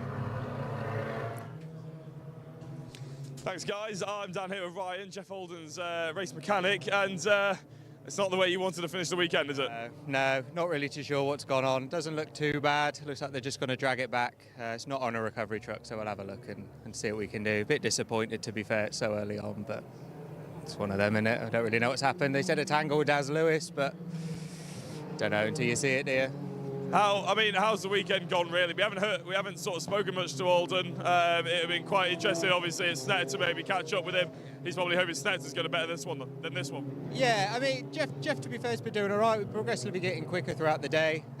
He's been a bit more competitive in the last race. He made a move on the last lap for third in class, third in the Gen 1s. So yeah, he's getting there. It's a lot to get his head around, especially around here when you've got traffic coming from, I don't know, say 10 laps in, trying to negotiate that as well. So, yeah, we're getting there. Committed to the season, though? Do you think this is going to be something, hopefully, maybe not polishing out, but you can sort of get over quite quickly and maybe go for a couple of test days? Yeah. He's keen to do it, and he likes it here. He likes the paddock, and yeah, it's a good crack, and hopefully we'll end up 10th one day and maybe on the pole and see what happens from there. It's a lottery then. Thank you very much, Ryan. Well, good luck for the season. I'm sure we'll be chatting again. Back to you guys in the comments box. Perfect timing, Jack, because the safety car is in the pit lane. Callum Newsham has control of the field, and we're about to get a race restart then with 13.5 minutes or so to go, and Callum goes early and really catches out Carl Boardley. You have to get up very early in the morning to pull the wool over Carl Boardley's eyes, but that's exactly what Callum Newsham just did. So Boardley immediately on the back foot is further back now than he was when the safety car came out, but look at Adam Shepherd. He's on his toes already. He is challenging Brad Hutchison, and he's looking to try and move into 5th place without further ado. Anderson there in 3rd, not really close enough to challenge Carl Boardley, but it is once again Adam Shepherd, Mr. Excitement, who is on the attack. Did you see that? Did you see Shepherd through Paddock Hill Bend then? That was so scary. It was just so scary. He's going to get him at Graham Hill. Oh, you can't be doing that. Oh, it's not quite worked, but that was a good effort. He might still work. He's got an overlap down the straight. Hutchison closes the door. Shepherd only just gets his nose out of the door before contact was made. Watch for the lunge into clearways. If the gap is there, then he'll go for it. But Brad Hutchison knew that. Didn't leave the door open one little bit. Hutchison's days are numbered here, because this is going to go into mighty defence from Hutchison. You'll see 117 go left to feint a move, and I think you're going to see a big dive down the inside. Is it coming? Oh, see, that locks up on the crest there. But this is dropping them away now from that top 4, isn't it? Yeah, this is what I mean. Shepherd needs to get on with this, needs to make the move quickly. Is he close enough into Druids? No, again, Hutchison closes the door, which is his right to do. He doesn't have to move aside here and let Adam Shepherd through, but Adam just needs to be careful and not run out of patience. The last thing he needs is contact that ruins his race. He's got a chance to score some good points here if he just bides his time, because look, the 3 cars ahead are not getting that far away, because Boardley once again seems a little off the pace. There goes Luke Sargent, meanwhile, peeking to the inside of Will Beach, but look who's coming behind. Darren Lewis closing in the Hyundai as Shepherd is up the side and into the side of Brad Hutchison coming through Clark Curve. They are wheel to wheel then, the 2 Coopers across the line, but Shepherd on the inside line should be able to go through. They bang doors across the timing line. Shepherd has the inside line, and Shepherd has 5th place. Great race in that as Callum Newsham now dips into the 48 for fastest lap of the race. That was a great move, wasn't it? And it was always looking on, and I was looking on. Joe Marshall trying to prise the door open, and Victor is a veteran of touring car racing here now, and he's just having none of it. Looks like he's been driving around Brands Hatch for 50 years. That was very aggressive from Marshall, but in fairness, Victor stood his ground. Marshall now flashes the lights at him as if that's going to achieve anything. Victor Anderson ain't going to hand this 3rd place over. We've just had all sorts of changes going on further back as well, by the way. I saw that out of the window. Darren Lewis, Luke Sargent, Will Beach, Will Powell all swapping paint and swapping positions, but we daren't take our eyes off this battle for podium places. Newsham is gone. Look at the gap that he has got. He is 2.8 seconds up the road now from Boardley second, third Anderson, fourth Marshall, and Adam Shepherd already closing in on that group. Yeah, good stuff this is. But now look at Joe Marshall's going to be looking in his mirrors because Shepherd is now wanting that 4th place off him. Shepherd's car looking fast. If he had clean air, I think that Callum Newsham would have that fastest lap maybe taken off him or challenged. Yeah, I think you're probably right. I think I'm right in saying that the lap record was the lap set by Joe Marshall in the earlier race of 48.4. What are we on now? 48.41. So I think that is a new lap record actually for Callum Newsham. He's already got the qualifying lap record from yesterday, and I think he's just beaten Joe Marshall's pace from the race earlier on today. Joe not really worried about that right now, though. His priority is keeping that flying white and purple Cupra behind him. Newsham goes quicker again at 48.34, 3.5 seconds up the road. And of course, that safety car, Paul, means that he probably doesn't have to worry too much about managing the tyres. It's essentially a shorter race now, and he can just go hell for leather. That is 6/10 quicker than Boardley.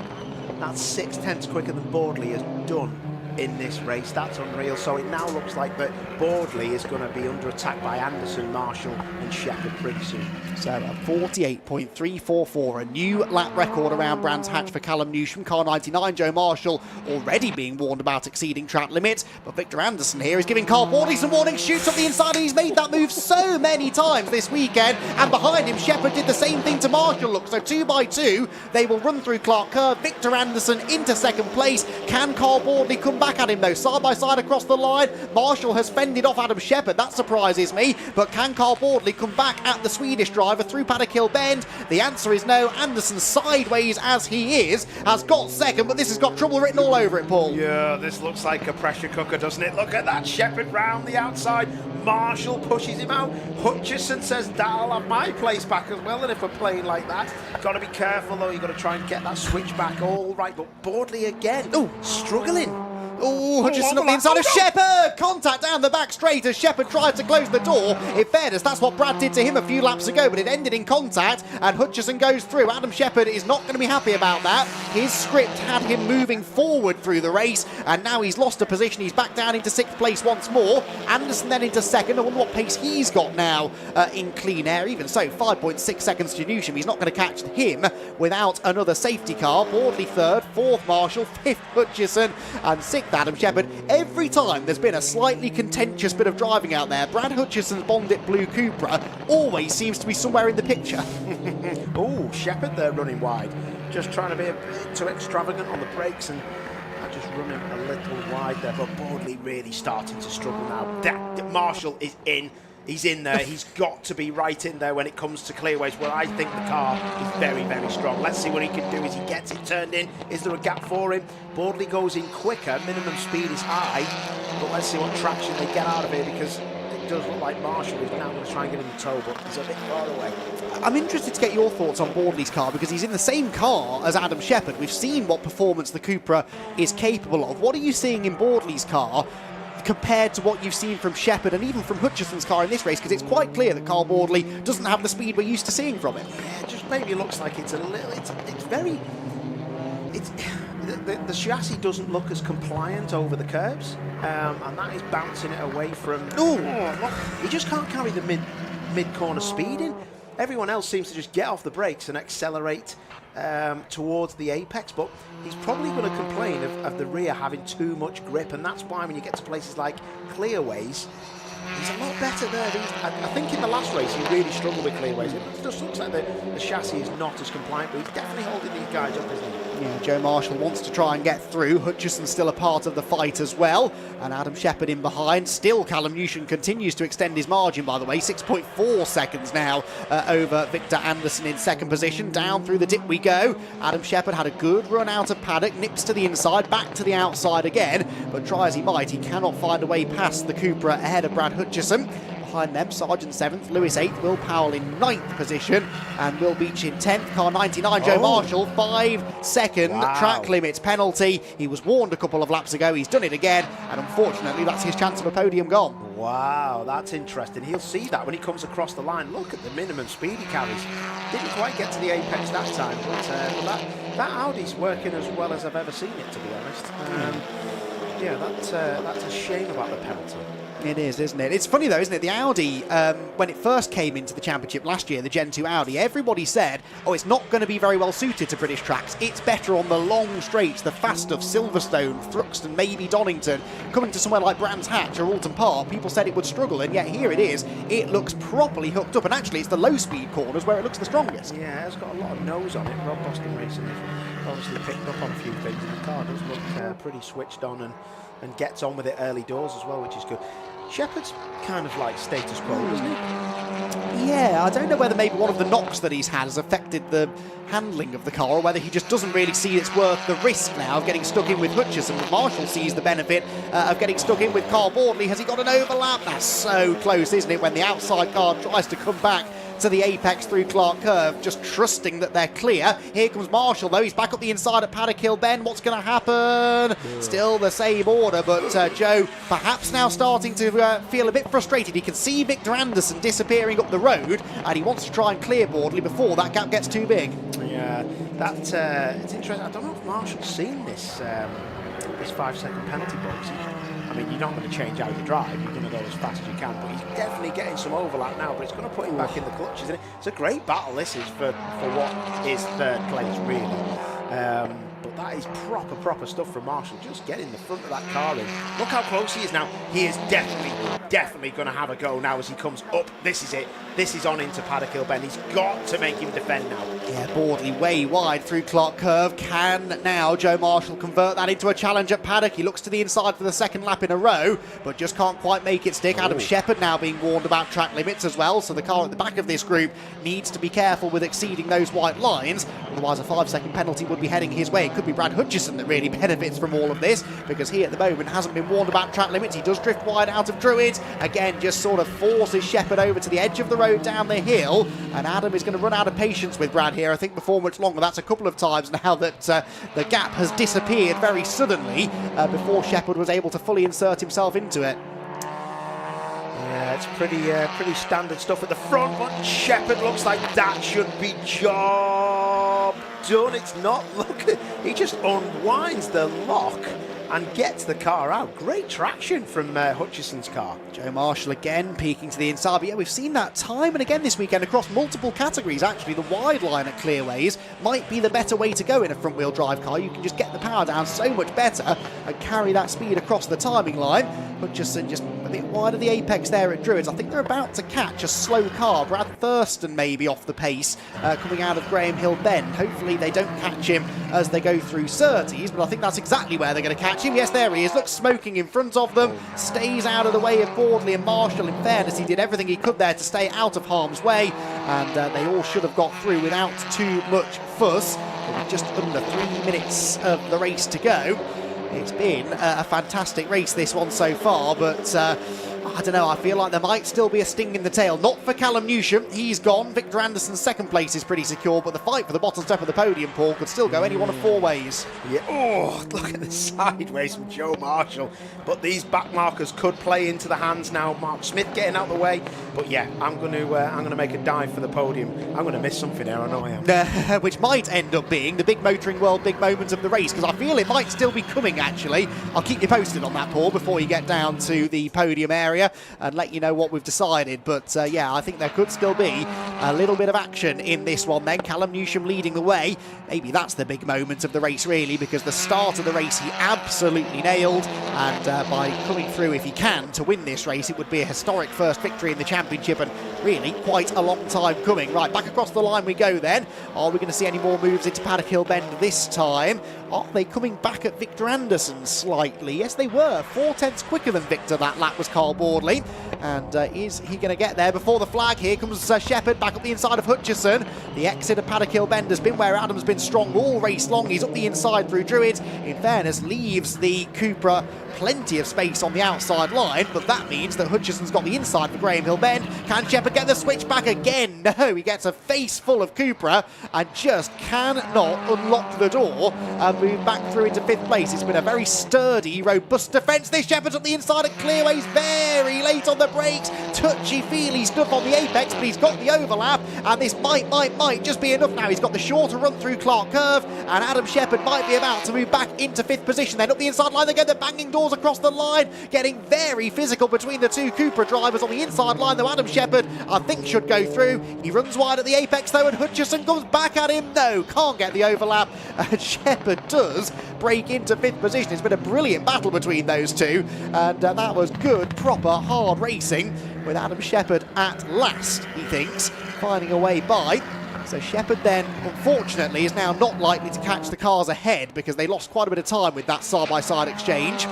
Audley versus Marshall, though this one ain't over yet either. Joe Marshall, I think, knows he's a bit quicker in certain areas of the track. It's just a case of converting that into a pass. That's where he's struggling, and he's running out of time to do it because we're moving now on to the final lap of the race. One more time around the 1.2 mile Brands Hatch Indy circuit. Callum Newsham 1.2 miles away from a maiden victory in the TCR UK Championship.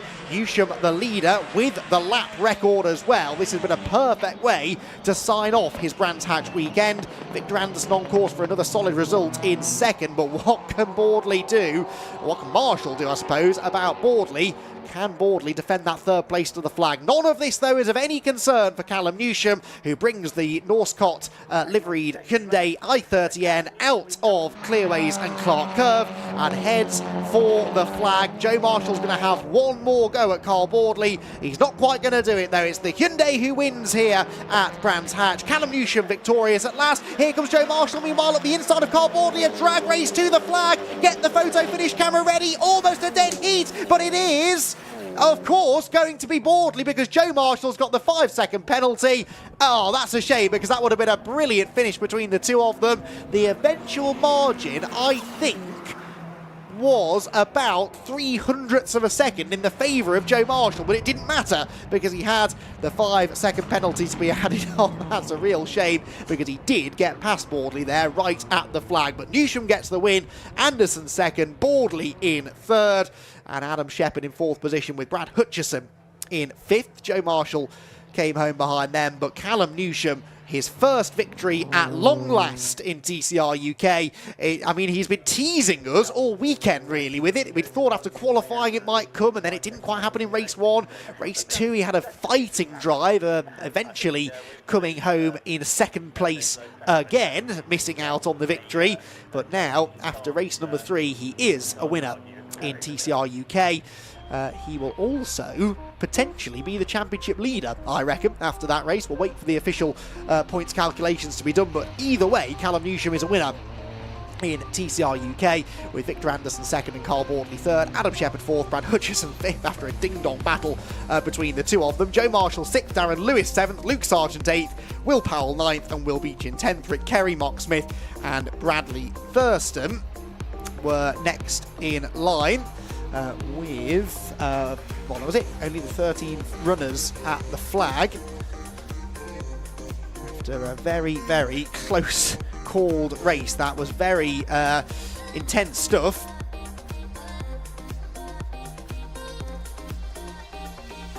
And yeah, Callum Newsham, so happy for him with what was a perfect drive. Actually nailed the start. He wasn't quite as quick as Anderson and Boardley, but didn't really lose the as much momentum, and he blocked the road quite nicely into Paddock Hill Bend, and so yeah, that start really is what won in the race, but then actually the pace afterwards, so impressive. And I think for that reason, I'm going to say that our big motoring world, big moment of the race was Callum Newsham getting his first ever victory in TCR UK with a flawless performance from pole and the championship lead by 2 points. Let's head down to the pit lane then and catch back up with Paul. Your newest TCR UK race winner, it's Callum Newsham with the #1. Brilliant stuff. The family, the mechanics, everybody will be proud. Everybody giving him a hug. Absolutely fantastic stuff. I think it was the restart that won him the race. Absolutely caught Carl Boardley cold. His dad, Dave Newsham, proud. Gets in there, absolutely stunning stuff. We'll let him get his helmet off. Dave Newsham, his dad, just telling him a few things about what he thought of that race. Absolutely stunning stuff as we see everyone else coming into the Parc Ferme area, but brilliant this. This is an excellent result for Callum. We'll get Callum over. Callum, when you're ready, boss, come and see us. And we'll have a chat about that race win, and I really do think that was won on the safety car restart. Was absolutely stunning. Callum, huge congratulations, mate. Stunning stuff. Put it there, boss. That is a difficult thing to win your first ever TCR UK race, but to do it, in my words, were, I think the safety car restarts won him this race. Yeah, that was good. I got off the line, which is all I wanted to do, and I knew I could stay ahead of the guys in behind. But yeah, I'm so happy with that first win ever in racing cars. So yeah, happy to do it by that much as well. Don't know what the gap was, but yeah, it was good. It was about 6 million fastest laps, mate. I'll tell you that. It was very impressive. Tell me then, what were you thinking before those lights went out? Were you thinking, if I can get away into Paddock Hill Bend, because you were like a scalded cat. Like the car looked lively. You were weaving the tyres. The car wasn't hot, was it? First lap was pretty nervous.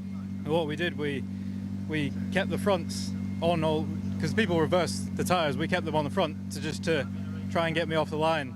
So yeah, I had no tyre temperature for the first 2 laps. So that safety car saved my life a little bit because I was sliding everywhere. But no, I'm happy for that. I love it. What was your dad just saying to you then, Dave Newsham? No, he was saying that it was crazy. Well done. Because we were so far ahead and fastest laps like nearly every lap. So fair play to you, mate. 2 tin top winners in the family now. Congratulations. Go and enjoy your moment with the team and send everyone my best, mate. Cheers. Thank you. Good lad. Spot on. Well done, Callum Newsham. So we're now going to look for Victor Anderson. I don't know where his car is, to be honest. We'll see. I don't know whether or not we're going to get anyone else here. I'm looking for drivers. Actually, Will Beach can come over. Another Gen 1 win for Will Beach. Fantastic stuff. This guy's had an absolute snorter of a weekend. It's been fantastic. Really good stuff to see. I'm just going to take him for a live interview. I hate doing that, so I'm very sorry. I'm very sorry. Will, sorry to take you away from that interview for Circuit Comms. It's difficult when we've got live and obviously Circuit Comms. Great result, though. Oh, yeah, fantastic. Can't thank the team enough. I had a great start. I got to the 2 at the start, so then I stuck with the Gen 2s for a little bit, had a bit of a bias. Got bashed up in the outside the back there. Oh, I can't swear then. You were running high. You were up to 7th overall. 6th overall. Yeah. Kept Luke Sargent behind me for a bit, then they all just like swarmed me and bashed me up a bit. But this has been a great weekend, isn't it? You must be looking forward to the rest of the year. Oh yeah, I couldn't follow it, do you know what I mean? And hopefully Stuart can get some more Gen 1s on the grid. Hopefully not. You'll win. You'll keep winning then. Well, there is that, isn't there? But no, I really thoroughly enjoyed the weekend, and hopefully we go to a track where Gen 1's a bit more suited.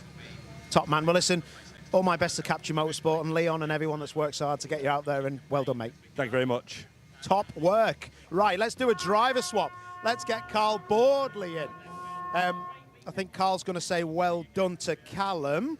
That's nice. Very nice. Usual stuff from you, mate. Always a classy driver, fella. Always a classy driver. What were you saying to Callum? Just well done. You know what it means, don't you? Oh, 100%, yeah. I was just saying, like, well done. He thoroughly deserves it. He's been pretty much, I'd say, in a different league this weekend.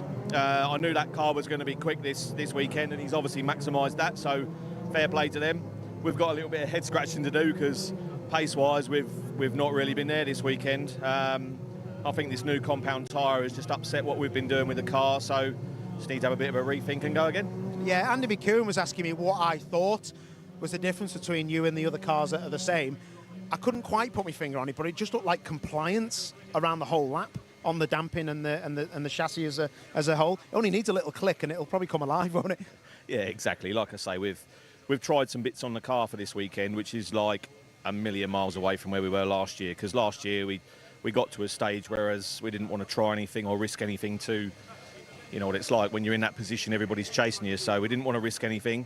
We've come out this year with these settings that we wanted to try last year.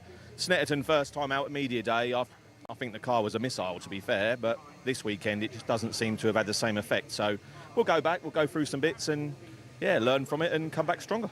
Got a load of points, so it's not all bad, is it? Oh, exactly. You know, we've come away with points. We haven't put too many tyres on the car. Like race 2 today, we literally had 4 old ones from yesterday. So that that accounts for a little bit of the pace drop. But yeah, we're good bag of points. Car's in one bit, sort of. So all good. Top man. Listen, we'll leave you to it, Carl. Well done, fella, on your P3. Great weekend. We'll catch up with the other drivers in a bit. I'm sure you will catch all of the other interviews that you've not seen just now on the internet in a bit. But anyway, back up to you guys that you've got another race going on. Cool.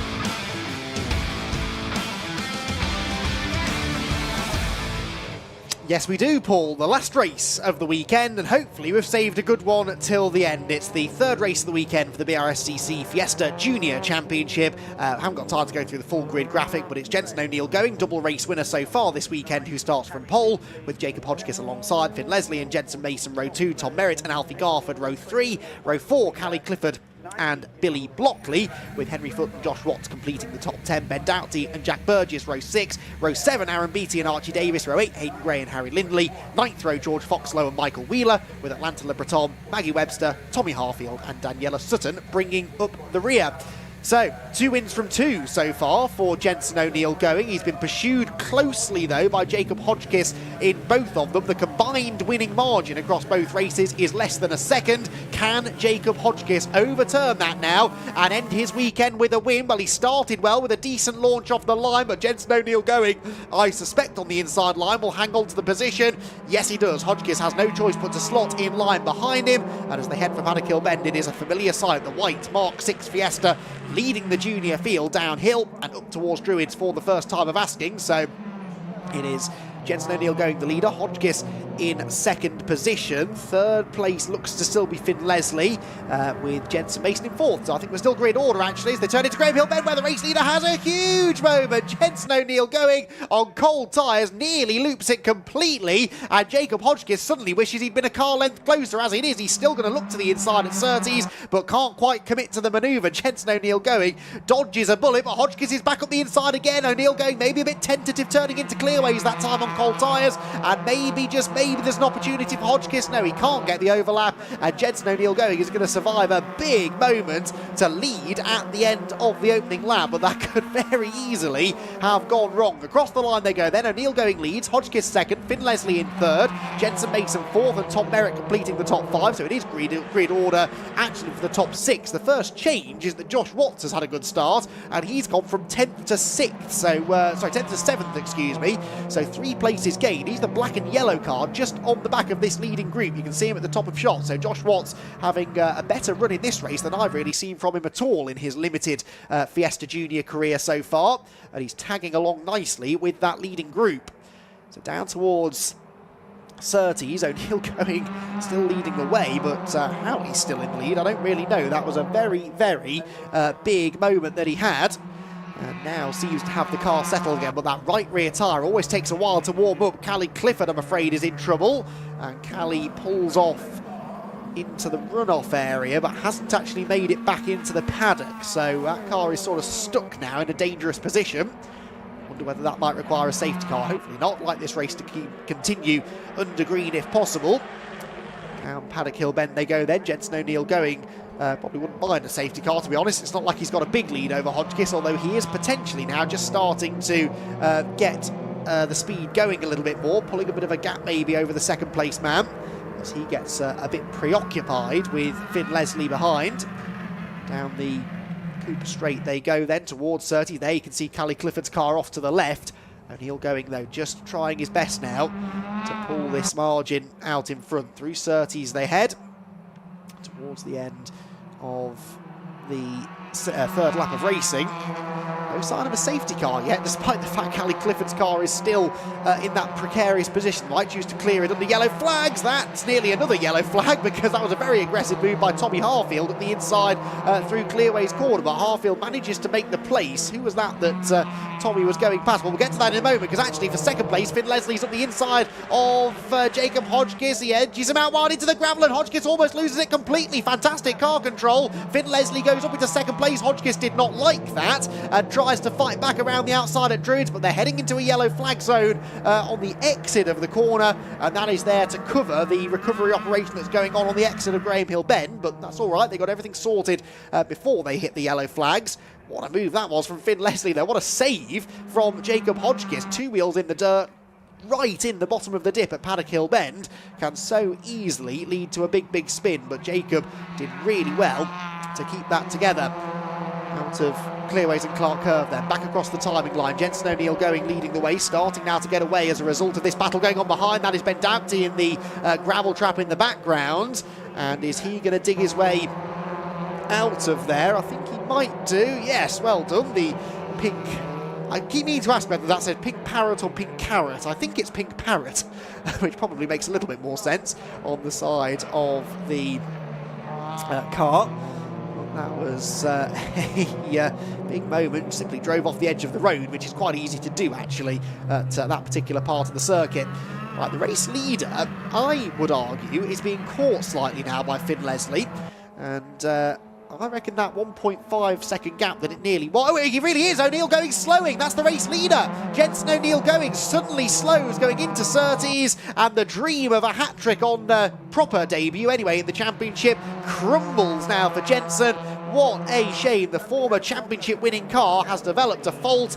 He's still going. Is it a gearbox issue there? That looked a bit like he couldn't get it out of gear. And it now seems to have picked up pace again. So Jensen O'Neill going down to 6th place now, but that means Finn Leslie, Jacob Hodgkiss and Jensen Mason, who are only half a second apart, the 3 of them, are now doing battle for the race lead. And Jensen O'Neill going, he's got it all to do again.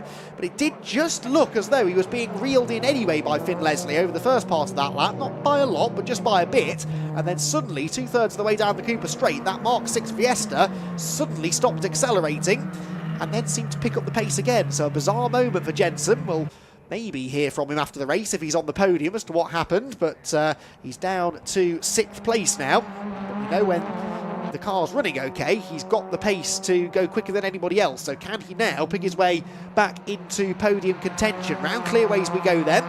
9.25 minutes to go, and all of a sudden a really tasty battle for the race lead has emerged. Finn Leslie, Jacob Hodgkiss, Jensen Mason tied together by a very short piece of string as they come across the timing line and head for Paddock Hill Bend once again. That is 6 laps completed, and Finn Leslie, having fought his way through to the lead, now has Jacob Hodgkiss all over him again as we head for Druids Corner. Hodgkiss fires the car at the apex, just sort of vaguely hoping that it's going to stop in time, which it did, in fairness, but by carrying all that speed into the corner, he's a little bit slower off the turn than the cars around him, and so he is dropping back into the clutches slightly more of Jensen Mason. Jensen where's he finished? 6th place in yesterday's race. He was 4th in race number 2, so getting steadily better, and he would love now to end the weekend with a podium. Looks like he might well be able to do. Out of Clark Curve then. Can he improve which step of the podium he's on, I wonder? Josh Watts, meanwhile, at the inside of Jensen O'Neill going. The pace has deserted Jensen's car, so there's obviously an issue. Whether it's gearbox related, I don't know now, but heading to Paddock Hill Bend, Josh Watts is going to go through. And what started as a dominant weekend for Jensen is going to end in disappointment, but thinking big picture, thinking championship, it's important that he just tries to score some points. He's not thinking about points though, is he? He's thinking about diving up the inside of Josh Watts into Druids. That was a very good move from Jensen O'Neill going. It was a very aggressive move, but it was squeaky clean, it was fair, and it got the job done. There's a back marker getting in all sorts of trouble there. That was Atlanta Le Breton, who got a little bit in the way of Alfie Garford and Thomas Merritt, and I think they might have swapped positions as a result of that. Hodgkiss, meanwhile, a bit too hot into Clearways there. He was watching his mirrors, defending from Jensen Mason, who does now see a chance to move into 2nd place. The race car consultant's car under threat then as they head out of Clark Curve. Back across the line. Leslie, Hodgkiss, Mason, the top 3. We do have a change for 4th. Alfie Garford taking advantage of that moment in the traffic to move ahead of Thomas Merritt. O'Neill going now confirmed as being back in 6th place. Uphill into Druids. Hodgkiss feints to the inside, stops the car nicely. They round Druids corner for the 9th time into the second half now. What's been a brilliant race. The Third and final race of the weekend for the Fiesta Juniors, rewarding the spectators that have stuck around until the end of the weekend, which in fairness is a good number of them. Why not? Because you can always guarantee the Fiesta Juniors will put on a show for you. It's the perfect kind of track this as well, really, for this kind of one-make racing. Keeps everybody closely bunched together. You can overtake, but it's not too easy to overtake. And it really does teach the drivers all about where to place their cars so as best to defend. And that's what Finn Leslie's got to do now, defend the race lead. Across the line they go. Jensen O'Neill going is still there in 6th place. Look, only just keeping Josh Watts behind him. O'Neill going, his last lap was a 58.1, nearly a full second slower than he went earlier on in the race. There is Jensen. So whatever the problem is, it's obviously still there. But what the problem is, I'm not entirely sure, really. Leaders drop through Graham Hill Bend. You can see how they use that little bit of concrete. There's a patch of green concrete just on the outside of the track turning into Graham Hill Bend. Drivers can use that to widen the line on corner entry. And that can be a bit slippery, though, at this stage of the day. Quite a lot of marbles and dust and debris out there. That was a little bit touchy-feely between Mason and Hodgkiss. But Jacob Hodgkiss holds onto the place in the background. Look, Josh Watts is back up the inside and back ahead of Jensen O'Neill going now. So Josh Watts into 6th. But they've been trading that place a few times during the course of this race, haven't they? Now, this second place battle is doing two things. It's allowing Finn Leslie to pull away as the race leader. It's also allowing Alfie Garford and Thomas Merritt to close in a little bit more. So as they head around Druid's corner, headbutt given there by Mason, but I would definitely say that his teammate Alfie Garford is closer to him now than he was a lap ago. Garford just did a 57.7. That was only a 10th quicker, actually, but the gap seems to have come down by more than that. Perhaps just at the start of this lap, maybe. Merritt, with a bad run through the first sector, has dropped back. Now, what can Mason do into Clearway's corner? Tries to set up Jacob Hodgkiss. Look how close he gets coming off the turn. Back around Clark Curve, then off towards Paddock Hill Bend. Leslie leading the way. Hodgkiss second. Mason within striking distance, and Hodgkiss knows it, defends the inside line. Mason goes to the outside, look for the switchback. It's the classic Paddock Hill Bend move. It might work as well because Hodgkiss is wide of the apex, but carries good momentum actually through the corner. Does manage to get to Druid still in front, where once again he's given a helping hand, not once but twice, maybe 3 times from Jensen Mason, but all that does is back Mason up into Garford, look, so now Jensen has to defend, and Hodgkiss is suddenly off the hook. So good defensive driving, that savvy stuff really from Hodgkiss, and this might really benefit Garford. Alfie Garford's going to go round the outside, the two teammates bang door mirrors, and is he going to go right round the outside at Surtees? That's a brave move to make, but it gives him the inside line into Clearway's corner. That was brilliant stuff. Right back over the curb on the inside goes Jensen Mason, but it's not going to work, and Alfie Garford goes through with one of the bravest moves of the day around the outside at Surtees. Yes, it was a teammate, but this is junior racing. You don't really have teammates in junior racing, do you? It is every driver for themselves, and Alfie Garford absolutely right there to take advantage of that moment and move through into 3rd place. So Garford 3rd. Can he chase down Jacob Hodgkiss, or is Jensen Mason going to come back at him? Let's see as they drop through Graham Hill Bend again. Lots of curb used on the inside. They've put a new concrete patch on the inside of Graham Hill Bend these days to stop them ditch hooking as they used to do. Used to tear up the grass on the inside of that corner, and then water would collect there if it rained. So much more sensible to put the concrete curbing there, which the drivers can use to rotate the car through the corner. Thomas Merritt there, back with them now again in 5th position. Josh Watts still 6th there, you can see in the background. Jensen O'Neill going on his tail in 7th. Tommy Harfield 8th, Billy Blockley 9th, and Archie Davis completing the top 10. So 2.25 minutes to go. Bit of a lock-up from somebody, but they all made the corner. And up towards Druids again. Is that it? Is this the order they're going to finish in, or is there life in this race yet? Well, I suggest there might be, because Alfie Garford is going after Jacob Hodgkiss. On the previous lap, he was 4 tenths quicker than Jacob. and he's probably less than that behind him now as they go back behind the pits towards Surtees. Finn Leslie's looking good for a race victory here, I would say.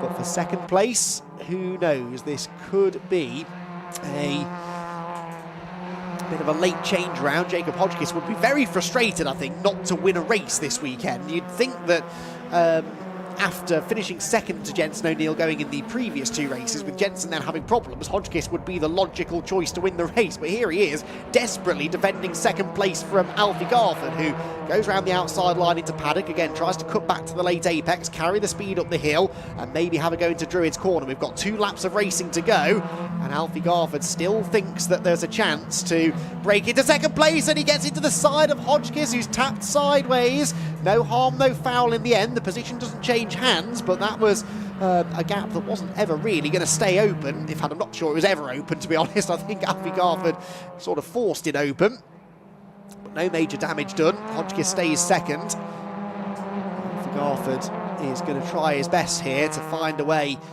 back up into that second place. He's already on course for a first podium of the season. Now wants to try and regroup. He's got one more lap to try and catch Jacob Hodgkiss and have another go at getting past him. Across the line they go then. Final lap of the weekend begins. It's been a very, very busy and very exciting weekend here at Brands Hatch. Every single race has given us plenty to talk about, including this final Fiesta Junior race of the event. Has Alfie Garford still got a chance at taking second place away from Jacob Hodgkiss? Look, he took a much wider line into Druids, carries more speed on the exit of the corner as a result. They've caught the number 14 machine of Atlanta Le Breton again into Graham Hill Bend. Hodgkiss goes through, but I think that might have just delayed Alfie Garford slightly on the apex. Yes, it did. Look, he's dropped back a length or so, and that might now just allow Jacob Hodgkiss a trouble-free run through the last couple of corners. Garford closing towards Clearways, but ultimately not close enough to throw it up the inside line. Round Clearways we go then. The checkered flag awaits, and it is going to be Finn Leslie who comes through to claim the race victory then. To the line he comes. 2 wins for O'Neill going, but race 3 goes to Finn Leslie. Second place is a drag race to the line, but Jacob Hodgkiss just about hangs on by 0.2 of a second from Alfie Garford. A very impressive third. Jensen Mason 4th, Thomas Merritt 5th, and Josh Watts comes home, I think maybe a career best 6th. I don't recall seeing him in the top 6 before. Tommy Harfield got past Jenson O'Neill going in the end as well, whilst Billy Blockley was given a time penalty, 5 seconds I believe for Billy Blockley. Have to assume that is for exceeding track limits. So a very good end to what has been a very good weekend of racing here at Brands Hatch, and Finn Leslie will be exceptionally excited to have concluded the weekend with a race victory. Finn, who again I think a lot of people had their eye on as a championship contender this year, certainly turned a lot of heads when he debuted at the back end of last season for a couple of rounds, and came into 2024 with a lot of expectation on his shoulders, but so far managing that pretty well. He's going to leave Brands Hatch with 2 third places and a race victory. The race win coming in the final race of the weekend. Jacob Hodgkiss finished second, with Alfie Garford joining them on the podium. Jensen Mason was 4th ahead of Thomas Merritt and Josh Watts. Tommy Harfield 7th, and Jenson O'Neill going a disappointing 8th after dramas earlier on. Archie Davis 9th, Billy Blockley 10th, with George Foxlow, Henry Foote, Jack Burgess and Aaron Beattie next in line.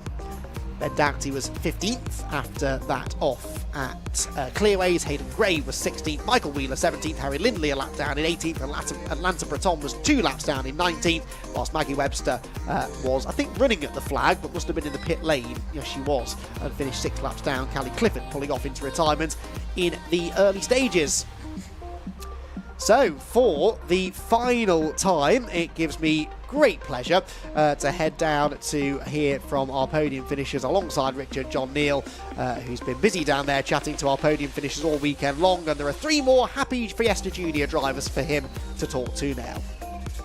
Finn Leslie there, just out of the car, and rather calmly, I've got to say, doing the derobing. We haven't even had the high fives yet with the other drivers on the podium. Jacob Hodgkiss going straight over and congratulating him, and a little pat, and we will no doubt see that as well from Alfie Garford in 3rd place for our last race of the day. What a fantastic weekend's racing we've had.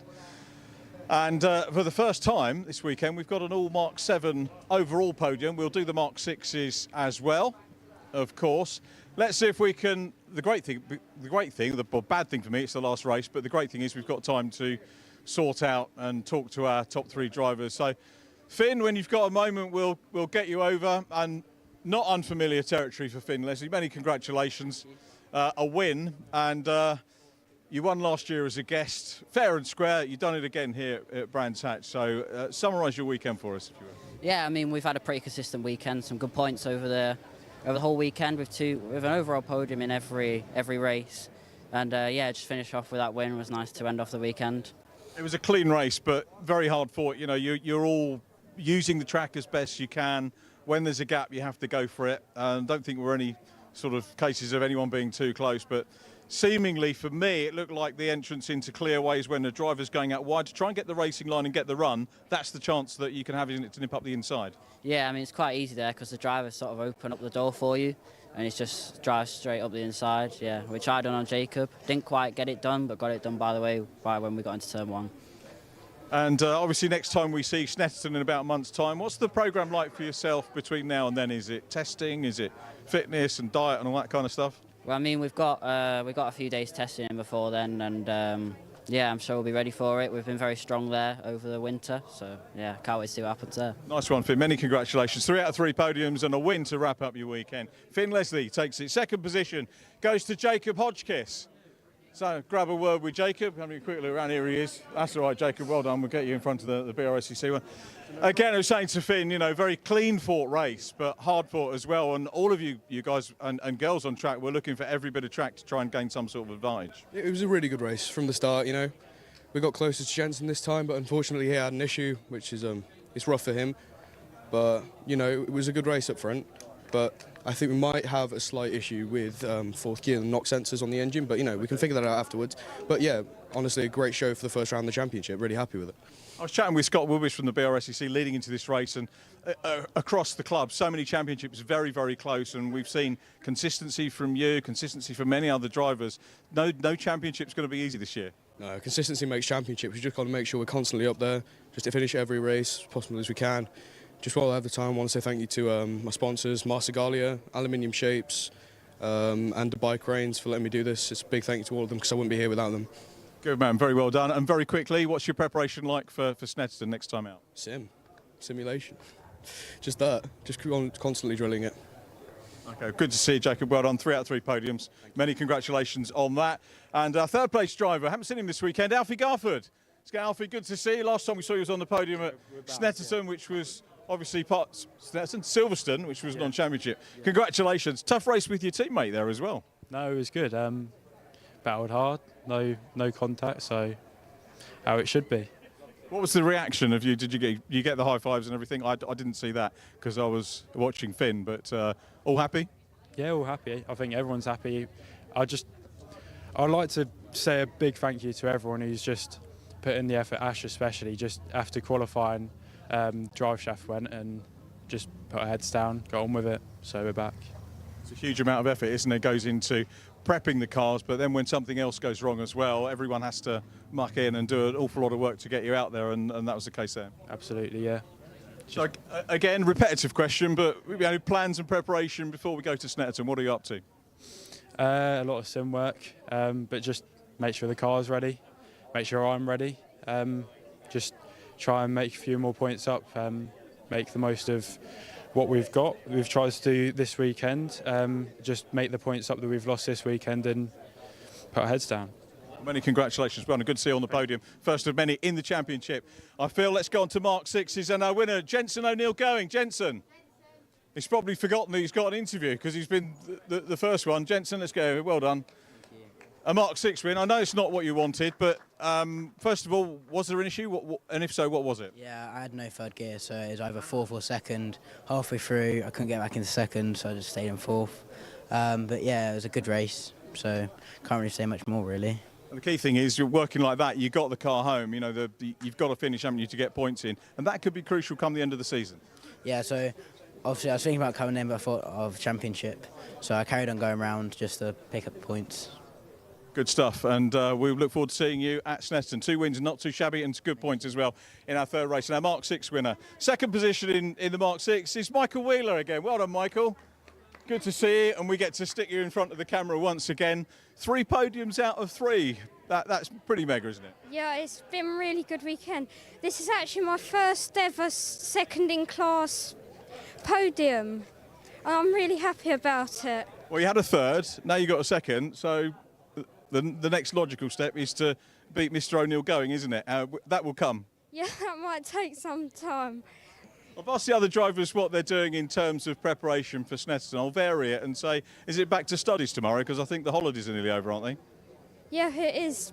But I've got some track days. A track day booked for half of 2 weeks away from here to practice for Snetterton. So you get away from studies while you're doing that? Yeah.